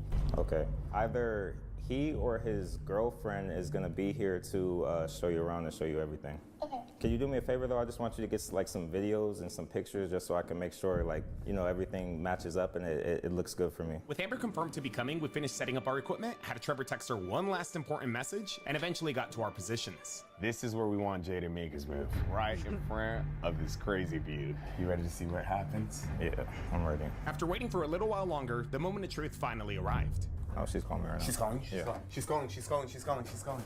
Hey, what's up, babe? I think I'm here. Okay, give me a second. I'm gonna shoot bro a text. You could go ahead and start walking up. I think he'll come get you. Instead of texting Daylon, we actually text Solange. We felt it would make Amber a little more comfortable. Yes, Sergio. That's what I like to see. Be high IQ. Sergio be cooking on these tests, bruh. Big Serge. I ain't saying all that, but he is cooking right now. Yeah, he cooking. The girl went outside to get her and brought her inside. As she did that though, the guy stayed behind in the gym. You want to do that 10 times. After that, you want to switch to that push motion. Now the guys aren't just working out. Cross them arms. Boom. They're actually pretending to be recording content for Daylon's personal training brand. Hey, are you here to see the gym? Yeah. Okay, sorry, I'm like, what's going on? My boyfriend's just like, okay, someone's here to see the gym, go get her. Solange pretends like she has no idea why Amber's there. She's also pretending to be Daylon's girlfriend. On the walk inside, she informs Amber why Daylon didn't come out to get her. So they're filming some content right now for their brand, so let's just wait over here really quick while they finish up. They should be done soon. Sorry, what was your name? Okay, Solange. Oh, that's pretty. Thank you. We can wait here. I think they should be done in like a little bit. Solange holds Amber outside, for now at least. You can hear good and everything? So you're here to see the gym? Are you guys like renting it or? Yeah, so my boyfriend's a personal trainer. Okay. She came through for you. That's like a green flag, you know? She Why would she not tell this lady that she got a boyfriend? came through for you. 3 to 4 sets. The first set is a warm-up set. If it isn't already obvious. Man. Thanks for the subscribe. Welcome to the Sauce Mob. Stop interrupting the stream. Listen, I need y'all to understand why the hell is Daylon going through with an actual content set when they hear just cancel all that shit and get straight to the loyalty. Yes, the reason we got the guys pretending to record content is so that we could buy Solange 5 to 10 minutes to make Amber comfortable. This motherfucker always got a plan. How do they always got a plan for every goddamn thing? I don't even know how they do that, but they do this shit. Sergio insane. I teach dance, so we're just trying to get into it. Where do you teach? Right now, I don't have like a space, so that's the Okay. thing. Yeah, but I do like online private classes. That's nice. You have the legs of a dancer, I can tell. I prefer the rope because you get a lot more extension. Okay, they might take a little bit longer, and it's low-key hot. I'm low-key sweating. Do you want to go inside and just wait for a little bit? That's fine. Do you mind? I'm sorry. They should have been done if they knew someone was coming to look at the gym. So, do you want a water or anything? No, I'm okay. Okay. Yeah, thank you. Of course. Did you have a long drive here? It wasn't too bad, like 35 minutes. Okay, that's not bad. You can sit. I feel bad. They're like making you wait. It's okay. And with that, Amber takes a seat. At this rate, it would have taken Solange very little time to make her even. Look at what y'all doing. Look at what y'all doing. Y'all in here doing stuff that you ain't got no business doing. Cut it out. We gotta focus. More comfortable and relaxed. I'm not very familiar with the area. I've only been here for like a year and a half, and I use my GPS to get everywhere, so I'm... Look, didn't I? This chat right here, boy, they gonna make this a difficult experience any chance they can. I don't know what's going on. And my damn skull cap is uneven, and it's pissing me off. I get that, yeah. I know Sherman Oaks. Where are you from? Florida. Florida, oh fun. Have you been? I've been to Orlando a couple times. I actually went to college in Orlando. Really? Yeah, I hated that school. Really? Yeah. How you feeling? I'm not gonna lie, I'm a little nervous. You nervous? Yeah. Got him It's nervous. already nerve-wracking enough. Now couple that with Solange making her extra comfortable and talkative. Damn. Also love your nails. Thank you. So I know you got them cute. big. This one's broke. I know, I have to get mine done, but I'm like, Wait, no, yours are pretty. I'm like, I can hold off a little longer. I always do French because I'm like, One of my favorite tricep workouts is the overhead extensions. are you in a rush? Do you have to They do still something? going? I'm sorry, I don't. It's okay. It's okay. I'm not rushing. I just don't want to like go over there and get in their video. So thanks to Trevor, we knew that fitness and working out was right up Amber's alley. We learned that she dances, but that she also does yoga. Apparently she's working on getting certified to become an instructor. Well, because of this, we wanted our decoy to bring up yoga at some point during their conversation. The goal was to see if she would get flirty or suggestive with another man. Hopefully she doesn't, but if she's really out here cheating, this is the perfect way for Trevor to see how quote-unquote friendly she gets beyond just a number. This is why Solange was putting in that work to get her super comfortable. I want to get into yoga. I've been trying to actually find a yoga studio. Shut up. Yeah. Pilates is more intense. Look at what the so, chat doing. That's what I want to do. Look at what the chat doing. They finding any way to piss me off. What is y'all problem? Explain to me what is y'all problem. Why you have a cap on? You have no hair. Hard work. Yeah. I want to do Pilates. I Yeah. love Pilates. There's this place in Burbank that I've gone to a couple times. I really, really like. I'm trying That's everyone's on the Pilates wave right now, Yeah. especially heated Pilates. oh my gosh, I love Camera couldn't hold on anymore. I turned it off. Shut up. You're interrupting Sergio. hot Pilates. But it's so expensive. You want to get it to where you feel the most school. Will they move on with this damn segment? He dragging that shit. Introduce them. Okay, finally. You guys, you've been making her wait for a minute. Busy filming some stuff. You ready to see the gym? You're crazy. Yeah. Awesome. It Let's was do like it. Nice meeting you. Thank you, man. Appreciate you. Solange hands off Amber and makes her way upstairs. Delon Here you go. What was that for? What was that about? begins taking her to the gym. No audio. Now, unfortunately, this is when we realize something's gone terribly wrong. I'm gonna cut on the raw on his mic. We couldn't hear Daylon. His mic wasn't working. It must have accidentally shut off or something, because after troubleshooting, we couldn't get it back on. Can we turn up Jay? The good thing was we could still kind of hear him from Jay's mic. The bad thing, he was bringing up an important point here. Oh yeah, the massage. If you guys recall, earlier we had a Trevor text Amber an important text. In that text, Trevor told Amber that Daylon is supposedly going to be letting him borrow some recovery boots and a massage gun. In reality, this was just how he plans on keeping Amber here long enough for our decoy to make his move. That's my business partner Jay. But we just got new stuff insulated. We just got the floors insulated. Sorry you guys have to listen to this through Jay's mic. Try to ignore the grunts, but we'll speed things along. Daylon briefly tells Amber about the supposed renovations that he made to his gym. He then tells Jay why she's here, strategically referring to Trevor as his boy, not her boyfriend. This is absolutely everything that he needs. My boy wanted to use the gym for personal training some of his clients, so she's here to take a couple photos and videos for him. For sure. All Daylon's got to do now is hand Amber off He looks because so yes, locked in. Jay is our decoy. Trevor looks so locked in. He's like, yo, this bitch better not cheat on me. Yo, this man's so locked in, man. Uh-oh. Let's see how this play out. And thank God, too, because Daylon's whole mic situation would have been all bad. What's crazy, though, is Trevor actually chose Jay, so maybe it was meant to be. That's a good choice. That's a good choice. Trevor, is there a reason you didn't want Daylon to be decoy? Nah, no specific reason. I just feel like Do you Jay. feel like that's her type? I seen Dayline work, brother. I don't know. A lot of new equipment that we're working on bringing in as well. But again, I think this is great. Is that weird? You choose the man you think your girl will leave you for? Is that crazy? Is that crazy? What the hell? He also wanted the, my boy wanted the dang recovery boots and a massage gun. You put it back where I had it, right? I wasn't the last one with the recovery yes, you boots. were, bro. Yes, you were, bro. You was okay, it should be in the same place. Let me run up and check for that. I just gotta find the chargers, okay? Good. Help her take some photos and videos of the spot. For sure. I'm gonna just go find the charger for you, and then I'll be right back, okay? Please help her. I got it, for sure, for sure. She needs. I'll be right back, okay? Give me a second. Yeah. First of all, he's rude as Hi. Hi. He didn't even introduce us for real. What's your name? Oh, it's a pleasure to meet you. I'm Jay. Yo, what's good? He's so good. Why are they geeking?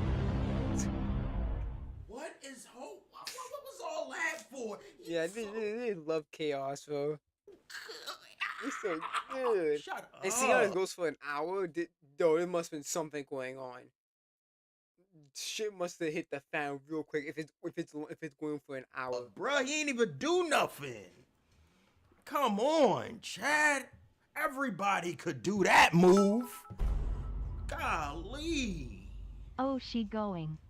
That's a normal animation he pulled out. That ain't no special bag. They over there gassing that up. Man. Only that was smooth. Look at what I'm hearing. This outfit And don't has worry, guys, Daylon will return. Fuck, is he the Avengers? Talking about Thanos will return. Like, what the fuck is this? Why even put this here? Thanks to him, though, we got a crazy good ISO. Take whatever pictures you want. Everybody pissing me off, man. Reese take notes. He light skin maxing. Amber's got to take photos and videos of the gym, but she's also got to wait for Daylon to come back. That's going to be a good 20 minutes. That is more than enough time for a shooter like Daylon to make his move. A shooter like Daylon, he's not even the one in the game. Reese, write that down. You might actually get some for once.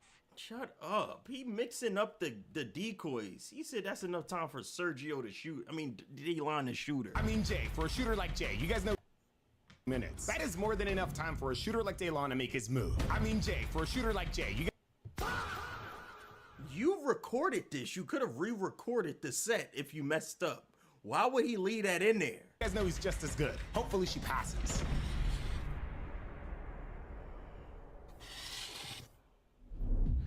Where you coming in from? Valley. The Valley. Amber starts taking photos and videos of the gym for her boyfriend. I feel like we basically in the Valley, are we not? No, this is like up. The valley's low. Yeah, okay. I don't know. I'm not from Cali. I wouldn't know. My fault. Let me get out your picture. Okay, that was actually kind of a green flag. She didn't ask Jay where he was from. She did ask Solange, is all I'm saying. So maybe she didn't want to make convo, or maybe she's just too busy taking photos. It's actually my favorite place to be. When we first moved here, we didn't expect it to turn into a business. This was just like the crib and the man cave, and now it's passive income. I'm extremely grateful. Like renting it, or do you guys like train people? No, we do a little bit of everything. I'm gonna be honest with you, bro is really the business mind behind all of this. I got the lazy boy job. I just come here work out, to be honest. I ain't gonna lie to you. Yeah. With all the cool equipment in the gym, Jay could easily find things to continue talking about. Unfortunately, though, we couldn't put a camera in here. Since Amber was taking photos and looking around, we didn't want to risk her spotting it. You said they record content. Why wouldn't there be a camera? Like, come on, man. That would have been easy to pass. On me. You work out? Yeah. What kind of workouts you do? Because you definitely don't give me heavy weights. I used to. I just do like Pilates right now. Oh and dance and like yoga sometimes. Oh, you dance? Mhm. That makes a lot of sense. Don't you dance ballet? A little bit of everything, ballet, heels. Yeah, everyone do a little bit of everything, man. He's doing a little bit of everything. She's doing a little bit of everything. So a little bit of everything, man. Hip hop. Yeah. That's You break dance? tough. How long you been dancing? Since I was 5, like my whole life basically. You did competitions and stuff? Mhm. I ain't gonna lie, I used to go to like my best friend's little sister's recitals. I've seen little kids like getting thrown in the air, flipping and all. That's what I crazy. used to do. For real? Yeah. I did like cheer too, so when I was little I used to be up in the air. That's tough. Flying is what they call it. That's tough. Yeah. You tiny, so I know they was just throwing your little ass. I ain't gonna lie though, like this is really where it's at. If you're trying to grow some muscles, like this was actually the first machine that we got when we first got this place, like this spot. In all honesty, like you can target any muscle group. Back, chest, arms, legs, everything. If you're trying to grow, yeah. On this? Yeah, you just strap the ankle with like the little ankle straps on your ankle. You ain't never seen the girls do that with the little leg extension? I can't do it, I ain't gonna lie to you. Oh, okay, yeah, you can. I guess I have seen. I haven't done it like on this though. Do you do pull-ups? No. No? No, don't tell me. Is he about to put her up on there and help her do pull-ups? Don't tell me he moving like that. I can't do one pull-up. That's crazy. You just asked me. Hey, listen, you said you work out. I ain't judging you. I'm just asking. Pull-ups are like crazy though. Pull-ups are easy. Hit one. Hit one. Wait a minute. Uh-oh. I ain't gonna lie, you're not dressed to work out anyway. No, I just came to take pictures and that's about it. Yeah, hopefully that is all she does, because she was definitely friendly. Hopefully she... Easy there, Serge. That's his girl you talking about. She But was I don't think from all the clips I've seen of Trevor, I don't think he has blinked yet. He is so locked in. He does not want to miss a single frame of the damn thing, bro. Crazy. friendly. She not trying to make a bad rapport for homeboy he working with them. She doesn't feed into the whole yoga thing when Jay brings that up. If you want, you could take you should take a picture of the outside of the gym. I know inside it's like it seems smaller than what it really is, but when you come out here and you get the photo, you can really get a glimpse of like how big the space really is, especially my bikes. Yeah, we're gonna be moving these out there. So the homeowner actually parks his bikes inside of the garage when not in use, and we decided to leave them there because they actually looked pretty cool. Plus, Jay actually rides a bike himself, so he was just playing them off like they were his. These are cool bikes though, and it's a cool spot. Like I actually really like it. I appreciate it. I tried to dabble in the interior design vibes a little bit, just to create something unique, you know what I mean? But shout out to Pinterest. Do you actually ride? Of course, my babies. All 4 of them are yours? Yeah. I got another one outside too. I got a Kawasaki Ninja ZX6R out there, 2025. Cool. Big dog bike. Do you actually ride them? Because my dad just got a Harley, but he doesn't ride. He just likes looking at it. Who the fuck rides Harleys? Yeah, no, mine get utilized. What's crazy is the bikes actually belong to the homeowner. I know, right? This is crazy. But him knowing bikes was a plus. He rides bikes, yeah, so he knows. Sure. I was not expecting Amber to show interest in bikes. Had we known, we would have told Jay to offer her a ride on his bike. I mean, maybe he still will. You ever ridden on a motorcycle? On his bike. Don't say it like that. With my dad, like I said, but like he doesn't like go fast. Like he just likes collecting things. That's boring. I mean, it's fun. It's my dad. He's cool. You close with your dad? Yeah. That's what's up. That's why you dance? So you can impress your dad? Your dad know how to dance too? He actually got me into dancing. Now that I think about it, I haven't thought about that before. Really? He got me into dancing when I was like 4. Like he bought me ballet slippers. He was like, "You're a princess. Let's do ballet." Oh my And then God. I actually like started like really liking it. You're spoiled. No. You're a daddy's girl. All daddy's girls are spoiled. All daddy's girls are spoiled. I have nieces, and my nieces aren't even my daughters, and they're spoiled. I'm not spoiled. I'm definitely. Oh It's no, okay to be no, spoiled. I'm not spoiled. Oh no. Oh no. She's talkative. He did say she's friendly, so. She is talkative. Well, I ain't gonna lie, like, what you think about this? Because now that I'm thinking about it, we've never had anybody bring dancers here, like, ever. What if we had dancers right here? Like, that would be tough. Like this little area? Yeah. You teach, It's the mirror situation. Like y'all don't have a lot of mirrors. but we can build that. That's easy. We build everything in here, like, with our hands. So we could add anything. They gonna see this view with the mirrors on Has it blunk with yet the from what I dance see, floor. Boy, that's gonna be bro. hard. This guy needs to blink. Yeah, I ain't gonna lie. You giving me ideas. I kind of like this little partnership. Partnership. Oh, partnership. I gotta charge for ideas then. There you go. Write that down, write that down, write that down. I'm gonna just give you a discount. Got it. That's fair? I don't know. You say you do yoga, right? Jay decides to finally bring up the yoga. He's smooth. This man praying, bro. This girl, she ready to fail more than a decoy. He is smooth. Shut up, lady. This isn't to impress you. She gonna catch contact. Like, goddamn. How's she getting hit and she not even in the crossfire? Look at her. She loving the game. Not gonna lie. Low key, we was thinking about. God damn it. Sailing from the sideline is crazy. Expanding because we've been having. Come on, we've been thinking about expanding because this gym is actually kind of small for the business that we've been getting, and so we was thinking about turning this other area into a fitness area. I don't want to say yoga, because I think a lot more is gonna be done in here. I was thinking Pilates. We even considered doing like the water Pilates. I don't know what that's called. You know what I'm talking about? Water aerobics. Water aerobics, yeah. Well, we considered doing that as well. But we was thinking about turning this entire living area space into a fitness area. Yeah, you can step in if you want. No, now he gonna slide the door closed. You locked in and can never come out. It's here though, right? So like if this was like a yoga studio or like whatever, where would you be at? Well, we got 2 living rooms. So this living room is actually kind of like the living room that no one really sits in. The goal was for Jay to make his move at this spot in front of this gorgeous view. Before taking her there though, he tells her about the room that he plans on remodeling to expand his business. So yeah, this would be like a cool hot yoga room or like a hot Pilates room. Really? We got some, here I am giving more ideas for free. But if I got, if you guys got like those infrared heaters, it's so popular right now.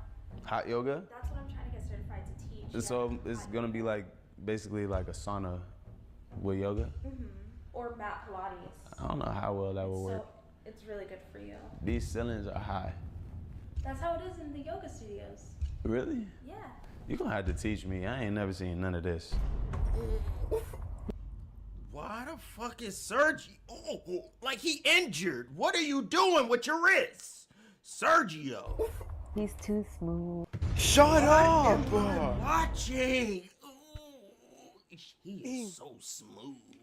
These people. God damn it. So you're gonna. This man locked the fuck in. Bro, he's been locked in. Have you not seen his face? This man, for what I've seen, this man has not blunked in how long? Since the beginning of this freaking decoy thing, he has not blinked yet. He is so fucking locked in. I haven't seen a guy, the nigga, this locked in and like fucking trying to clutch a 4v1 in Rainbow Six, bro. That's crazy. You got Sergio, and you got the other girl in your ear. He is so amazing. Oh my God. And this man locked. To be a yoga instructor. That's tough. Yeah, no more. Oh yeah. Oh yeah, she blinked. Yeah, she blinked. To be a yoga instructor. That's Okay, tough. okay. He actually fucking blinked because I didn't see him blink at all. For how long? Yeah, no more free ideas. That was my last one. Well, I'm gonna start giving you the ideas, man. You bring all of your clients here, and we're gonna help you build your business, and you're gonna help us build our business, and that's how it's gonna work.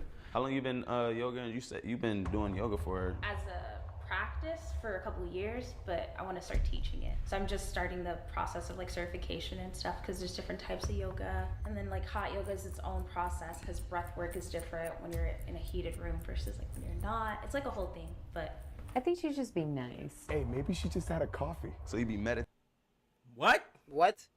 And I meditate a lot. I meditate in the morning. I do like movement meditations too. Like What is that? it's just like paying attention to your breath as you move. Because really what meditation is just like hyper focusing on one thing or not focusing at all. The not focusing at all is like the morning stuff where it's like quiet, but you can move with intention, and that's considered meditation too. So I just meditate. Like right now I'm meditating. She a yapper. What the fuck are you talking about? Because right now I'm meditating. What the hell are you talking about? You meditating right now? Damn. Let me find out you high.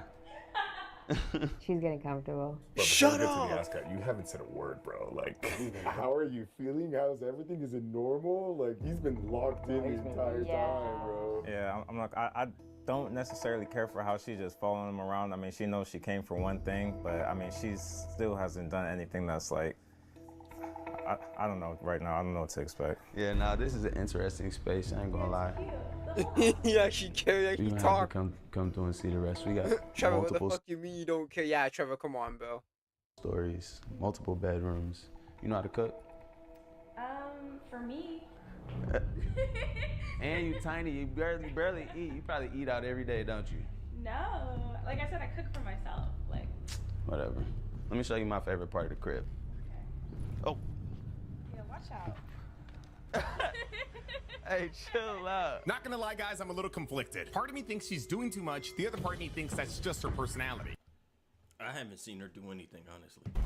Yeah, it's we true. are not. I don't know why y'all geeking. He is so smooth. But then again, I'm only halfway in, so this might end up being that's a crazy pause. That's a crazy freeze frame that I just did. But yeah, it's true. We haven't seen her do anything yet, so it's like as of right now, she just seems.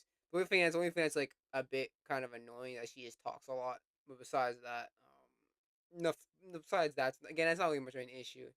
So yeah, she kind of talks a lot, but besides that, it's fine. But that's a crazy pause though. Move. He's awesome. The man of the year. Oh my god. I ain't see anything yet. I don't know. She just having conversation with somebody that her boyfriend supposed to be working with, so it's no point in ignoring them or being short with the answers. They're gonna be like, damn, she got an attitude. What's the point of having bad attitude? Your boyfriend gonna be here frequently all the time. I mean, she low-key did just swerve Jay with the whole cooking thing. Part of me feels it was a green flag, part of me doesn't. Cause she did start undressing. Wait, what? Come from? Whoa. You got a whole sweater on, girl. Oh, thank God. False alarm. She was just taking off her sweater. It was hot. It's always Sergio being dramatic. Well, this is my favorite area. If I was to smoke, this is where I would hang out at. Right here. If you were to smoke. Yeah, I'm not into the weed and all that. I like. This is pretty for meditation, though. Yeah, no, it's vibes. It's a literal manifestation. I remember at one point in time. Now she's hanging out. Yes. Now it feels like they're just hanging out. Okay, let's be real. Who wouldn't want to hang out with this nice view? It's a nice house. Maybe she's just trying to take in the vibe. I remember at one point in time, I used to sleep. So I'm from St. Louis, Missouri. I don't know if I told you that. And I used to throw parties and all of that stuff. We was super party. Okay, come on, no. She's a dirty little whore. Shut up. Now she's cheating. Oh no, that's grounds of breaking up. Now you doing too much. Yeah, bruh, that's game over. Oh yeah. Oh yeah. Oh my God. Ain't no way. She's really touching and cleaning up another man's face. What is it? It was like a little fuzzy. Make a wish. Like, out of here. You made me forget what I was going to say. Stop interrupting me. That's rude. Okay. I'm just trying to help you out. That is friend. No. Yo. Everybody terrible in the room. Everybody in the room is terrible. Look at Sergio. All in his face, and look at her. The Daylon, know what? I respect him because he's not being expressive. He's just like shaking his head or whatever. But like the chick and Sergio, they're instigators, bro. And they wonder why people throw hands and shit to the decoy. Yeah, you wonder why, bro. Like get all in the face. Look at him. He just gotta sit there and endure all this shit. This is terrible. This is a whole new definition of. Look at him. I would be pissed off too. Everybody in the room making me madder. Oh, what I was trying to tell you was I used to sleep in my car. I used to sleep behind this nightclub called the Pepper Lounge and literally meditate every night and every morning and every day I would tell. Look at what you doing, bro. You a bot. Well played. Don't be putting them bits in here. Look at what y'all doing. Now the bits is flying. Just when the shit started getting good, she grabbing niggas' faces and all that. He slept at the club parking lot. Yeah, that make no sense. He used to party that much. He slept in the parking lot. That's a wild ass man. Myself like I'm gonna get a big check from music and it's gonna change my life forever. I write music for artists and literally by the end of that year I got a big check from music and it on me. You manifested it. That's how you know you can literally have anything you want in this world. Yeah. I believe in all that stuff. Yeah. For sure. Now they're not talking about the gym anymore, so it's getting more personal. Yoga and all of that shit is like it goes hand in hand with the manifestation. Grounds you so you can manifest and meditate and all that stuff. When you be meditating, like what you be thinking about? Sometimes nothing. Sometimes just the act of like being somewhere. Like I don't know if that makes sense. Like I feel like we're always thinking like, oh, I gotta do this, I gotta do this, I gotta do this. But sometimes you just need to be where you are. Don't laugh. Don't laugh at me. Why'd you look at me like that? You kind of cute. I ain't gonna lie. This is nice. You gotta be where you are. I feel like we ain't got no choice. Goddammit, I don't have a choice but to be where I'm at. Where the else I'm gonna be You're at? not listening. That's the point. That's what Zen is like just being consistently instead of like, oh, I'm gonna do this next, or I'm gonna, instead of constantly thinking about the next thing, you're just there. He tired of her talking. You see the look away. He's sick of her. She just yap. Oh, I'm gonna do this next. He like, damn, this girl just be talking. Or I'm gonna, instead of constantly thinking about the next thing, you're just there. Like there. Does that make sense?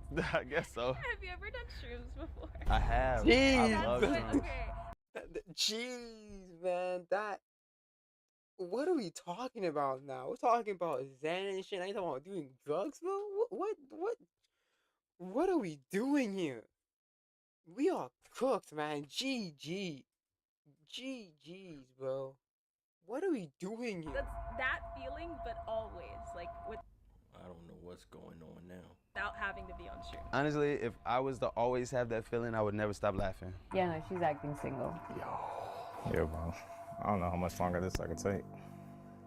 You already thinking it's a fail? Yeah, she's damn near pushing every red flag I got right now. And she's over here giggling, having a good time, and Because if she's acting like this with guys at the club, it's like she came for what she came for, and she got it. So right now, everything she's doing is extra. I mean, Facts. I don't know if I want to keep watching this. Shut up. I mean, it's we don't. So what's up? You got him in? As we were talking, discussing everything, Okay, yeah, finally we actually get to the juicy part because it's just like it's a lot of talking and all that stuff, all that setup, and then it's like now, yeah, the decoy is like, yeah, let's get to the point, but you got a fucking man, yes or no? It's like ended up making his move. That's crazy. So what's up? You got him in? You got a boyfriend? She wasn't safe. Game over.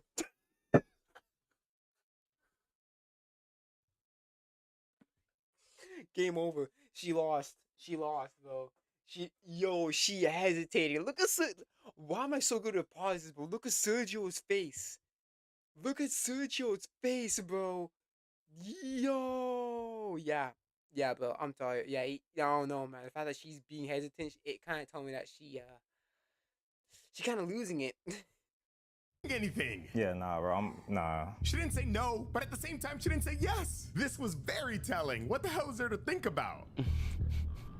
You got a situationship? What you thinking? It's complicated. It's weird. Okay, Jada. It's complicated. It's weird. It's okay. I can be August. August. Huh? Actually, never mind. Wow, she didn't get that. That reference went right over her head. Good, because that reference was dog shit. But is this a fail already? I knew he was toxic. Toxic. What are we doing? This man don't even want to pass the challenge. Now he's embarrassing her. He talking about, I knew you was toxic. Motherfucker just asked for her number to get her to completely fail. Where the fuck you going with this? I knew you was toxic. Only a little bit, but Me? it's there. I'm not toxic. No, I can't even be toxic if I wanted to be toxic. You're being toxic right now. No. No, you're toxic. I can tell. Only a little bit. Only a little bit. I feel like all of us got a little bit of toxicity in No, us. not me. Not me. Yeah. So. You heard how he said, yeah, alright. Let's see if I can manifest your phone number into my phone. That was cheesy, huh? Hell nah, bro. She ain't even trying to claim you. But she hasn't given the number. Nobody want to hear that. Yeah, shit. but she didn't say that she had a boyfriend, though. She hesitating. Your number, though. What do you want my number for? Now she playing in her hair. It's supposed to be like business. First of all, this is cute as playing with your hair while you asking me this question. You're making me nervous. Oh, wow. Yeah, you can't be with a girl like that. Another nigga got you nervous? That's disgusting. She nervous. Despite her saying things are complicated with her boyfriend, Amber is hesitant. It makes me wonder, is she nervous because she's uncomfortable or... Nah, she feeling warm and fuzzy inside. Ooh, butterflies. Nervous because she's blushing. I like that. What you mean what I need your number? How we gonna do business if I don't got your number? That's what you want my number for? I mean, amongst other things. Like what? I don't know, like maybe taking you on a ride on my motorcycle. Or maybe I can call you and we can take a dip in the pool. Or maybe, hear me out, we can come and meditate off shrooms. And if you think this look good right now, you should see it at night. It be lit, I ain't gonna lie. Ooh-wee. We got Yo. meditate on it? Come on, let's meditate, come on. Yeah. She broke the touch barrier. You can have my number. You keep asking and asking. I asked 2 times. She just No. This ain't friendly no more, bro. No. Yeah, it's This game over, ain't bro. friendly no more. I mean, You wanna cry? That's all I need. He tried to make it seem like he demanding it. Well, since you keep asking and asking, I'm glad he established. I only asked you twice. Chill out. I only said this shit 2 times. See, really, that's a red flag for me. Not only does Amber give out her number, but she breaks the touch barrier before doing so. Yeah, you can have my number. I'm just wondering how much more I gotta watch. What's most damning though is the whole it's complicated. Unless there really is something going on between them, that's an automatic fail. She's smooth as like, am I tripping, bro? Like, I just want to hear from you. Is this friendly or not? This ain't. No, this is beyond friendly. Yeah, no. Hopefully my boy can manifest them boots that he was talking about earlier, because I don't know where them up that I ain't gonna lie. You lost them. I just enjoying the moment. I'm just here. I'm just existing. Now he want this to be over. That's why he talking about Daylon with the boots, hoping they hear and get him in the motion to get the boots to get this shit over with. So you a yoga are instructor? where you are. Yeah, I'm being where I be. Period. How much more does I gotta keep watching? Because this pisses me off. I'm not gonna lie. You think she's full on failed? Yeah. I just wonder if she would kiss him like that. Shut up, lady. Just because that's what you would do, don't try to make it seem like he need to do that with her. You want him to kiss you. You projecting. That's crazy. If she is this comfortable, she would him. Bro. Oh, y'all wilding. She's done. I'm done with that. Cooked. She's burnt. That's cooked. it. I mean, if you think this is over, bro, we don't gotta keep watching. No, I'm done watching this. How they done is another 12 minutes of footage. What they pull after this? Teach me some yoga, man. When? Right now. Right now? Yeah. What do you mean? Oh, snap. I had completely forgotten about this part of the plan. I ain't never did yoga. Really? Yeah. Ever? No. What I look like doing the what's that? The dog, the upward dog. What I look like? Downward dog? See what I'm saying? Here, hold on. Where are you going? I thought Jay was gonna bring this up before asking for her number. So since he already got it, I didn't think he was gonna do it anymore. You finna teach me some yoga. She does have to do this as a yoga instructor. Yeah, No, but she does. She ain't gotta do this with him. She ain't instructing him. Your call. Do you want to see how this plays out still or no? No. Done with this. Trevor didn't want to see if Amber would end up getting super touchy with Jay, so we quickly texted him, abort, abort, abort. Just in case, we also sent one of our crew members around the house, though, to see if there was a back way into the garage to stop him. Amber didn't seem too fond on free lessons, though. Like I said, I gotta charge you for all of it. How do I know you good? I gotta charge you. How I'ma know? It was all up to fate. I was hoping we stopped Jay, and as it turns out, he successfully got the memo and returned empty-handed. I can show you what to do. No. You're not finna have me out here looking crazy. Just go inside. It's hot as hell. Where's your homeboy with these boots? We will never know where this could have gone, but by the sounds of everything, it could have been one crazy yoga session. I think we successfully avoided a catastrophe. I've seen everything I needed to see right here. I mean, there's not much more that you could show me to prove anything else. No shoes in the house. Oh, Also, she's not claiming her boyfriend. Facts. That's the scary part. When he literally asked her, when the guy literally asked, "You got a girl?" She said nothing. She didn't say she got one, or she always said it was complicated. It's like, okay, but that doesn't answer my fucking question. Do now was hold Amber there. So do you think you're done with her after this? Or? Yeah, she's done. I'm literally done. That man said no shoes in the house after they wore shoes in the house for the past whatever. You want to go down there and have a conversation with her? Yeah, I'm ready. Okay. Yeah, let's hide your mic then in that case so you could go talk to her. Personality. Did she do too much, or was she just being friendly? I was sure Trevor was going to want to take things into a day too, so I was very surprised that he cut it off where he cut it off. Good for him for setting and sticking to his boundaries. I hope you guys got your Takis, because you guys already know. This shit's gonna be good. Damn it. Reese, get your tacos, cause this gonna be good. Takis, you idiot. Takis. He slammed the door. Slam the door. He better poke his chest out. What the going on? Tacos, Let me cause this see gonna shit. be good. Takis, you idiot. He slammed the door. Slam the door. He better poke his chest out. What the going on? Huh? Why are you looking at me like you stupid or something? What are you doing? You ain't got nothing to say? Well, what are you doing here? Who is this nigga? Huh? Explain your friend. Who is he? Who is this nigga? You know him. Why he's calling him this nigga? Why you mad at him like that? God damn, who this nigga? That's wild. Why he calling it that? You set this up. This Daylon? You chose him. Not. That's actually his roommate. That's not my friend. Okay, so why are you guys all coupled up and sitting next to each other? I was just waiting for the boots, waiting for the massage gun, babe. Oh yeah? I don't. What are you doing? I'm not gonna lie, you got me looking stupid right now. You think I don't know what you got going on? Looking stupid for what? I came to get the pictures. Oh yeah? I got the pictures. You want to see them? And you wasn't touching on this nigga? No, I got the pictures and then we came here so I can wait for the massage gun. Okay. You must think I'm stupid. I don't think you're stupid, baby. What do you? Well, first of all, I thought you were at work. Okay, but I see that y'all coupled up, so what's this right here? Y'all sitting close together and I thought you were at work. What does that mean that you sitting close with this nigga? No, it just means that you lied to me about. So where were you? I lied to you? Where were you? So you checked out that gym? I did. I got pictures. Oh, gaslighting. Oh. Put your foot down, bro. All right. Also, I'm still confused. Like, Don't stop. This whole thing, I've been watching. Can I ask you, like, what are you doing here? I've been watching you this whole time. That's why I'm asking you. Think I'm stupid, huh? This whole time. This whole place is bugged with cameras. It's literally a whole camera crew that's been watching you. Right. Like, what are you talking about? I've been watching you flirt with this nigga this whole time. I wasn't flirting with him. Oh she's no, lying. no, He that's a too, but I feel like we lie. should give it like 10 Low more key. seconds. Because once the cameras go down, she can get spooked. She's Stop. She's gonna be a whole different character once we come down there. Okay, so you're just gonna sit here, look me in my face, and just lie to me. That's what we're doing? Why is he not bringing up the phone number? First of all, hi. I haven't seen you all day. And you come downstairs when you're supposed to be at work, and you're yelling at me. You in here coupled up, booed up with this nigga, and you supposed to be having Daylon show you, so you didn't get what you needed. I got pictures, but I didn't get the massage gun. No, she being a smart ass. Girl, you were doing more than that. Way more. What was you doing here? Why are you still here?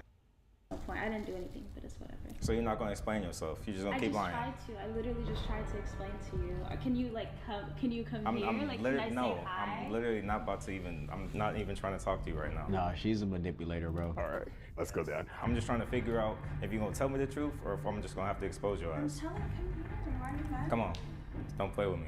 Why are you stepping away from me? I didn't do anything. I was trying to get the. It's a whole ass camera crew, like I told you. You literally been being set up. You think this shit funny? No, it's not. Oh my god. Wait. My man's needed some clarity. You know him? You know Of course him? I know this nigga. Wait, I'm still what? Hold on. I'm not gonna lie, you keep laughing and it's pissing me off. I'm not laughing. It's just, you're insane. Because I didn't do anything. Okay, so what was you giving him your number for? For business. For business? Yeah. What y'all gonna do with business? Wait, come here. Uh-uh. Come here. Stop. Come She's trying to manipulate the situation, bro. Nah. Baby, Hey, watch out, watch out, watch out. Stop. Watch out. Stop. Watch out. Stop. Literally, watch out. Stop. Stop. Stop. Look at me. Look at me. Come on, don't even play with me. No. Go sit down. No. Go sit down. Sit down. Sergio, he disappeared? Yeah, Go sit down. Sergio, come on, bro, do something. All right. This entire thing was a loyalty. There you test. go, So I ain't he thought talking. that you were talking to other guys or whatever Why is she still touching him? and stuff, and But I didn't do anything. All right, can you do me a favor and go sit down? Can you sit next to me? I'm not about to sit next to you. Can Just sit go next to sit me? down. Go sit down. Stop. All right. You pissing me off. I'm not gonna lie. You pissing me off. I ain't gonna lie.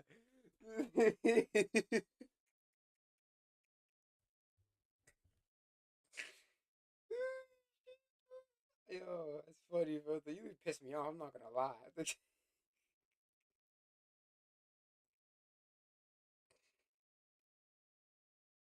Shit. Anything that bad. We can talk about it. Did you not just hear what he said? We can talk. Be mad, bro. Talk about. I could literally show you footage. Who What do you want to talk Why about? Are you like?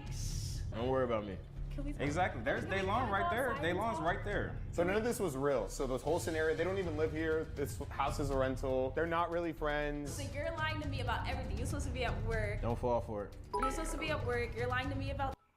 This girl is a demon. Oh, yeah. How life get. That's how life get. Reese, get the rocks. Reese, get the rocks. Hey. This is insane. Not the gaslighting. It is what it is. Yup, I was lying to you about being at work. Yup, I did lie to you about where I was at. That should be your reason to break up, because I'm already breaking up with you. So it should be easy for us to move on now. It should be easy. This nigga being your friend. That's some bullshit. It's not bullshit. It's equal. That's why we should talk about it outside without all these cameras here. Come here. Nah. That's weird. You got cameras in I'm my good. face right I'm now? telling you, I'm good. I seen enough that I needed to see to know that I'm done with you. You're not. Okay. You're not. You're not. Okay. She crazy. She crazy, man. You're like, yeah, you're not. You say that, but you're not. Ooh, she is confident in herself, man. That is for sure. How'd you get here? I know you drove my car, so how you gonna get home? You're gonna need to catch yourself an Uber. Can you stop?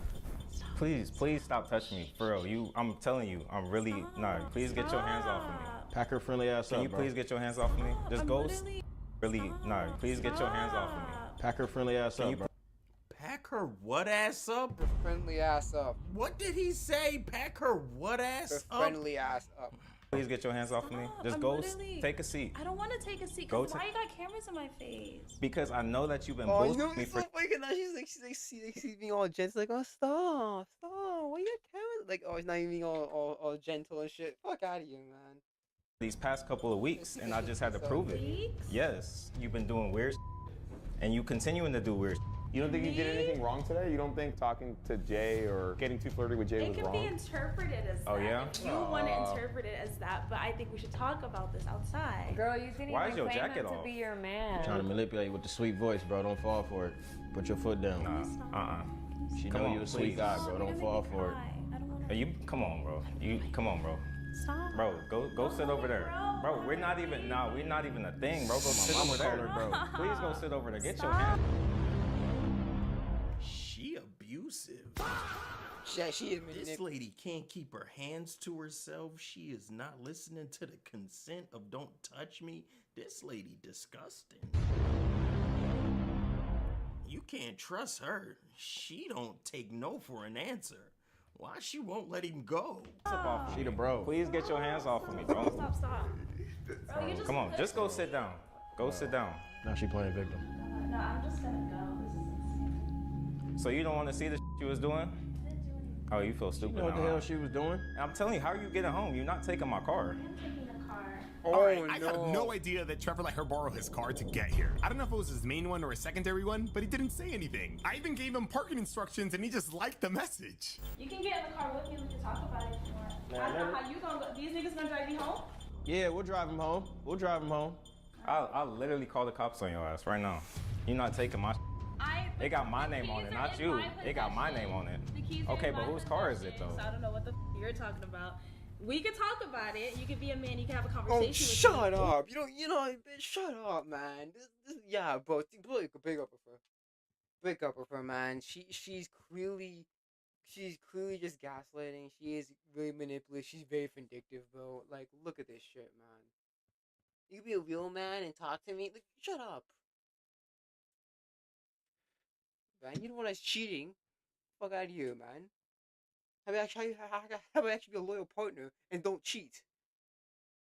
Fuck out of here, bro. Or I could drive your car away. I don't know what the like. Let her drive away. Yeah, let her go. No, we calling the cops. Yeah, fact, bro. Take it there. Bro, Take let's it take it there. Take it there. It's his car. Fuck out of here. I'll call the cops too. She talk about you could be a man and come outside since I'm not a. Let her take the car. What happened? What happened? She takes the car and she knows she freaking breaks something in the car or some shit. Like, no, bruh. Give me the keys, bitch. It's my fucking car. fuck you doing, bro? Real man, let's call the police. Let's hopefully they send a real man to come get my keys from you. Bro, let her go. And then call the cops. Bye. Let her friendly ass go. Report your car stolen. Bro, grab your keys. Let her Uber I'm about to go get my home. keys, bro. I ain't gonna lie. Let the cops get it. Even the chicks in there. He's gone. Hey, give me my keys. Hey, I told you you're not taking my car home. Give me my keys. I'm literally gonna call the cops on y'all. It's just one of the two. You're gonna call the cops on me. I swear to God I am. You're gonna call the cops on me. Shut the Bro, hey, she toxic as. I swear to God. You're gonna call the cops on me.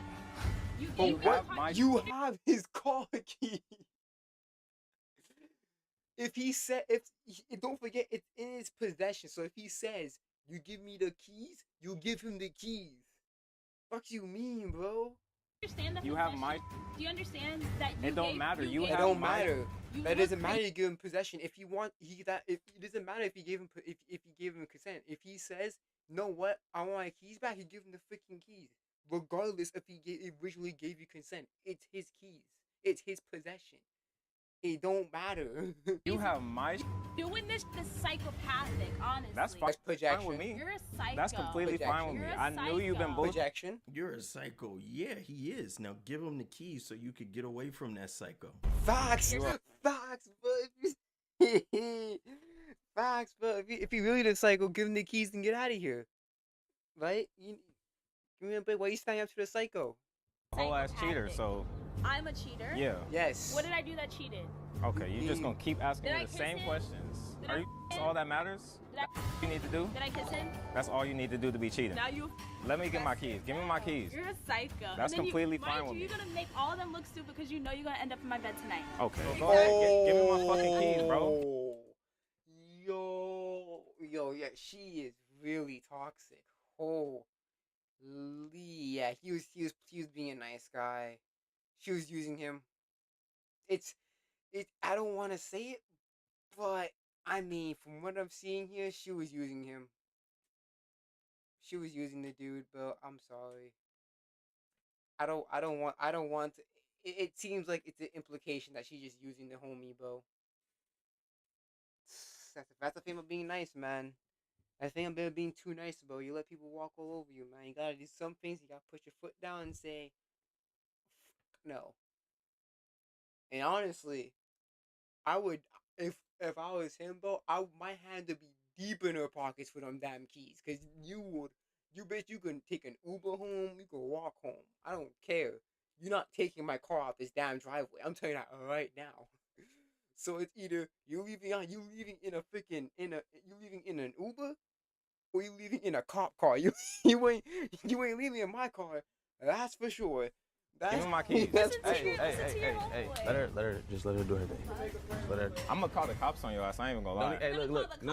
Don't even say that. Let her do her thing. Jade prevents Trevor from escalating things any further, so Amber walks away with his keys. She's taken his car. Damn, what would you guys have done? I would have taken the keys. I'm sorry, bro. He got Decker shit. Maybe.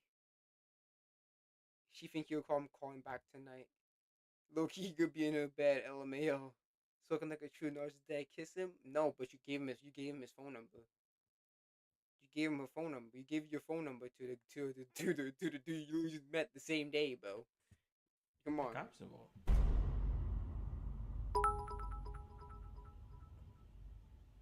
She gone crash the whip and tell the cops she was meditating. You're talking about you know that's a scary point too. Is that the reason why I would say no, I'm not letting her go, because if she's gonna damage something in the whip, bro. I'm sorry, she is. She's gonna scratch up something in the car. You might end up your car seats hella holes in them by the time you get your car back for me. So honestly, no, I would say I would literally get the car back. I wouldn't let her leave the car, bro. I wouldn't trust her. A lot of chat would be in bed with her again that night. But that don't mean that he rekindling with her.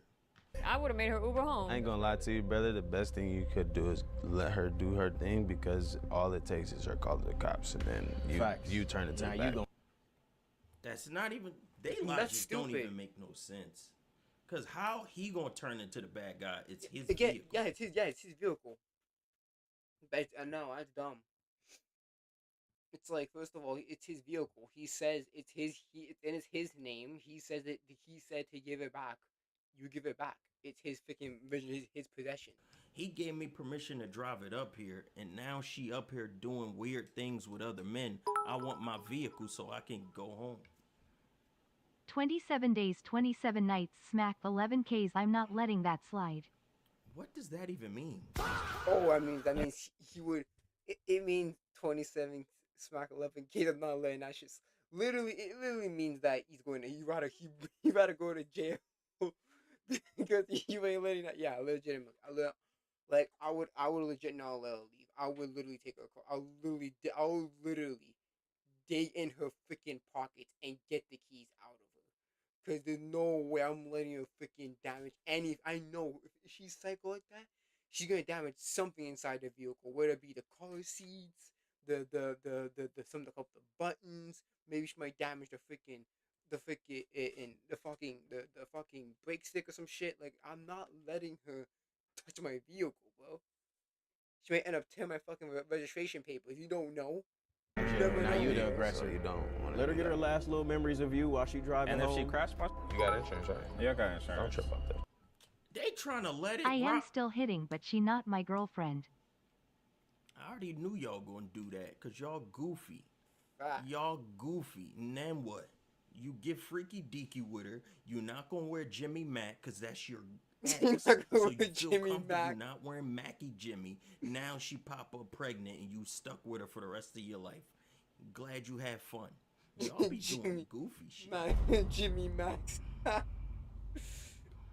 I didn't even know you let her drive your car here, bro. I mean, honestly, I thought it would be best because it's the only way that she could get here. Shout out to Jay for looking out, and shout out to Trevor for putting his car on the line to make this test happen. I'm sure he didn't want to make things suspicious with Amber or let us down, but I wish we didn't have to jeopardize his car. If I would have known like that was our only form of transportation to get here, we probably could have thought of something else. You know? Yeah, we literally the girl. No, you guys are idiots, bro.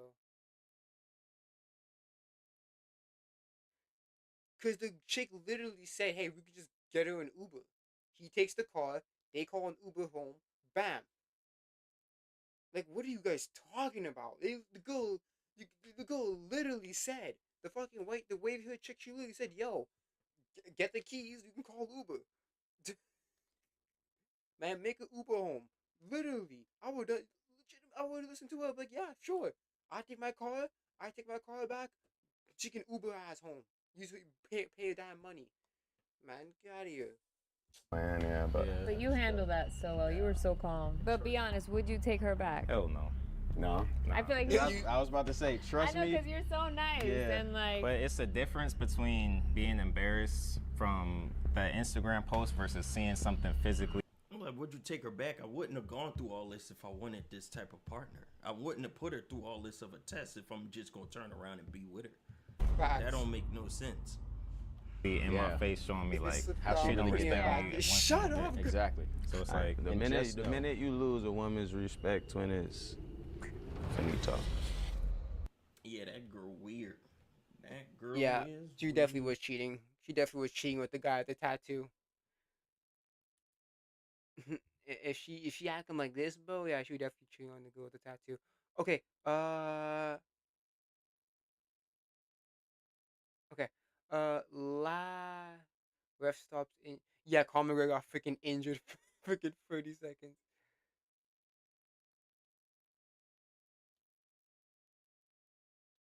Who won? Messi or who won? Argentina or Switzerland? Who won? Argentina won. Okay.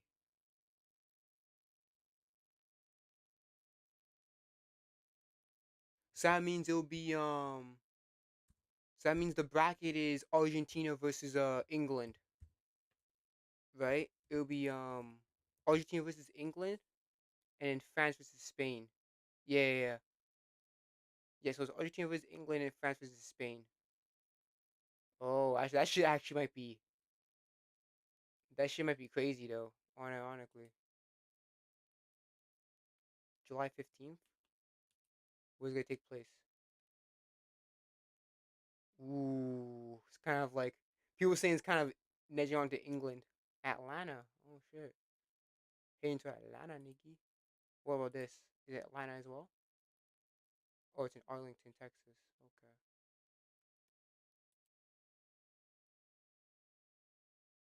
Yeah, easy. Cristiano Ronaldo. Okay. Last video will be this one by Nerdrotic, and then we're gonna end it. We're not gonna watch all of it because it's 1 hour fucking long, and I probably have my own inputs to put into. So yeah, we're gonna watch a little bit of this until like 1:30, and we're gonna end it. Here's John, defender of black people. Here we go. All right, Smelly Negro. I love that name. Which hockey movie He champ? fell for it. He fell for the oldest, one of the oldest tricks of the freaking book, bro. That's high school, bro. I remember I got one of my friends got like that. Man, we were telling her, my friend was telling her, yo, when you grow, your body grows, right? And she's like, yeah. So,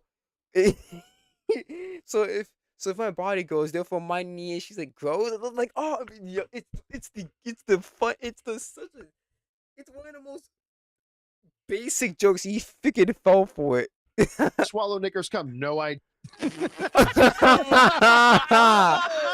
Oh, John. Whoa.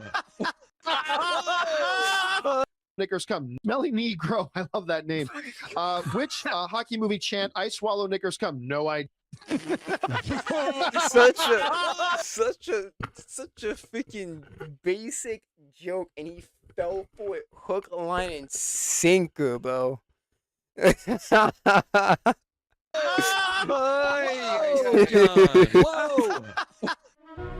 Nerdrotic.com. I'm debating on which video to go to next. What are we gonna do? Campia! So many. Let's do Campia. Fuck it. Yeah, let's do Campia. This is such a disingenuous video from him. It drives me crazy because the whole point is he's trying to defend against all of the anger for the Odyssey. Okay. The problem is everything he's saying is completely disingenuous. He is completely leaving shit out, and he's trying to build a false narrative about it. Fuck him. He's also talking like an NPC. All of these points from about 7 years ago that people have already reported, but he's like, no, I've just found them on the internet. Trust me. Well, and he also comes at it with that Campia style of movies are made with directors and producers, and they shoot it on digital or film sometimes, and the actors recite their. He says the most basic fucking shit. Like he's just like, I am the first one to break this down for everybody. They have made a very simple, incredibly narrow calculation in their minds. Lupita Nyong'o is black, therefore the Odyssey I can't is a disagree with movie. this. That is the entire equation for them. Go back. Her skin color is the we agree, John. John. Oh, put that MAGA hat on, baby. Let's go. There we go. He's completely missing the point with the people's complaints around that. It's like people. I hate this argument. Oh, it's a fictional story. It's like this is based off of oral tradition. Yeah. We'll get there. We're building up to it. Beginning, middle, and end of their critique. By condemning the film before seeing how her talent serves the story, and this is what I hate. I hate when people do this shit. It's like, oh, why are you criticizing? Why are you criticizing something before? Why are you criticizing the movie before it comes out? First of all, again, that's the whole point of a trailer. The whole point of a trailer is to get you to either be hype about it or to be critical or not to be or to be how I say what's that word? What's that? I don't know what to say. But either be hyped about it or be negative about it, right? That's the whole point of a trailer. The whole point of a trailer is to attract people into watching something, right? So I hate when, and then again, it's this whole toxic positivity where it's like, oh, you can be hype about something, but you can't be negative about something. It happens in a lot, like particularly in the anime community, especially nowadays with mainstream shit, where it's like you can only be hype about something, you can't be fucking negative about it. You don't have to wait until you watch all of it from beginning to end, or wait until it's finished if it's an ongoing series. It's fucking stupid. I hate it. I hate that mindset. Openly admitting that her performance does not matter to them. The only thing they are concerned with is not accurate. I do see his eyes moving with the teleprompter that he's reading right now because this is going to be such a delicate thing for him to equate.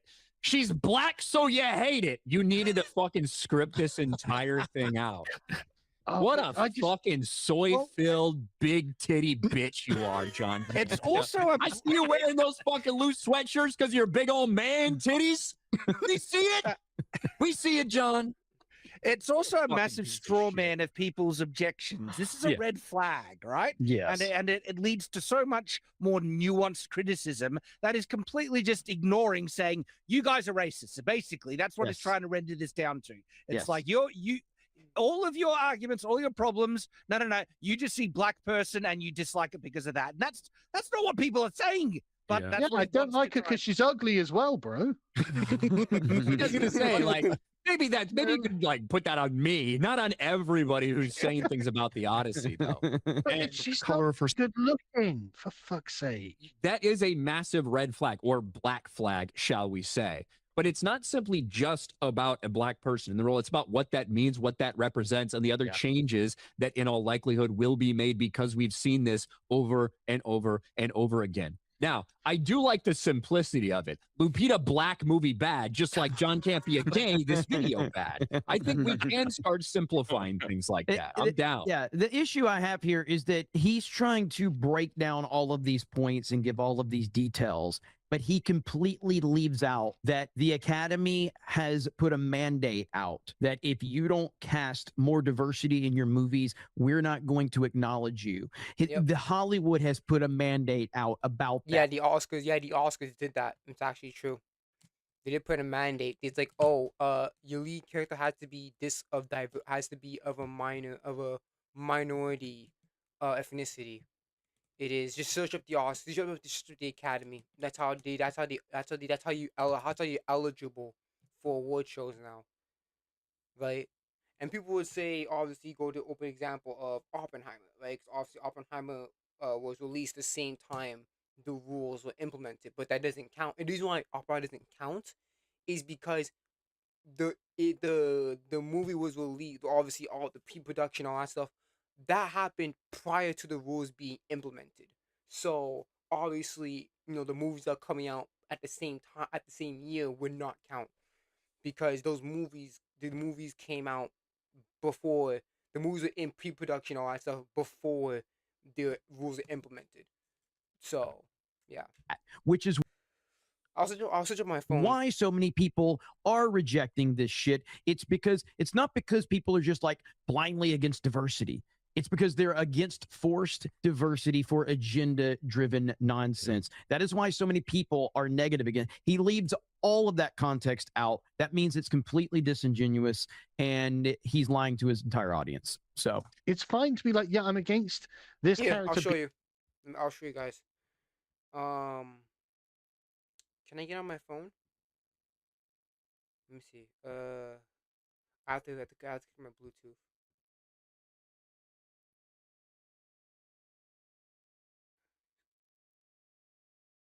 Here.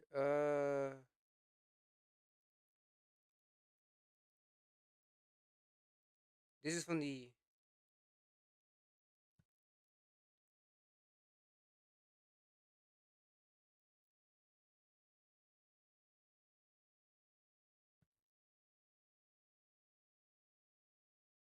Hold on. Let me just. I'm trying to figure it out. But I'll just search up here. Oscars DEI requirements. There we go. But here. It's from the actual site of the Oscars.org. So, Standard A. Right, this is Standard A.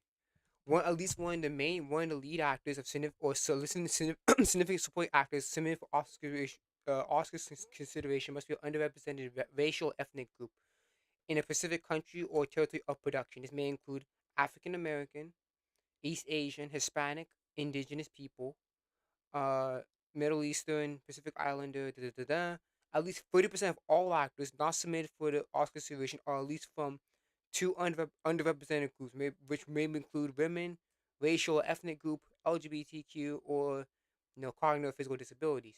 The main storylines, themes, or narrative of the film is centered on underrepresented groups: women, racial ethnic group, LGBTQ, whatever. Right. So basically, you have to meet one of these following standards, right? And obviously, obviously, a significant supporting actor would be Helena Troy, right? Because she's a significant. She's the reason why she's like, the face that launched 1,000 ships. So this is the reason why the shit's happening, in the first place. And obviously, she is African. Lupita Nyong'o. He's of African descent.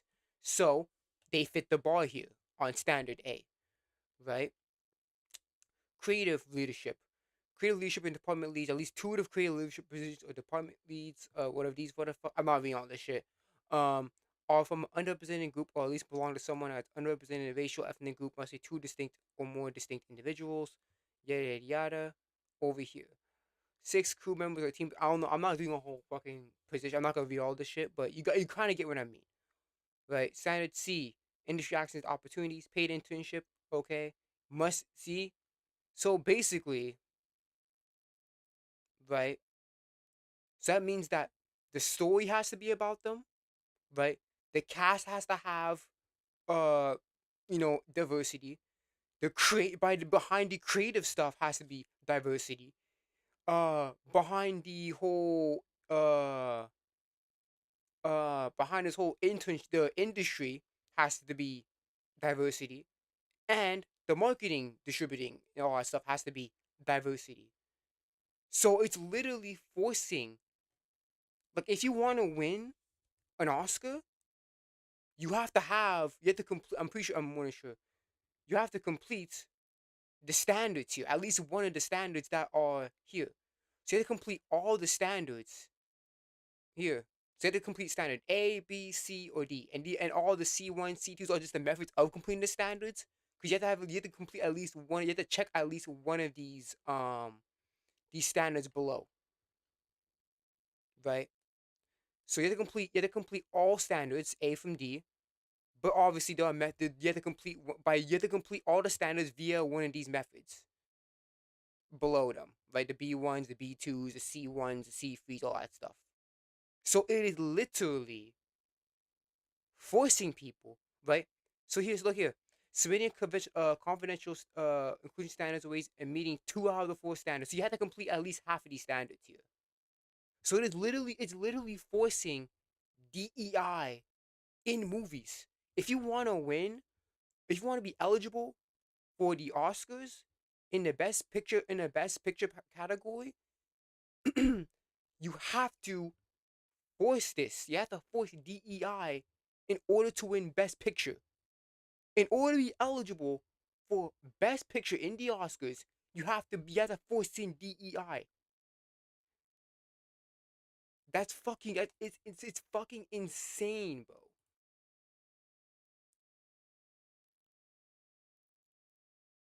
It's fucking insane to be qualified to force DEI in order to win best picture.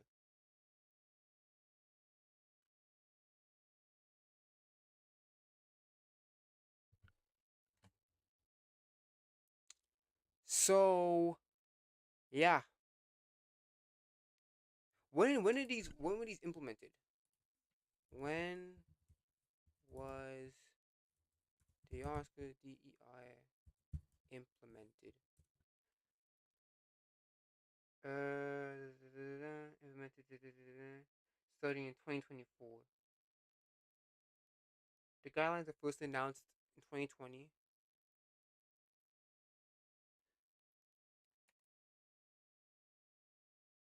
So here, okay, so it's actually like there's obviously the sources here. So, yeah.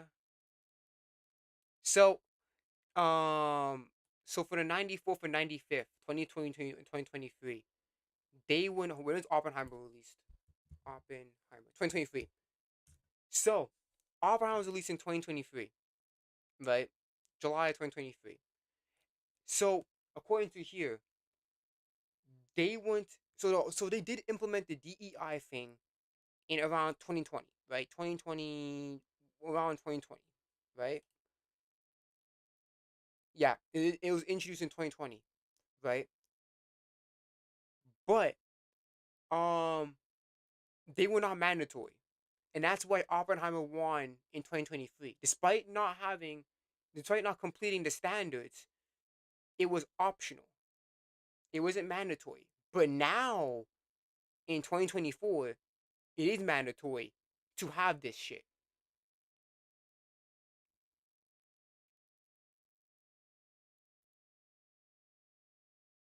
And that's a problem. So people who are saying, it's not bad because Oppenheimer won. No, the reason why is because Oppenheimer, right? The reason why Oppenheimer won in 2023, despite not completing any of the standards, was because it wasn't mandatory.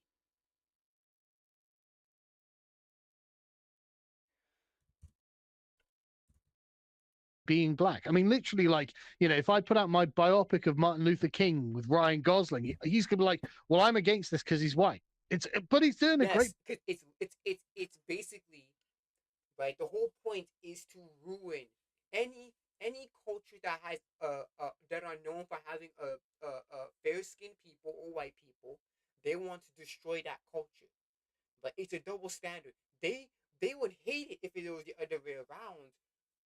But he don't care if it's this, if it's in the way that if they like it. Performance. No, but he's white and it doesn't make sense. And so but the thing, and I agree.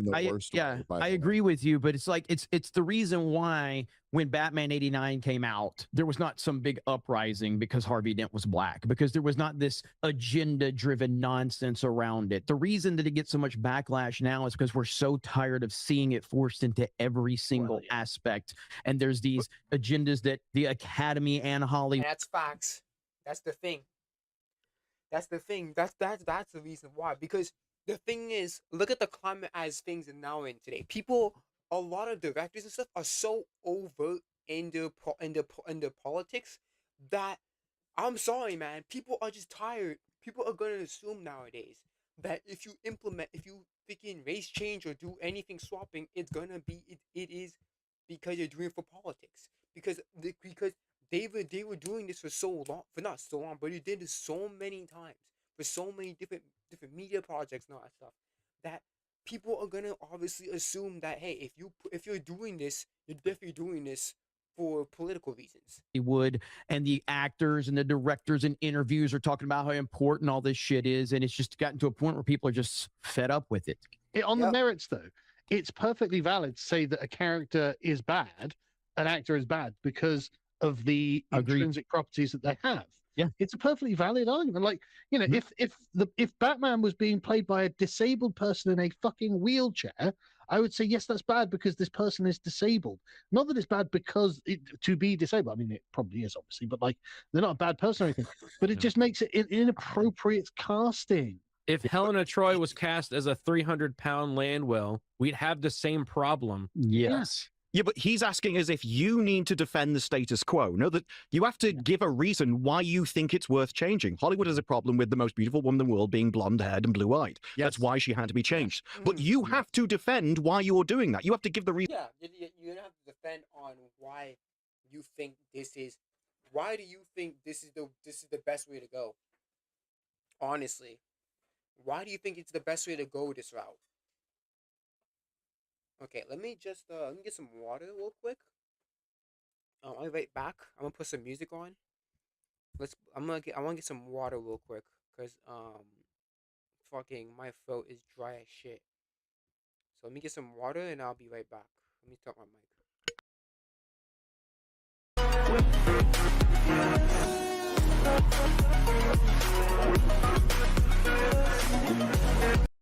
I got no dropped frames. That's crazy. I'm sorry. I'll be right back.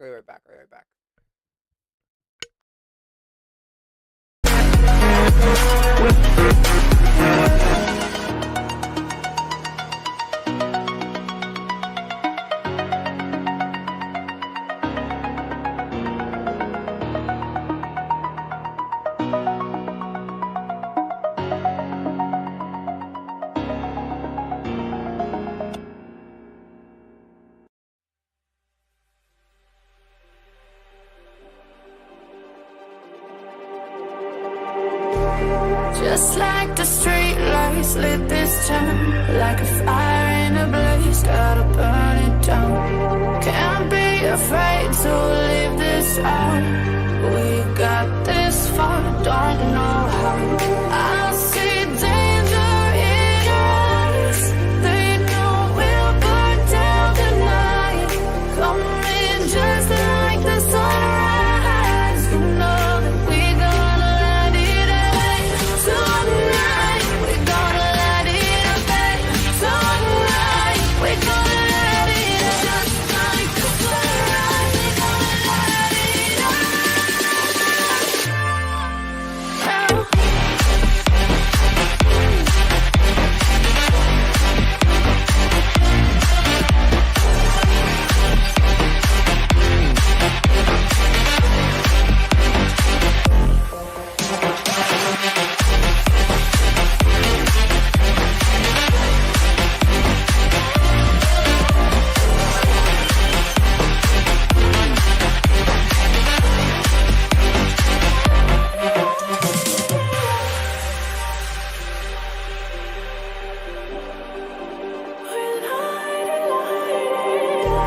just like a spark that's breaking out. Can't make a stop, can't turn back now. We know that there's no room for doubt. No, we can't turn back now. I see danger in your eyes. They know we'll burn down tonight. Coming just like the sunrise. You know that we gonna let it away tonight. We gonna let it away tonight. We gonna let it just like the sunrise. We gonna let it away.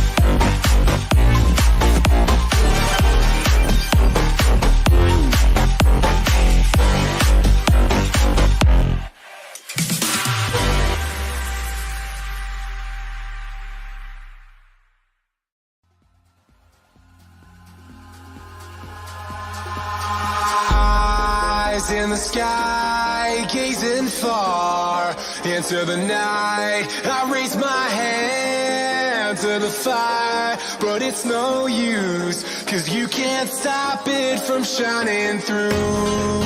It's true, baby, let the light shine through. If you believe it's true, baby, won't you let the light shine through for you.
sky, gazing far into the night. I raise my hand to the fire, but it's no use.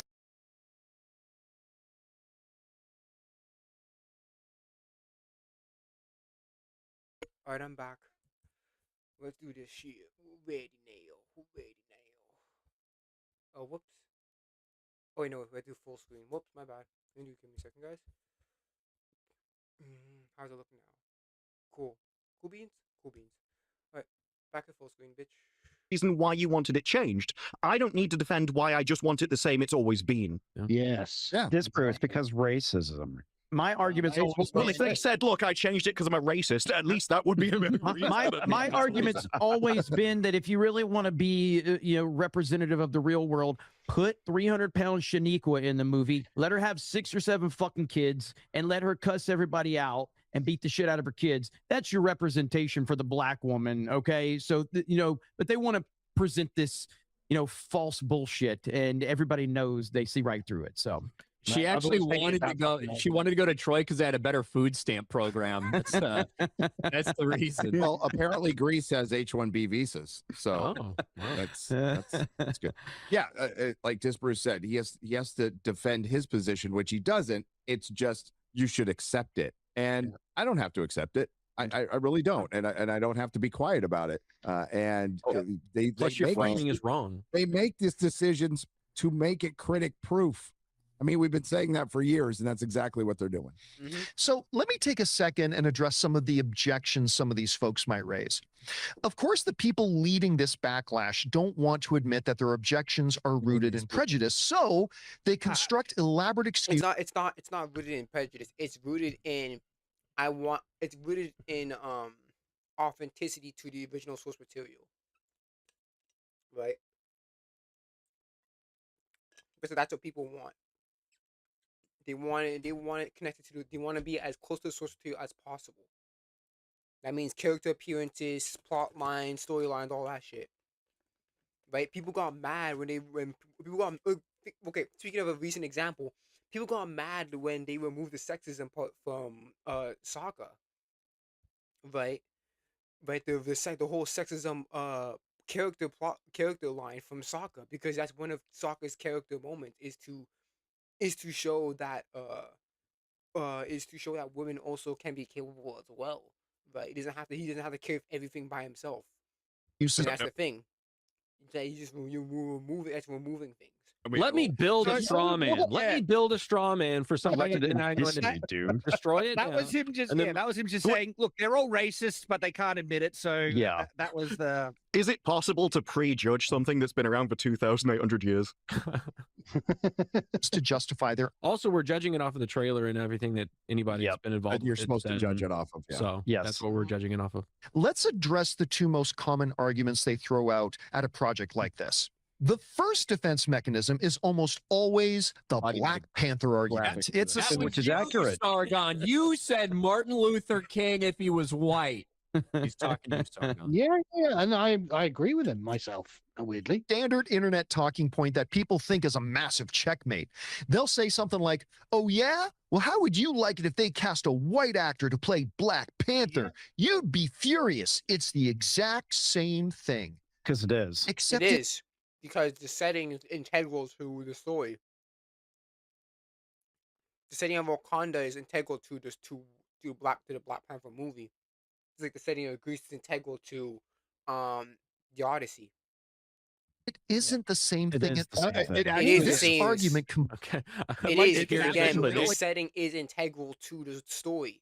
It is the same fucking thing. Like Wakanda is integral to the story of Black Panther, right? Because obviously T'Challa, he'll be the new king now, and obviously Killmonger and him finding out about Wakanda. So like the location of Wakanda is integral to the story, just like how the location of Greece is integral to the Odyssey. What the fuck are we talking about? It's the same thing. Yeah. Argue why this is okay. Oh, I can't wait. He fundamentally misunderstands how narrative and character development work in storytelling. Okay. In fiction, 95%.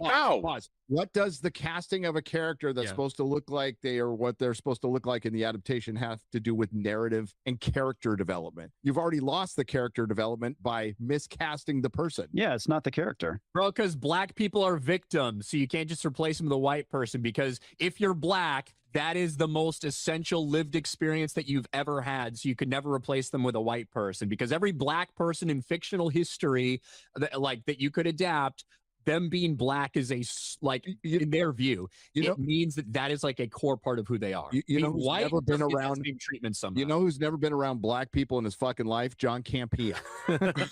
Actually, no wonder he's so happy. We know what he thinks about them. We've seen a few clips before. Transformers 2. Well, not even that Gary, one. you forgot your video one, so. about the complaints about the lighter skinned black guy that was cast to go play Black Panther, and Black Twitter lost their shit. Yeah. Facts. Who was it?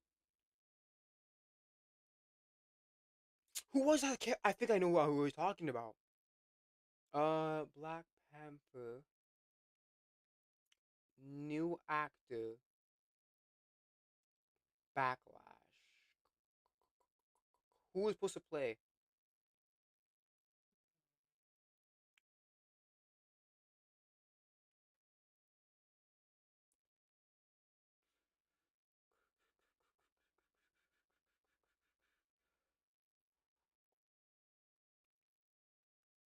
Who the fuck's Damon Idris?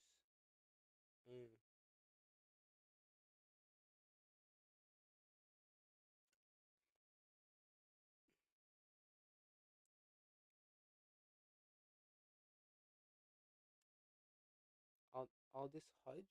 All this Hudge.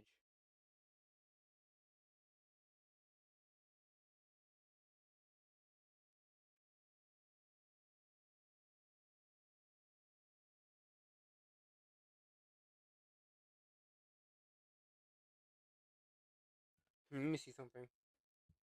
Gotta do some research, you know what I'm saying? I do some research.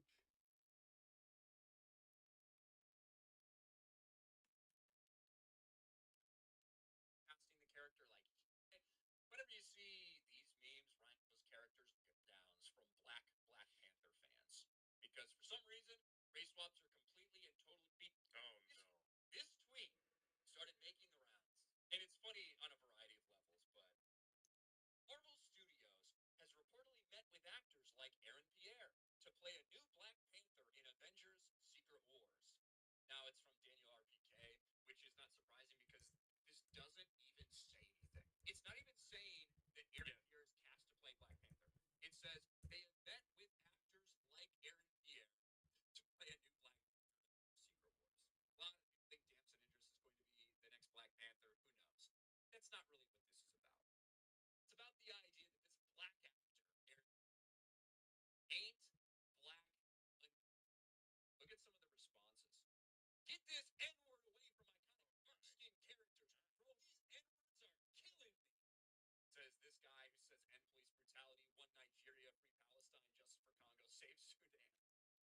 So I want to talk about the online reaction to Aaron Pierre being considered for the role of Black Panther in an upcoming Marvel Universe movie. And before we get into it, I just dropped a new video for Neptunian members and patrons. So if you're interested in watching, the links to join are in the description box. Also, if you enjoy my content, be sure to like this video, share, and subscribe. So recently it was posted on X that Marvel Studio reportedly met or auditioned with Aaron Pierre, among other actors, for the role of Black Panther in the upcoming movie Avengers: Secret Wars. And this announcement sparked outrage from Black men especially, and they were not happy about this casting. And they were not happy about it because they feel that Aaron Pierre is too light-skinned and or racially ambiguous to play Black Panther. They believe that the role that's what they meant by that's what they're talking about this controversy about an actor being too light. It was talking about Aaron Pierre. Because I've heard about it as well. But I'm like, who are they talking about? And it was Aaron Pierre. Okay. But I mean, Aaron Pierre, he looks pretty cool. Oh, he has like dark green eyes. Oh.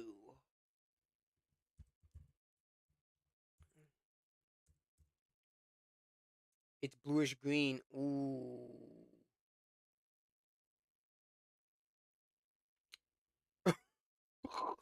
Oh no. Can you imagine this man's like it's like how can I be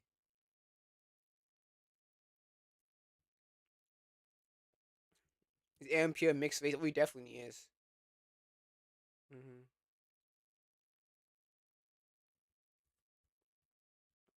Oh fuck. Okay.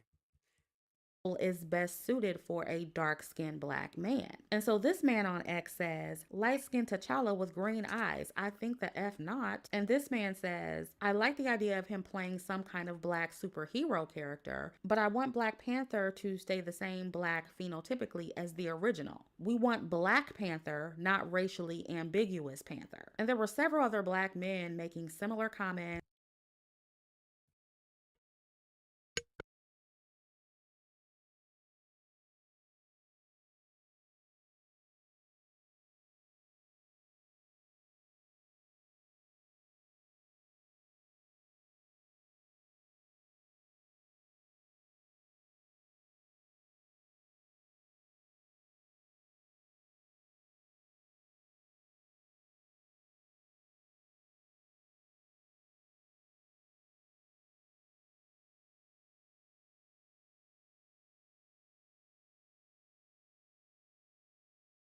Sorry, my mom asked you something.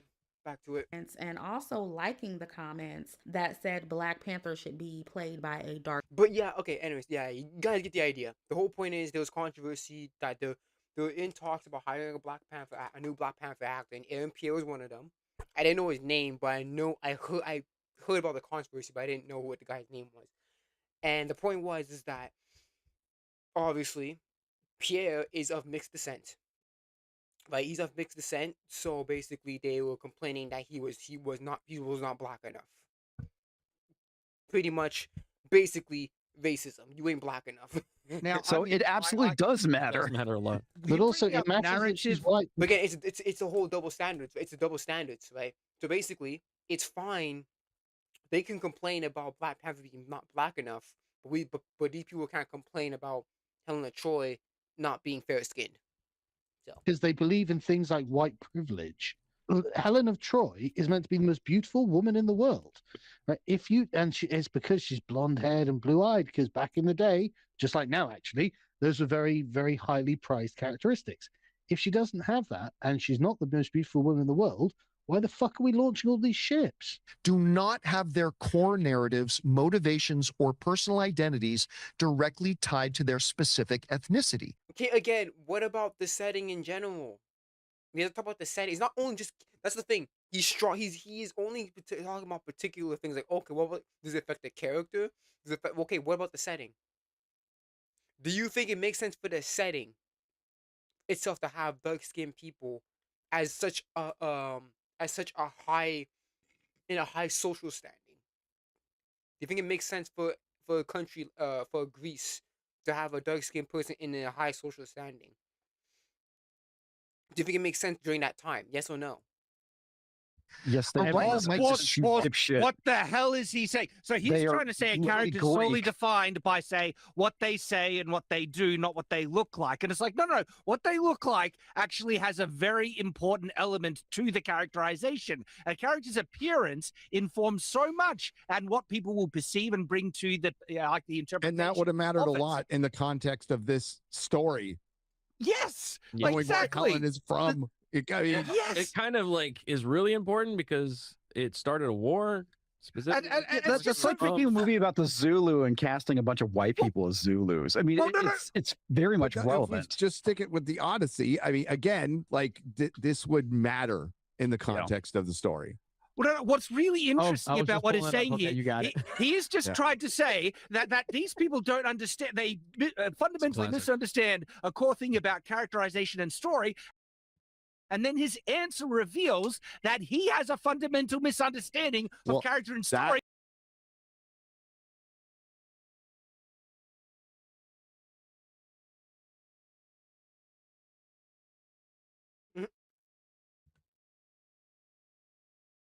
is by trying to true. say that their appearance doesn't have an important aspect to their character. You retard.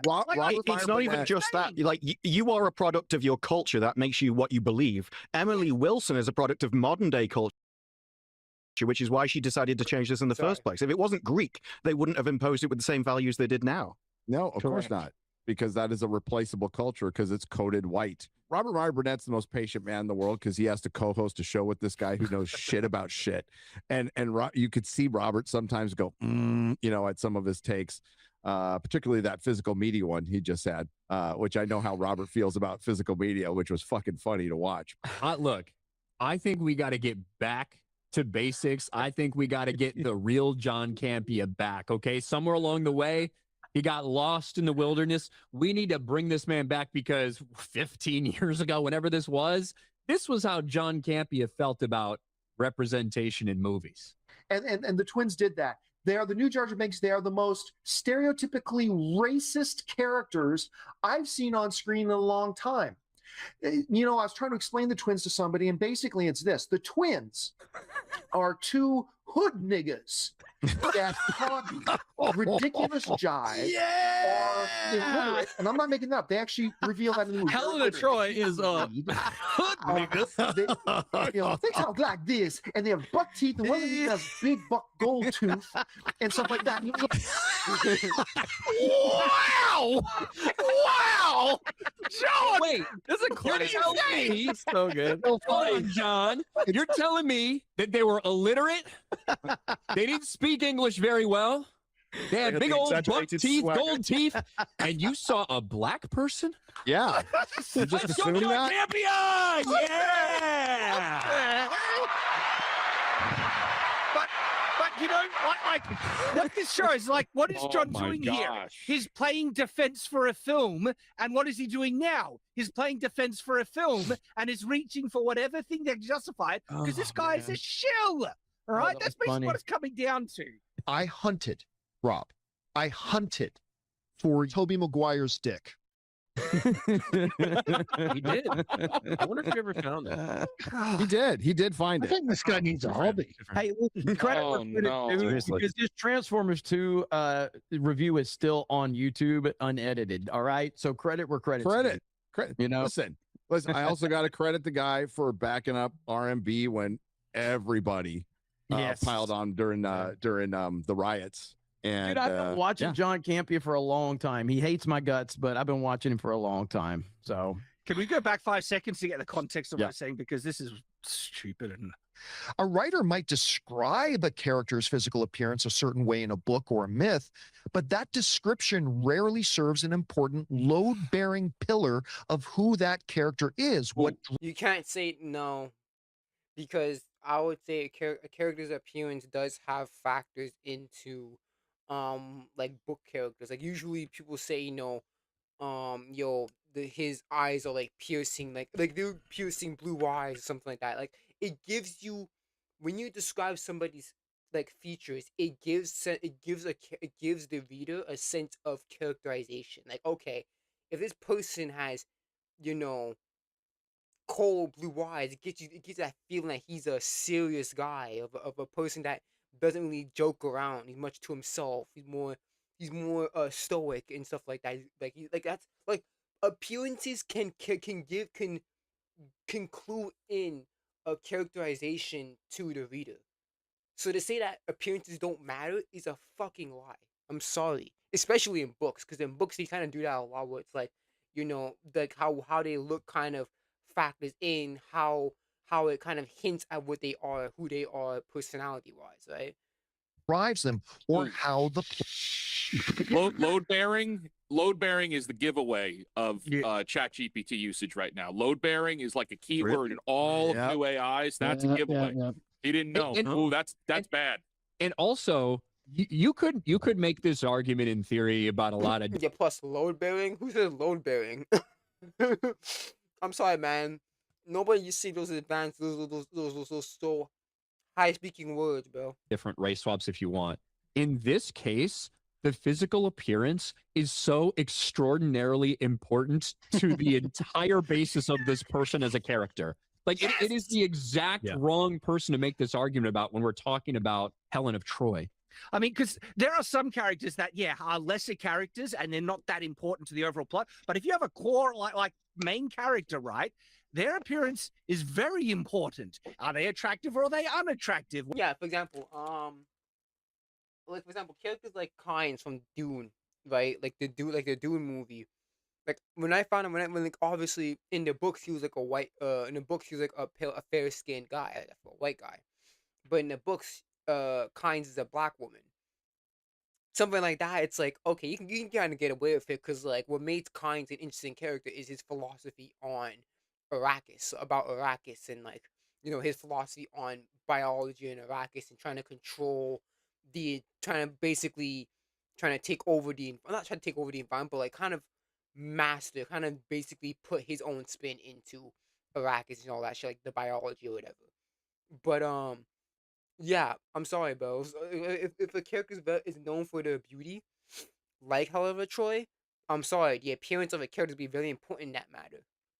It's a case by case basis. What is their background? Okay, that informs so much. The fact that he is trying to just use bullcrap kind of gobbledygook, pseudo-intellectual language to justify something so retarded.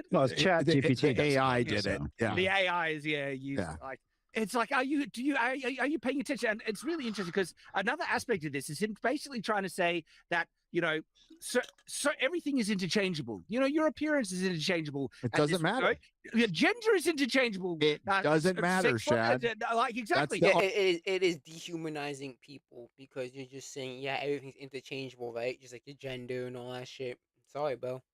It ain't. Argument is it doesn't matter. So if it doesn't matter, why change it? Yeah. I'm sharing my screen. This right here symbolizes your argument, John. Everybody's reaction. Jerry is Helen. Roy.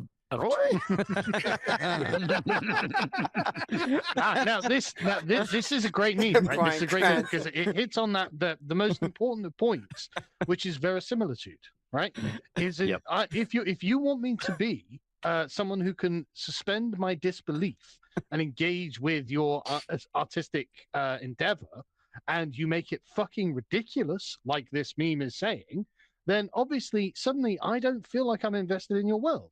And so you can come out with all the hoity-toity, high-minded, but it's actually not relevant in this character. I don't give a shit.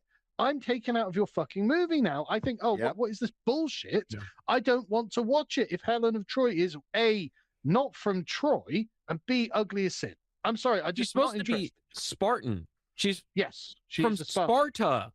Like it is specifically, she is from Sparta. She was stolen from there. It's very like a big kind of point of the war. Yes, massive plot point. Like all the arguments are done as if Hollywood is in the authoritative position that you have to defend yourself against. And it's like, no, if you want my money, you have to please me. There shouldn't be a single person on Earth that would be able to doubt that Helen of Troy, whoever you cast, is a 10. And there are people on Earth that would be that hot. There should be none of this, she's a mid. No, everyone. And if the Hollywood of the 90s would have done. Helen of Troy, everyone would get it.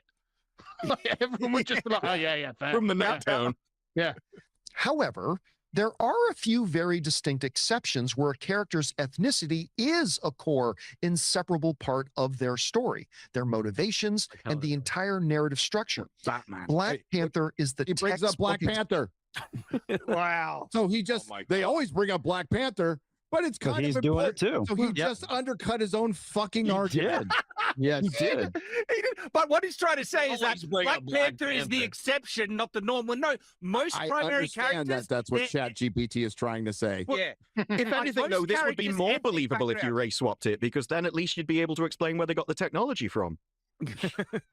But the thing is, he's trying to say this is an exception, not the standard, when it's the reverse. No, this is the standard, John. Most primary characters, unless they're tiny minority characters, most primary characters, yes, their ethnic background and how they look are a core part of that character. I'm trying to say it's nothing, and it's just what they say and what they do is retarded.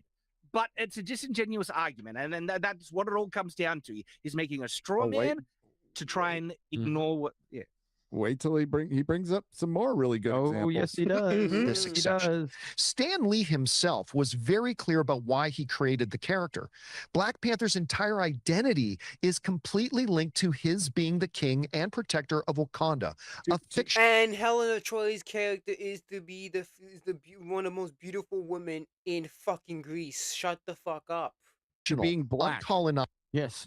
That's and Wakanda was fictional and uncolonized, but it was also just a regular country when Stan Lee and many other people who were involved created Black Panther. Wakanda wasn't. Well, yeah, they were well, they talk about isolations, but like Wakanda wasn't like the fucking Asgard. Like that came way later. Sorry to get too nerd on you, but Black African nation hidden from the world. His race, his heritage, and his cultural background that's why they the entire foundation of the narrative and his motivations. So it's only important if it's black.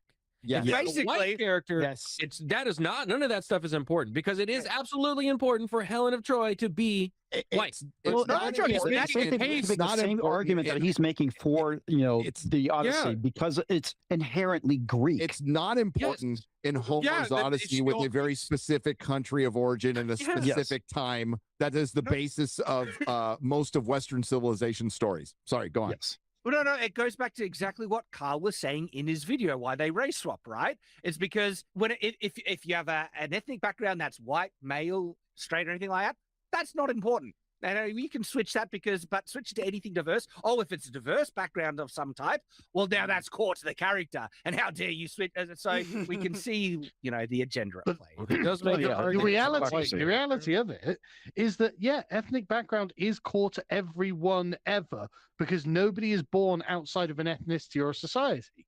So actually, nobody is just interchangeable. And all he's really doing is making the argument that all casting should be sensitive to what the character actually is rather than just be lazy and be lazy about it. Mm-hmm. If you change Black Panther's ethnicity, the entire story of Wakanda, isolationism, completely collapses. Another clear example but how come it isn't class for Helen of Troy, though? This, to me, is Batman. Bruce Wayne isn't just a guy who happens to be white. Growing up with he is, but continue. Extreme generational white privilege. Why not just regular privilege? What does him being white have to do with him being privileged? There it is. Generational white privilege. Oh my God. Growing up with that generational white privilege when he was very young, when his parents were murdered in front of him. Yeah, it's such privilege. Yeah, you guys think he wasn't LeBron grown James up? Kids have privilege growing up right now? Yes, LeBron James kids have privilege. Yes. But we're not allowed to say black privilege because that would be racist. Apparently, I was talking to Gary about this. I think wasn't we talking about this earlier, Gary? But the reason he brought Batman into it is because he needed some type of white counter argument, and this is all he could come up with. It's fucking Batman. This is all he could come up with. It's fucking insane. And bear in mind, this is all in light that Helen of Troy's ethnicity doesn't matter. Doesn't right? matter. It's amazing. It's like, and I'll tell you why it matters for Batman Bruce Wayne to be white is because Batman Bruce Wayne is fucking white. Yes. He's white. Deal with it. Don't change it. That's what he is. Yeah, he doesn't like criminals. He's trying to stop them.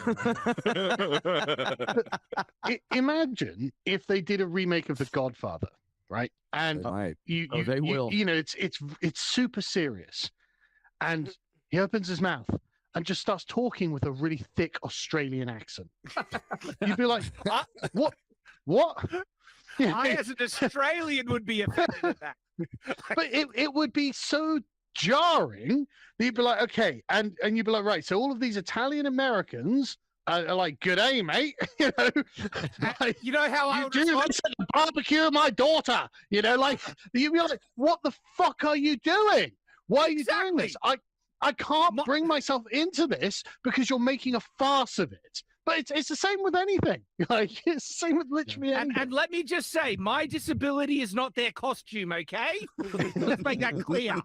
They do a remake of Crocodile Dundee, and he comes out, with the Italian fingers going, "Oh my God, Mamma Mia!" You'd be like, "Look, what is this bullshit?" That's a knife. That's not a knife. That's the Parmesan. Yeah. But that's the disingenuous point. Like John is trying to say that these are just the exceptions. No, John, this is the norm. A character's an ethnic background and what they look like, that is a core part of their character. It's crucial.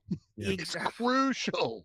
Title structure of Gotham City is a defining load-bearing element of his background. It shapes how the city views him, how he operates within high society, and the specific legacy of the Wayne family that he carries. His background is directly tied to the narrative and the reality. Yeah, but is it tied to his race? It's not. It's just mostly it's the family. What does race to do with Batman's character? His white privilege. His script. You see his arm go down. He's scrolling down the script. Yeah. It's interesting though that he says that his race and ethnicity is integral to how he goes through high society. You could almost say like the Odyssey, which is dealt with a load of people who are in high society dealing with nations and countries. Maybe their race may be integral to it. Something an African may not specifically in Greece. His entire argument here can be applied to Helen of Troy, and he's oblivious. What a retard! Completely. Well, he didn't write it. Mythological figure like Helen of Troy.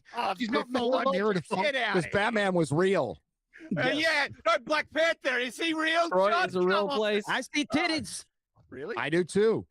Ancient titties. Little JJ too. The face that launched 1,000 ships has nothing to do with her being white or black. Her stories. It has to do with the location she was stolen from, right? Yes. What did you say, John? Well, hold on. It does, right? Because this is, I know that you wouldn't necessarily know based on all the promotion material and all this stuff. This is a Greek story. So what Helen of Troy is supposed to represent is the epitome of what the Greeks would have considered to be absolutely gorgeous and stunning and beautiful, because it's a Greek story. You know who they wouldn't have considered the most beautiful woman in the world? Like somebody that you could find working in a church's chicken. Okay, like that, they would not have considered that the epitome of beauty. Like that is why it is important. Now, the fact that this is a Greek story has been kind of forgotten in all of this when it comes to this adaptation, but that's why it's important. It's for the culture that created this story, what they viewed as beautiful. And also, his argument about the white privilege and stuff like that is like, you're saying that there wasn't a certain amount of, privilege that Helen came from. Again, his whole argument of Batman can be applied to Helen of Troy, but is missing that.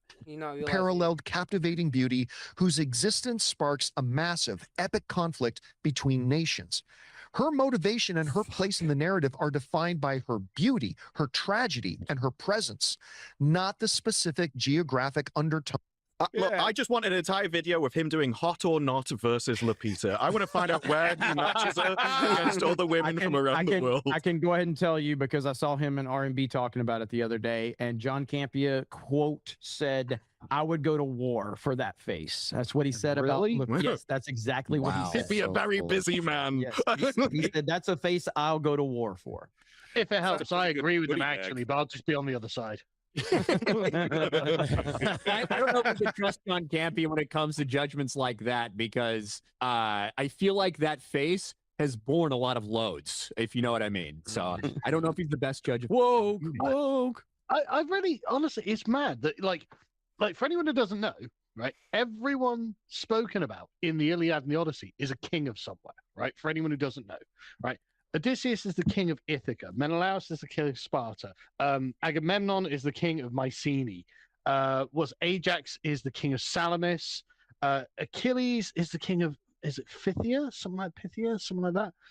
Everyone's a fucking king, right? So the idea of like privilege. Oh, I don't really think we need to talk about privilege, but if you're like, okay, and then Helen of Troy is this black woman. It's like, okay, how is it that the Greeks have black people ruling over them? Why are you saying this? What are you trying to tell us?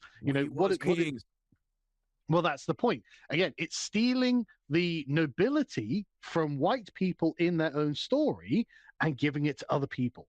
Ethnicity is a core part of everything that they're doing. And then he's like, well, don't make it about ethnicity, guys. No, it's about ethnicity for you. That's why you're doing it. The studio made it about ethnicity when they chose. Well, even Lupita did. When Christopher Nolan chose to cast Lupita Nyong'o. They all made it about ethnicity until you decide to make an objection to it. Yeah. Well, but yeah, both the the actresses studio had nothing to do with this, though. It's 100% Nolan. Pretty much what it is. It wasn't about race until you made it about race. I know what you're saying, Gary, but you know, this is Nolan was not pressured to do this by anybody. No, this was 100% his decision, and him alone, 100%. and he doesn't get a pass for like, oh, he was bullied into it or whatever. No, I think there is, but I don't think cultural pressure in Hollywood for it. I think there is cultural pressure. I think so, but like even like Oppenheimer, like we all talked about like how that won all these awards and it didn't have like this big diversity push in it at all. Now you could make the argument that he's never done this before, but he wins all the awards for Oppenheimer, and suddenly the reason pull him why he into was eligible is behind the scenes. That's my point, though. Yeah. So it wasn't in front of the camera. So let's just say he wins all these awards for Oppenheimer, and then they finally pull the big dog in the room, and they're like, now you're part of the crew. Now we want you to, you know, that could be an argument, but still, I'm not going to give him that much credit. He made this decision, and he's going to live and die with that decision with how this movie performs. I also don't think you can let the actors off, though, because both Lupita and John Legg have both spoken about the importance of their own cultures. Yes. And then the moment they have a chance to crap on somebody else's, they immediately jump throw on it, all of that out the window, and they're more than happy to take the job. So I blame the actors as much as the people casting. Was that Lupita clip, Steph, if you can find it, of Wakanda and Black Panther. We'll play that in a second, but let's see the way changing T'Challa's race would completely break the story of Black Panther. The second objection we see is people saying, look, there's nothing wrong with just wanting characters to stay the same as they have traditionally been described. I just want visual accuracy to the source material. Yes. And you know what? I actually agree with the core of that statement. It is completely okay to have a personal preference. If you grew up reading classic mythology and visualizing Helen of... Like it's not personal objective. Because this is the way it's always been. It is a Greek story about Greeks. That's it. Like this is no different than saying I would like gravity to exist in my stories. Well, if you grew up with gravity, maybe that's your personal preference. No, you know, with this claim that's the problem. It's the whole everything subjective bullshit. It's like no, there's just some things that are just objective. I'm sorry, objectively, Helen of Troy ain't fucking black. So why you fucking making her black, nigga? Like changing T'Challa, you know, T'Challa's race would change so much of the story and, you know, connotation because of the race, stuff like that. What has John said about the casting of Black Snape? We're getting there. We're about to get there. We're on our way. It's perfectly natural to have an ideal image in your mind of what that character should look like on screen. Great. That's brilliant. Right? Because literally just no, that's totally fine because he is right. But that's because that's the nature of what an aesthetic experience is, right? You draw your personal subjective aesthetic experience from non-aesthetic criteria. The non-aesthetic criteria are the objective things that they put on the screen or sculpt into a sculpture or paint on a painting, right? And so if you are trying to invoke a particular aesthetic experience in a certain, well, anyone who watches, then you choose what you present to them to try and invoke that, right? That's what the artist is sending the message to the audience. And so it's like, right, okay, if they made Elliot Page Achilles like that, my aesthetic experience is colored by your choice of making it a 5'1" transgender woman. Right? You are telling me something that I'm supposed to take from it. So if you make her an unattractive black woman, then you are telling me I subjectively have to take that. And so my natural response being, well, I don't like the casting choice. I have a particular image in my mind of what would be and what wouldn't be acceptable. And he's like, well, that's your experience. It's like, yeah, I know. That's because that's the entire subject that we're discussing. It's like saying 2 + 2 = 4. It's like, yeah, I know. Well, that's just the objective quality of life. Yeah, I know. You know, that's the point. Like making the point. It's like, well, it's your subjective experience. Yes, of course it is. We're discussing art, you flid. But also facts. Like you said, this is literally a location in the reality of our planet with certain people, and that is the fact. There's no changing that. Well, that's the entire flaw. It treats it as if this is a debate. And it's like, no, I don't have to justify anything at all. It is, Exactly. I don't care about you. You don't matter. And their entire thing is, no, I innately matter. It's like, no, you don't in this. You can matter in your own stories. You don't matter here. There is no reason why I need to include you. This story has specifically excluded you because as standards of which you are not a part of. Correct. However, that argument completely loses all of its validity and integrity the second you claim that a deviation from your preference completely destroys the entire movie. Not a preference. We all have preferences when it comes to film adaptations. We might prefer a character to have a certain hair color, wear a specific costume, or speak with a certain accent. If the story describes a character a certain way, obviously people's preference are gonna be, I want it to be exactly the way the book was. Obviously.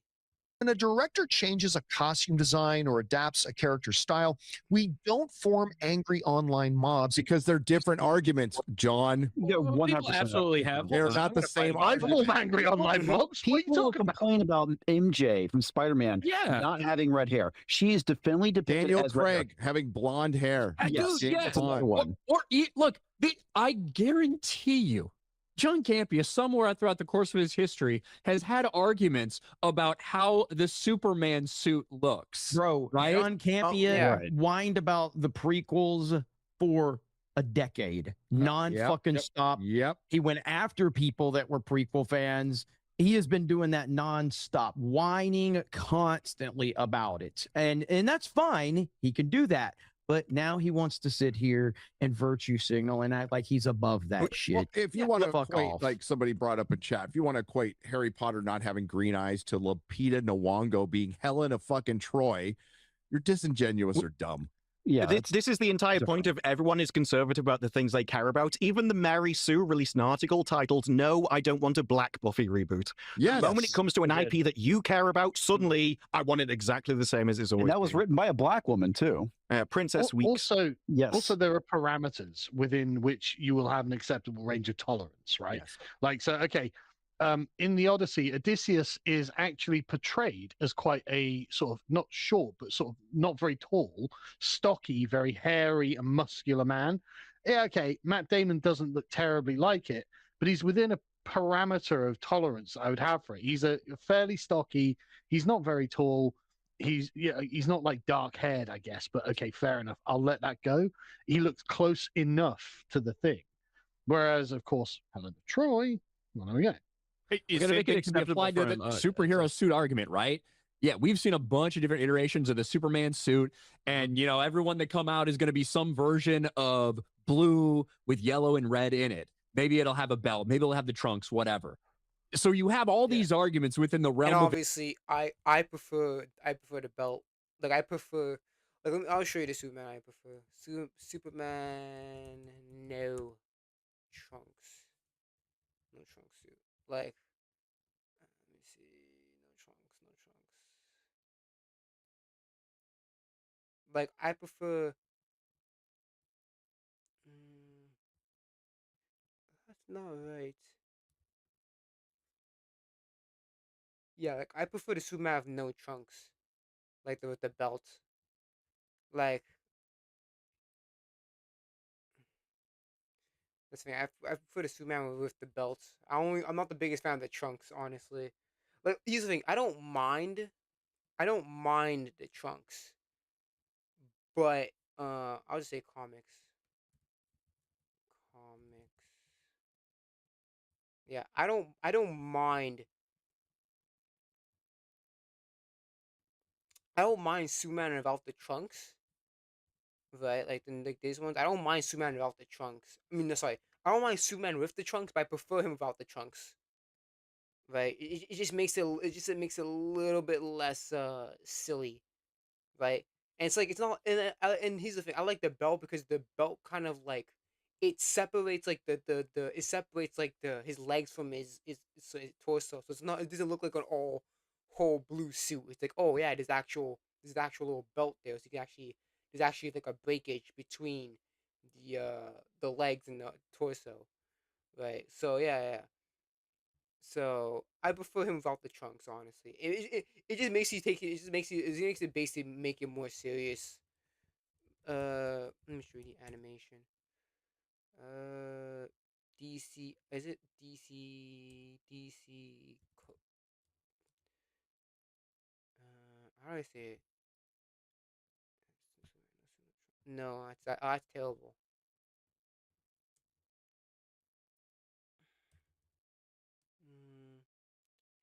DC animated movies.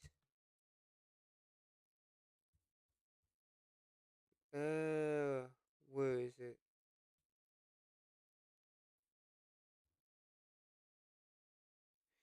DCAU? Was that how you say it? DCAU?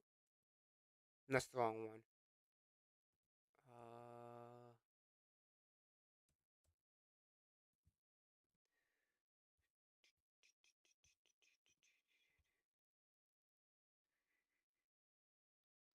It's called Justice League War.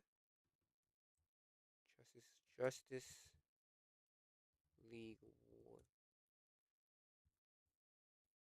Yeah, like the one in Justice League War, like something like yeah, it's Justice League War, like or like, yeah, something like this. I like this Superman, like the one about the trunks and shit. I like that one.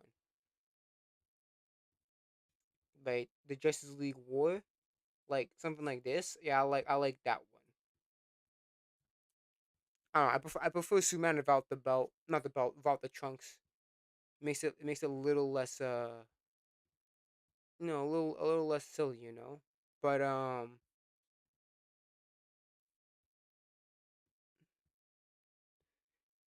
yeah, I don't mind him with the trunks, but I prefer without the trunks.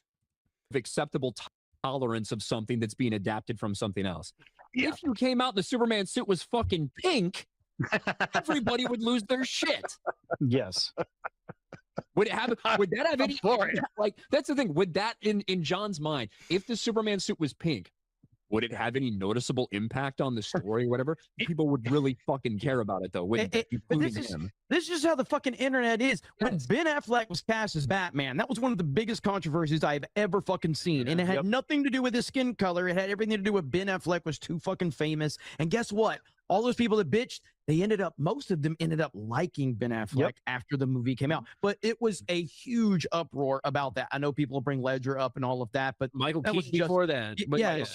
Hugh Jackman as Wolverine, when he was announced, everybody says he's too tall, he's too thin, who the fuck is this? Like, it's happened in various amount of reasons. There's reasons why people are complaining about this, and it's justified. And for him to not even acknowledge what the source of the problem is my big problem with this video.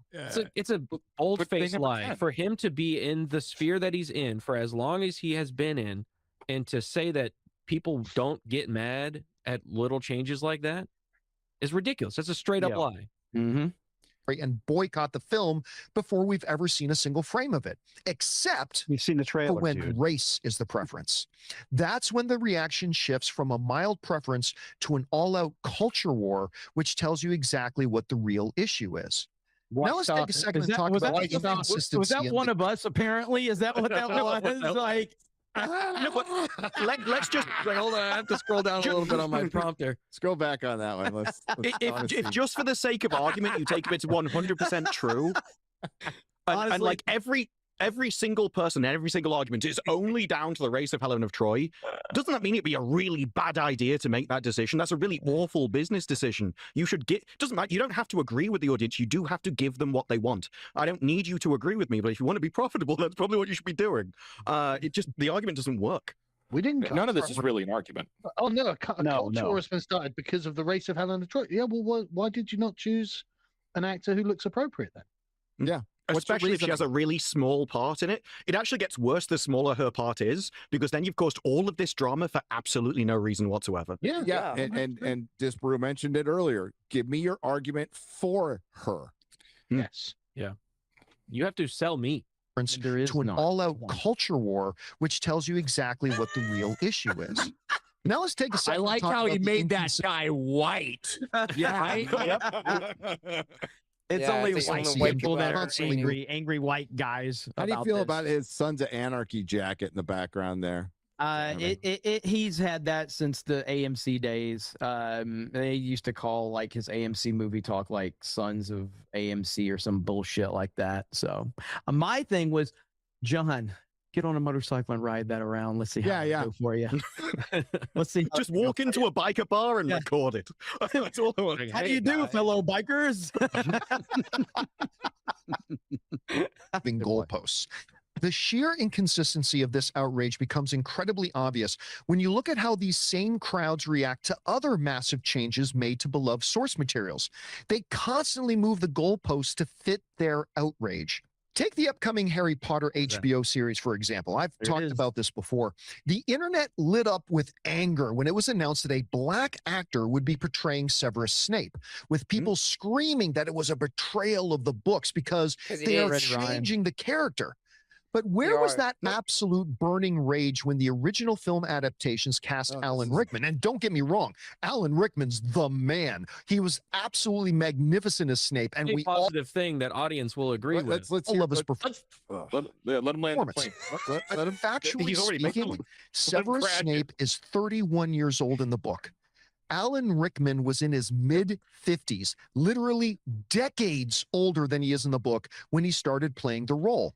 That is a massive fundamental deviation from the source material. Yeah, it is a deviation. Okay, okay. So basically, it's like, oh, this is a bad thing, but you guys were complaining about this other bad thing. Both things can be bad. You do realize that, John. Okay, the majority of people liked Alan Rickman. That doesn't mean that's not a problem that he is Severus Snape. He's too old to play Severus Snape. Sure, he did well as Severus Snape, but that doesn't remove the problem that he is too old. I'm sorry, man. One problem, just because there's a one problem in one other movie doesn't mean it's not a problem for the Odyssey. Don't try to trying to downplay. It's like, oh, but you guys were complaining about this thing. It's a whataboutism. This is literally whataboutism. That completely shifts the timeline and dynamics of the characters. Can I talk? It's the massive. No, he's flying with everybody shut the fuck up, because like he is correct, and in fact, people that are massive fans of the book have been talking about this. And even though in the movies Alan Rickman is beloved for his portrayal, it is a different character. Yeah, that's true. I hope people. Yeah, I know people. Some people did complain about how they basically were trying to downplay Snape's actions. They downplay they're trying to basically downplay how bad Snape's actions were. I remember I watched a video about it. How the movies basically put Snape in a more positive light than in the books. Does not play book Severus Snape. He's too traditionally attractive. We'll say. I don't think Alan Rickman's the most handsome guy in the world, but he's far too traditionally attractive to play Snape, period. This is actually something that hardcore book fans have been talking about, have been complaining about, but there are things that are within tolerance for the characters we've talked about a lot. Yeah. That's such a stupid, retarded thing to bring up, because clearly you're not that big of a fan, John Campia, or you would know that people have been talking about that and how this show would have been the opportunity to do Snape justice to the actual character he was in the book. As much as you might love Alan Rickman's portrayal, it is a different Severus Snape, not only in age, but also in temperament. And he also looks more like the character than black fucking Snape. And again, John Campbell, you're stepping, hang on, Disbrew. You're stepping into an area you know nothing about. Harry Potter fandom, the vast majority of the Harry Potter fandom, again, brought this up and is against black Snape. You know, you haven't read any of these books. You're not tuned into any of this fandom. And that's why, I don't know, everybody here can give our arguments without reading fucking Chat GPT. There's another historical example of this as well. Like Joaquin Phoenix playing Napoleon.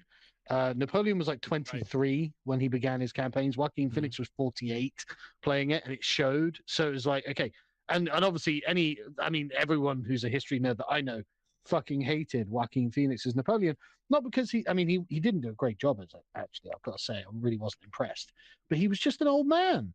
whereas Napoleon was a young guy who was given charge of an artillery corps. But also he's complaining about the age. But actually, the problems that Black Snake brings to this, and I know nothing about the books. It's not a big thing to me. But when everyone else talks about the problems, they're talking about, well, it entirely changes the source material. So now this guy's going to get lynched under a tree. We didn't have lynchings in the UK. It doesn't fit in an English story at all, in the British story at all.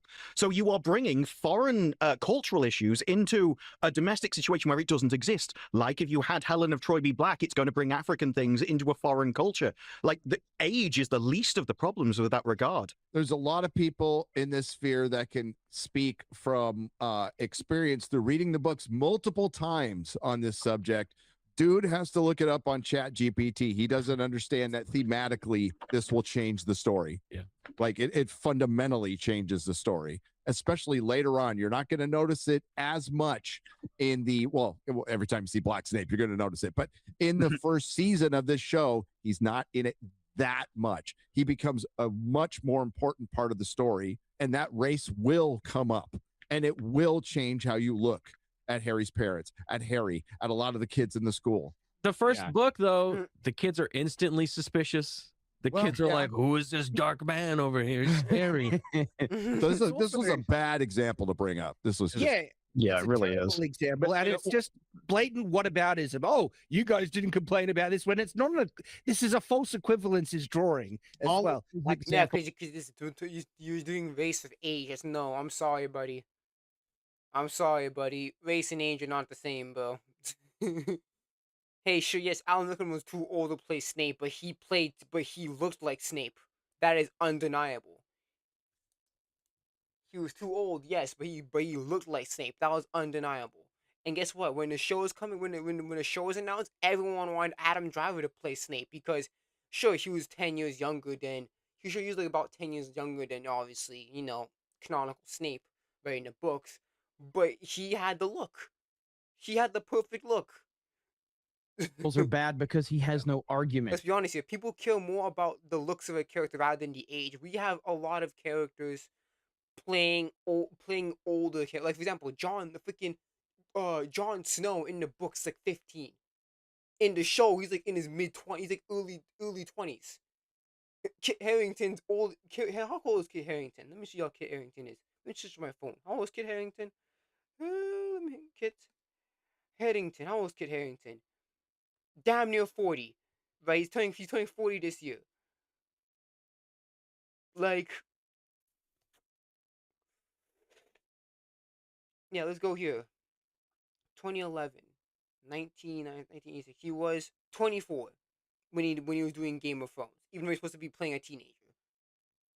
So it's like, again, people care more about the appearance of a character, like what a character looks like, more than age. Let's be honest here. And that's the whole point. There's no argument, as you guys said earlier. Make an argument because appearance is more distinguishable than a person's age. To be black. Yeah. To make a direct argument to be black, and they can't. Nobody can actually make an argument for that. It's a mistake. It's okay. You can call it a mistake, but that's what it is. I think they could give you the reasons why, but the reasons why they're doing it would be so horrific then to actually state them. Yeah. Right. Yeah. We hate white people and we want them dead. Yes. That would literally, we wanted to throw you from your own culture. It's like, well, yeah. Yet, there was no widespread boycott, no accusations of an agenda, and no full-scale outrage over a 20-plus year age gap. Yeah, because at the time, you have to realize how time was back in those days. It wasn't as egregious as it is now. It's not as tumultuous as it is now. So people have a lot more leeway for Alan Rickman because not only. Sure, yeah, he is older. He's much older than a character supposed to portray. But he looks the part. He plays the part, right? Again, not the same Snape as the one in the books, but he plays the part very well, and he looks the part. Why do we object so violently to one specific type of physical difference from the source material, while we completely ignore another completely different physical description from the source material? Because it's completely different. Because some things are different John? I don't know if it did explain. Yeah, age and race are not the same. You can get away with age, but you can't really get away with race, buddy. Explain that to you. It's a very different thing to change somebody's entire race than to be a little older. And then it's about even in the story, they don't make him older. They just kind of don't acknowledge that he's older. Don't acknowledge it, yeah.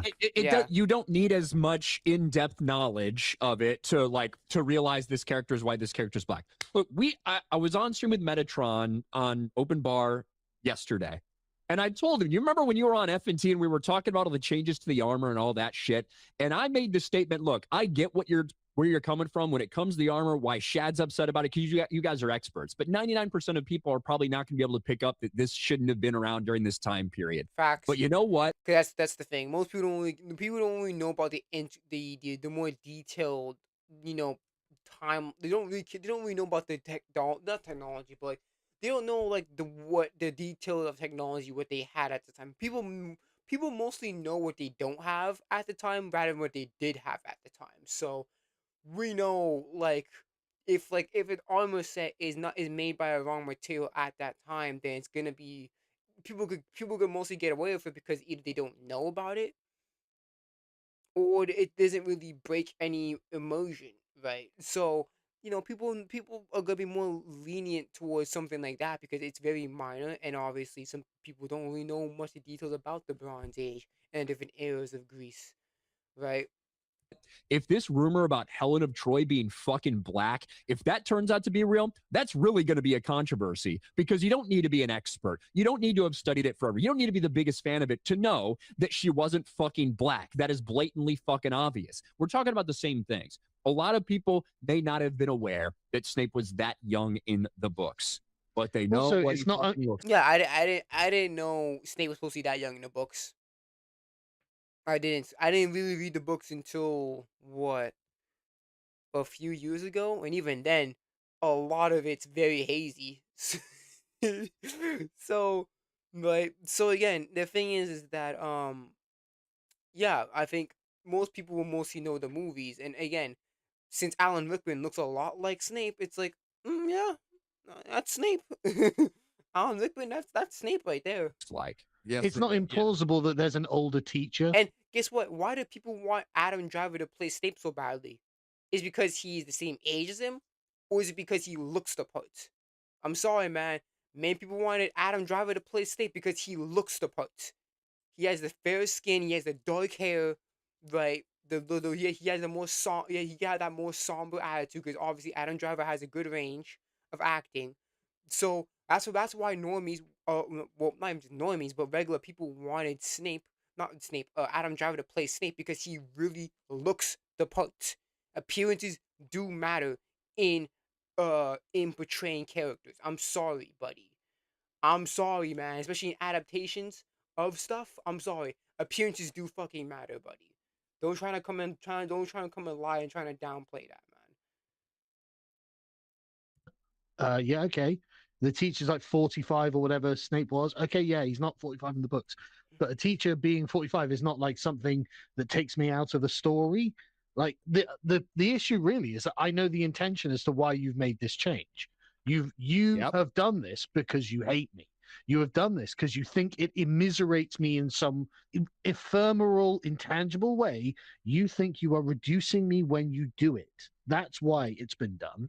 And that's why I didn't care about fucking Snape being 20 years older, because I know that wasn't the intention. They were just like, we love Alan Rickman. He'd be great as this character. Oh, he's a bit old. Oh, no one will care. Come on, let's just get on with it, because Alan Rickman's great. No, you're choosing this African woman because you hate me because I'm white. That's why you're doing this. That is a perfect answer. Perfect answer. And Carl has just revealed the actual equation that's at play, because, John is being brought up that equation where it's like black person, equals movie bad. No, that's not how people are now actually identifying what's really happening here. They see a race swap and that identifies an agenda. And at the core of that agenda is that they hate us. That's the equation. They're going to be provocative and subversive. That's what it's a red flag for. And they have said over and over again. This is not a theory. This is what they have said themselves. Hollywood people, the writers, the producers, actors, directors, everybody, they've said these things. We want to subvert history. We want to change these things. They've said all these things. Yeah, and a great point of comparison is the movie Zulu, right? About Battle of Rorke's Drift, I think it is. That in that movie, right? It's a historical movie about a battle that the British did win, but only just against a Zulu tribe, a Zulu attack, right? But both sides are portrayed respectfully in this film. And so everyone comes away thinking, wow, everyone in that was fucking heroic. You know, everyone in this battle was just like, you know, really taking it and giving it, and everything was crazy. No one came away thinking, yeah, haha, I'm supposed to hate the Zulus. No one came away from it because the filmmakers obviously weren't trying to denigrate the Zulus. They were trying to represent them respectfully and accurately. And if that was what they were trying to do, and it was like, okay, but we couldn't find a blonde-haired woman to play Helen of Troy for some reason, so we've chosen a brunette. Sorry, you know, but look how good-looking this woman is, and she's such a great actress. But it'd be fine. Everyone would move on. But that's not what's happening. No, and it's obvious. How history and the art treat the portrayal of Jesus, for example. For centuries, in countless massive Hollywood epics, the traditional paintings, Jesus has been portrayed by white European actors with blue eyes, which is historically and geographically impossible for a first-century Jewish man from the Middle East. Wait, hold the phone. That's not true. Yeah. That's not true. Like, I don't know why he would say that. Like, I mean, he's an idiot. He doesn't know what he's talking about. It's like to Gal Gadot. I mean, she's not exactly dark. Look at Bashar al-Assad. Like, I'm sorry, Middle Eastern people can be fair skinned, buddy. It's not all that common. He's blue-eyed and white-skinned. Look at Firas at the Load Seaters. He's got green eyes and white skin. He's from Lebanon. Like, Middle Easterners does not mean brown. No, he's racist. Yeah. It doesn't automatically mean brown, bro. Shit, even Indians don't even automatically mean brown. Literally, okay, it's anecdotal, but I literally have a coworker who is from India. Well, he has Indian heritage, but he's fair skinned as fuck. Like you would think that he's a white dude. But he speaks Hindu. Like, he speaks fucking perfect Hindu. Like, it's fucking like crazy. I'm like, what the fuck? He's Hindu? I'm like, yeah. I'm just like, fuck, okay. So, trust me, bro. I'm gonna say that right now, man. Looks can be fucking. I've seen fair skinned fucking Middle Eastern people can't fucking exist. Obviously, yeah, they're most likely they are mixed with European descent, like usual. But fair skinned people do exist, buddy. And to ignore that is just stupid. I think what he should have done is to go to the Bible, right? Right? Like, if he's gonna say, oh, white people can't play Jesus, why don't, white people can't play Jesus, and then compare that to a depiction of Jesus in the Bible, right? Go to the Bible and screenshot the description of how Jesus looks like. But he didn't do that. Campy is racist. And if you just apply what he just said about that, Jesus to Helen of Troy, a woman from a specific origin, that it would be impossible for her to be, from Sparta, unless there was, Thomas Jefferson stuff going on. But you keep applying his argument to the argument of Helen and Troy. He keeps undercutting it. Yeah, this is like he keeps bringing up just such massive false equivalences, trying to say that, like, pretend that what he's saying even has any merit at all, that Jesus Christ, has been portrayed a couple of shades too white and he should have had a bit more of a tan. That is minor. That is nowhere near equivalent to casting Jesus Christ as a black character. A massive visual disparity and difference there. Or that is trying to draw an equivalence in, which is just it's just so disingenuous. Every argument that is making here is utterly stupid. It's a master class in how you can avoid addressing the issue while making yourself look stupid over and over and over again. And I just looked at the video, the pinned comment that he left on this video. He says two things. First, don't comment if you haven't seen the video. Second, for those who want to insist that the Odyssey is bad because they didn't use Greek actors, Please make sure to include links to where you denounce Gladiator for using an Aussie to play a Roman general, and links to your post demanding Mel Gibson fire the white, blue-eyed dude from Finland to play Jesus in The Passion of Christ. I look forward to your links. Oh my God. But where is the logical continuation of that? It's like, if I go, all dogs have 4 legs, he says, well, some have 3. Therefore, Helen of Troy must be black. Like, where is the logical continuation of this argument? It's the meme of just digging and digging the hole deeper. Holy shit. I can get a backhoe. Just random outrage demanding historical and source material accuracy here. It doesn't exist because that specific change doesn't trigger their cultural anxieties. No. We even saw this years ago with the because it's not a big change. It's not like you'll bring up minor things that are not equivalent, John. But it's not a change that's done to try and hurt my culture. Why would I be feeling cultural anxiety? It's because I know my culture has been under attack for decades now. Yeah. That's why. And the only reason why people bring up the Greek argument about Greek actors is because they're so hell-bent on representation.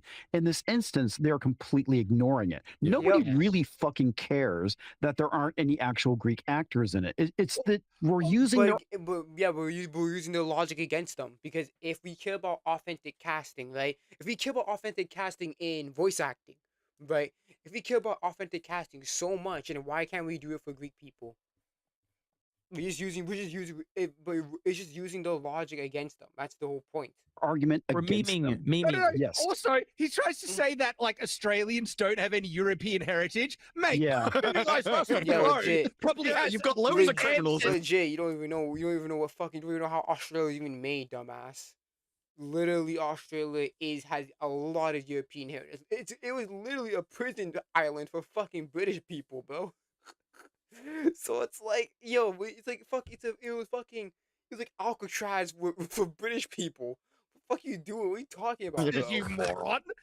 Like it's like, oh no, he was an Aussie. He can't play a Greek. That's like saying Canada has no fucking European. That's literally saying Canada has no European link. That's like, obviously it fucking does. England and France. Like, it's like saying fucking Canada or United States doesn't have any European links. Obviously they fucking do. Like, stupid ass. Because he looks the part and he can put on an accent. It doesn't matter what kind of accent Lupita Nyong'o puts on, unless they fucking paint her face, right? Exactly. Unless they go whiteface or whatever, she can't pass for the character she's playing. And Sargon's right. Exactly. Like, we are talking about minor changes, but even when there's major changes, if it doesn't feel like there's anything nefarious or insidious about it, we can talk about it. We can have arguments about it. And that's what we do for a ton of movies and a ton of adaptations and a ton of IPs. But there's certain things that there is no other logical conclusion other than there was some sort of insidious intent behind why these things happen. And those are the things that make people more mad than anything else. Mm-hmm. Don't forget, it's the whole point of Nolan doing this is to be eligible for the Oscars, right? Elliot Page, who is a transgender, Lupita Nyong'o, who is fucking black, who's playing a major character, Helena Troy. So clearly, this is for fucking getting an Oscar. It's the reason why he's even doing this is to be eligible for Best Picture. I'm sorry, but Nolan's just using you guys, just using you niggas to fucking literally Ellen and Lupita. He's just using you niggas to get a fucking Best Picture. That's why he's using you fuckers. He didn't fucking cast you because you're actually talented. Fuck out of here. You're just diverse, so it's like, okay, you fit a checkbox. Which is what DEI is. Battlestar Galactica, my all-time favorite television show. When Ronald D. Moore announced the project, a massive wave of fans threw a tantrum because Starbuck was being changed from a man to a woman, being portrayed by our beloved Katie Sackhoff. They claimed it ruined the integrity of the original show. But it's fascinating to note that those exact same outraged fans didn't say a single word about the fact that Colonel Ty, who was played by a black actor, Terry Carter, in the original series, was changed to a white actor, Michael Hogan, in the remake, and he was awesome. We brought it up, and Chuck, silence on race swap too. Yes, we did, and gender swapped. These generalizations saying not a single word. What did you ask every single person that's a fan of? Yeah, please leave a link, John. Please leave a link. Every single person. No, but he also destroyed his entire argument. He's like, when Starbuck was first announced, there was a huge backlash against her. But now she's a really beloved character of the entire series because she proved herself to be worthy of the part. 100%. Therefore, it proves that people aren't actually that bothered about it if you're good. So it's like, well, your argument should be, well, wait. Now, I don't somehow think that she's going to be good as Helen of Troy, but you'd be like, well, at least maybe she'll prove a point. The goalposts are constantly being moved. A change to a character is completely fine and ignored right up until it involves a person of color taking on a traditionally white role. Yes. Now, look. Yes, cause it's annoying because it happens so many fucking times. It happens a lot, man. And that's the problem. It happened it happens in God of War. It happened in fucking Angerboda, because clearly Angerboda ain't fucking black. I'm telling you that fucking right now. Angerboda ain't fucking black. It happened to fucking April O'Neil. Like, it fucking happened so many fucking times where it's annoying now. Happened in How to Train Your Dragon, the live action movie. Happened in fucking the Spider-Man movie with Mary Jane being played by fucking Zendaya. Like, it happens so many times that people are just fucking irritated with it. It's annoying. So you shouldn't change it. All the excuses. We can call that out because of the motivation behind it. Yep. Correct. Turns over historical accuracy and the deeply flawed arguments. It brings us to a very simple conclusion. When the race, gender, or physical appearance of a fictional or mythological character is not absolutely vital to that character's core story, motivations, or narrative You can't no. Okay, then that means people should be. I mean, Ryan Gosling and fucking Hugh Jackman can play T'Challa, right? Since you're saying that it's not vital. Like, shut up. We need to step back. We need to stop the preemptive outrage. Let go of the rigid gatekeeping and allow directors and filmmakers the creative freedom to cast whoever they believe is the best. They can't. Did we just talk about the DEI bullshit? Best performer for the job. No, okay. Why? Hollywood has made it to where directors can't cast who the fuck they want. They have killed the creative process. They have done this, and this is what has led us to this place. And the fact that he sits there and mentions that shit and doesn't acknowledge the overarching agenda in Hollywood directly from the fucking Academy on their fucking website is so disingenuous. Fuck off, Campia. And also, maybe, I mean, this would still be retarded if we were just talking about fictional or mythological characters. They are race swapping real life fucking people in the entertainment industry. Yep. They're race swapping real historical figures in European culture and every culture. Like, what are we talking about? Cleopatra, that one Viking, that Viking king. Yeah. Like, they're doing this to actual people in history, not just mythological or fictional characters, which the argument still would fall flat there, but they're doing it with real people. We won't rest until Ryan Kendall is cast as Martin Luther King. I want to hear that speech. In this entire video, he hasn't actually given a reason why you should do this. He said that throughout all of this, if you race swap somebody, you get huge backlash. And then he just goes, so you've got to accept it. It's like, no, if anything, you've proved why you should not do this because there's going to be huge backlash. Yeah. You haven't said why everyone should change their mind. You've just said if you change them, you're going to have a huge problem. Well, obviously, don't do the thing causing the problem then. Well, exactly, because again, we wouldn't be here if it wasn't for if Nolan just fucking cast it properly. We wouldn't be in this situation. Oh, okay, what he's trying to drive to is racism. Okay, this is his but large circular argument around to get back to racism. Please argue why Lupita Nyong'o is the best person for this job. Yeah, I'd love to hear it, Gary. Racism. Specifically, why is it going to make you money? He's literally just asking you to give up. Yeah. Please stop. Yes. No. Fuck yourself. Delete your fucking channel. I don't care who you are. I don't know who this fucking guy is. You know, I've never seen him before in my life. I'm not just going to stop having these objections to the deconstruction of my culture. You fucking chud. Fuck off.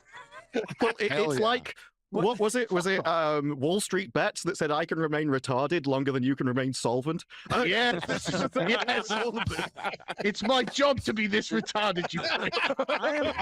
I am always anticipating whatever Sargon's final word is. So he says chud, dummy, and there was an F word you said earlier to end a sentence. Like, what did you say? It's like it wasn't fuck. It was a 4-letter F word. It was, and everybody in the chat was like, "What the fuck did he say?" I don't even remember. Jesus, I don't know. He said fuck off. Liberty Gibbet. Flid. You said flid. I don't know what that means. It means someone affected by thalidomide. Okay. Oh. It's an English school playground insult from when I was a teenager. I love it. It sounds so elevated. Kyle is bringing some big, proper English culture. Oh, what do you guys call gay people? Poofs or something? Yeah. Poofs. Yeah.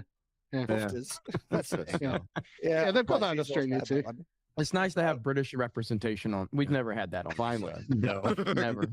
I am willing to play Martin Luther King Jr., by the way. But going back to Campia, what he's essentially rendering his argument down to now is it doesn't matter. Like that's all it comes down to. Why are you upset? It doesn't matter. Let them do what they want to do. Let the Hollywood creators. And it's like, and again, the ultimate counter is what Gary said. If it doesn't matter, why change it? It's such a stupid. You've given no arguments. I actually agree. Let every filmmaker have their creative vision and let the market determine the market. And I guarantee you that if you let everybody have their own individual vision, then the market will certainly determine the market. And if you bring race-swapped bullshit into historical stories, those are going to fail. And you're going to have other people that are going to be making more historically accurate shit with their vision. Hollywood doesn't allow that.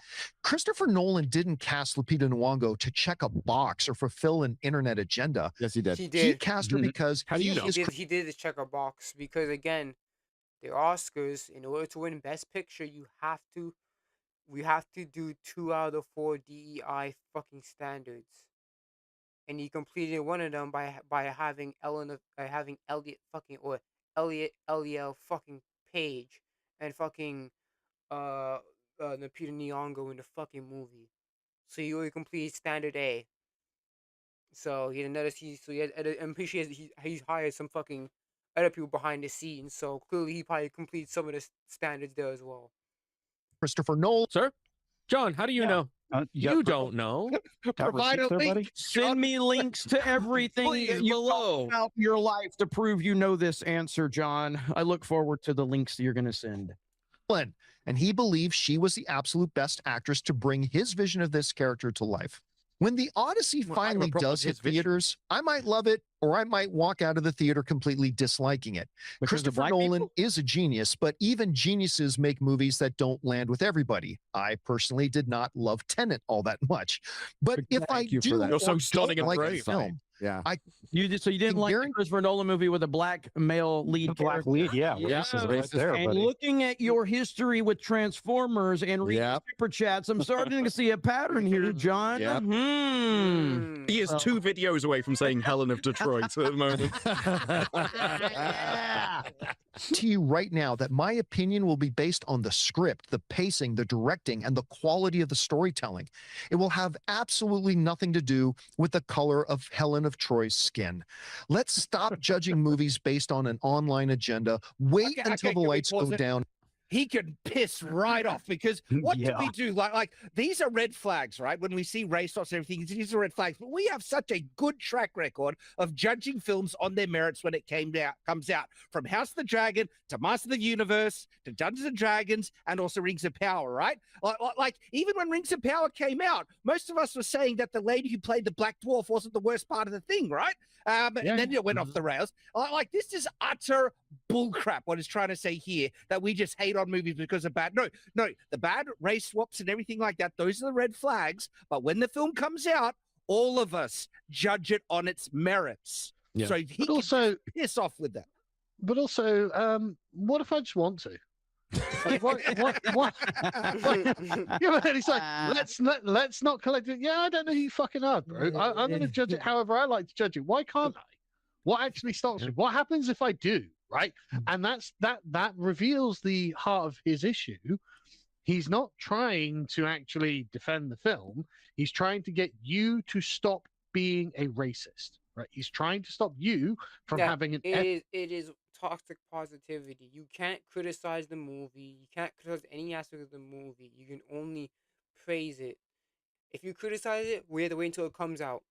You can't criticize it based off the trailers.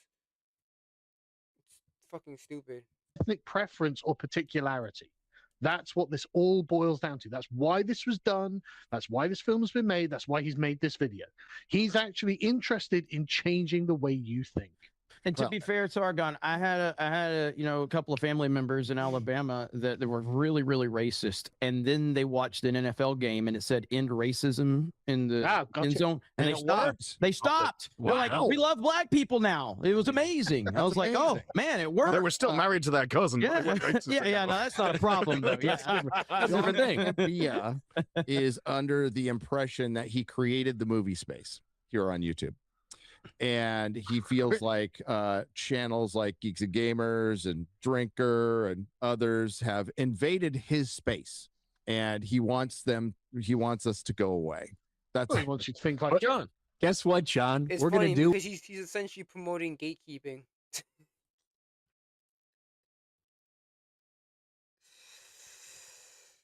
That's what he's basically doing. He's essentially promoting. He denounced gatekeeping. He basically is promoting gatekeeping because he's telling the racists to get out of here. what we've been doing for centuries. We're gonna colonize your ass, bitch. That's what happened in the movie space. And you know what? It's better off, isn't it? It is. We gave it a power grid. We gave it roads. But also, does this strike you as a video done from someone who thinks they're winning? Is this really a confident thing? Someone begging somebody to stop talking and making counter arguments doesn't really sound secure. Write it out and read it from a script. This brew. Apparently AI script because it keeps saying load bearer. Yes. In the theater and judge the work on its actual merits. And listen, I want to end with this. This shouldn't be an us versus them or an us versus you sort of situation. Here we go. We're all movie fans, all of us. You racist? Me, all of us. I got. We're all great except for you, racist. Oh God, exactly. that's a hell of a pause. He implies everyone that disagrees with him is a racist. Yeah, that's a good face.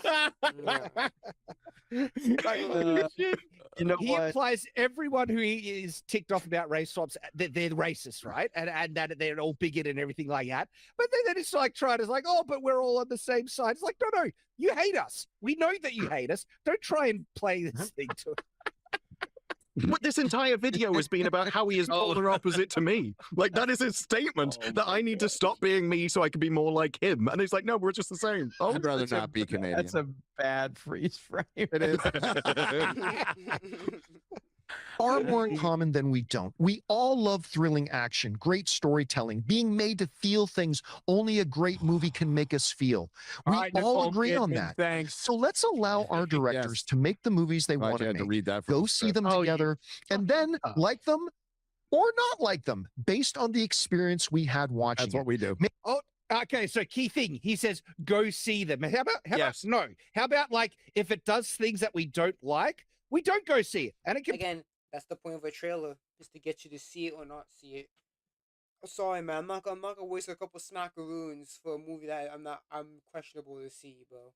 That I'm not interested. piss off and lose money. Well, okay, this is the biggest issue I have with these arguments. It's like there's trailers for a reason. Trailers make you want to go see a movie or don't see a movie based off of what you see in that. It's like, well, how can you judge the movie? You haven't seen it yet. Yes, but I've seen the trailer, and that makes me not want to see the movie. It's the meme of the guy about to shit on the plate, and he's like, how do you know it's going to be shit? It's not even out yet. Exactly. It's coming out of a colon, mate. Yeah. And all of us here have seen trailers or seen promotion and been like, I don't know, and then gone in and been surprised. Exactly. That, we actually might have enjoyed Top the movie. Gun Maverick's a classic example. We've also seen trailers that were like, this fucking looks sick, and you get hyped for it, and then you go there and you're like, it's kind of a fucking letdown, right? That happens. That always happens. And hopefully you're an honest person, you'll admit if you were wrong or you were surprised by this or this was letting you down. Like that's ultimately what it's all about. But the idea that we shouldn't judge anything before it comes out harshly, but you should let yourself get hyped up for things, right? You can only go one way for a lot of these access guys. Yes. And I would consider John an access guy. You're allowed to get hyped up and excited and tell people to go see it, but you're not allowed to get upset about that same thing. If you're upset about it, you just have to shut your fucking mouth and wait for the movie to come out. It's okay to get hyped before you've seen anything, but it's not okay to criticize.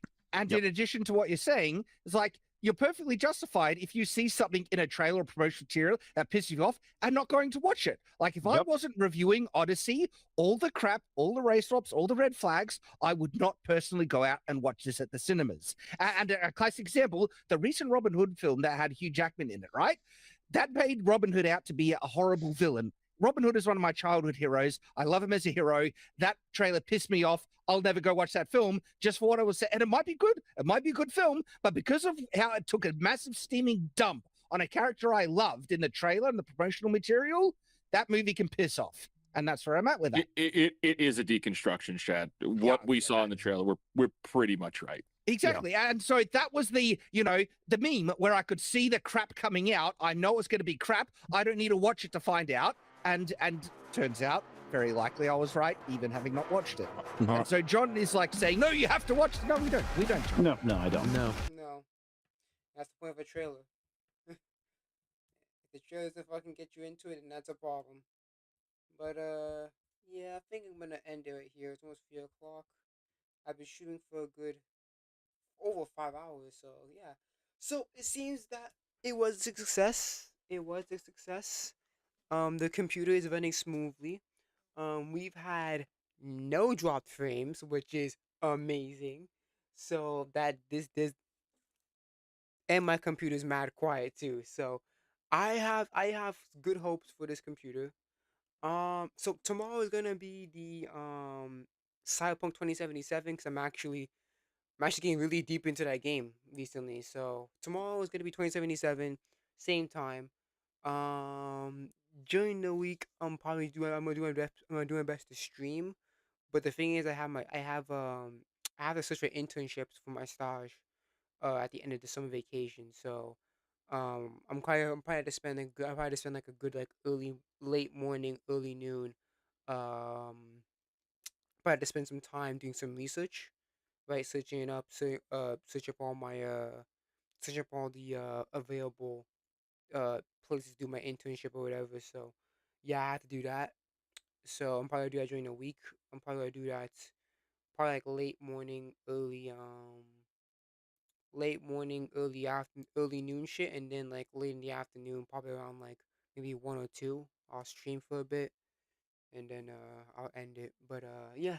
So yeah, during the weekdays it's probably gonna be either fanfic writing night or anime watching, because I do need to catch up with some anime. So I would say most of it's gonna be anime watching for this week. But again, we're gonna get there when we get there. Tomorrow is gonna be Cyberpunk 2077. So yeah, I'm good with that. But yeah, this has been a success. My computer runs smoothly. I had all my 60 frames. CPU, GCPU at 8.5%, no dropped frames. So I would say this has been a success. I like this computer. I'm glad I made a good investment. And yeah. So I'm gonna end it right here. Thank you guys so much for coming. I'll see you guys tomorrow for Cyberpunk 2077.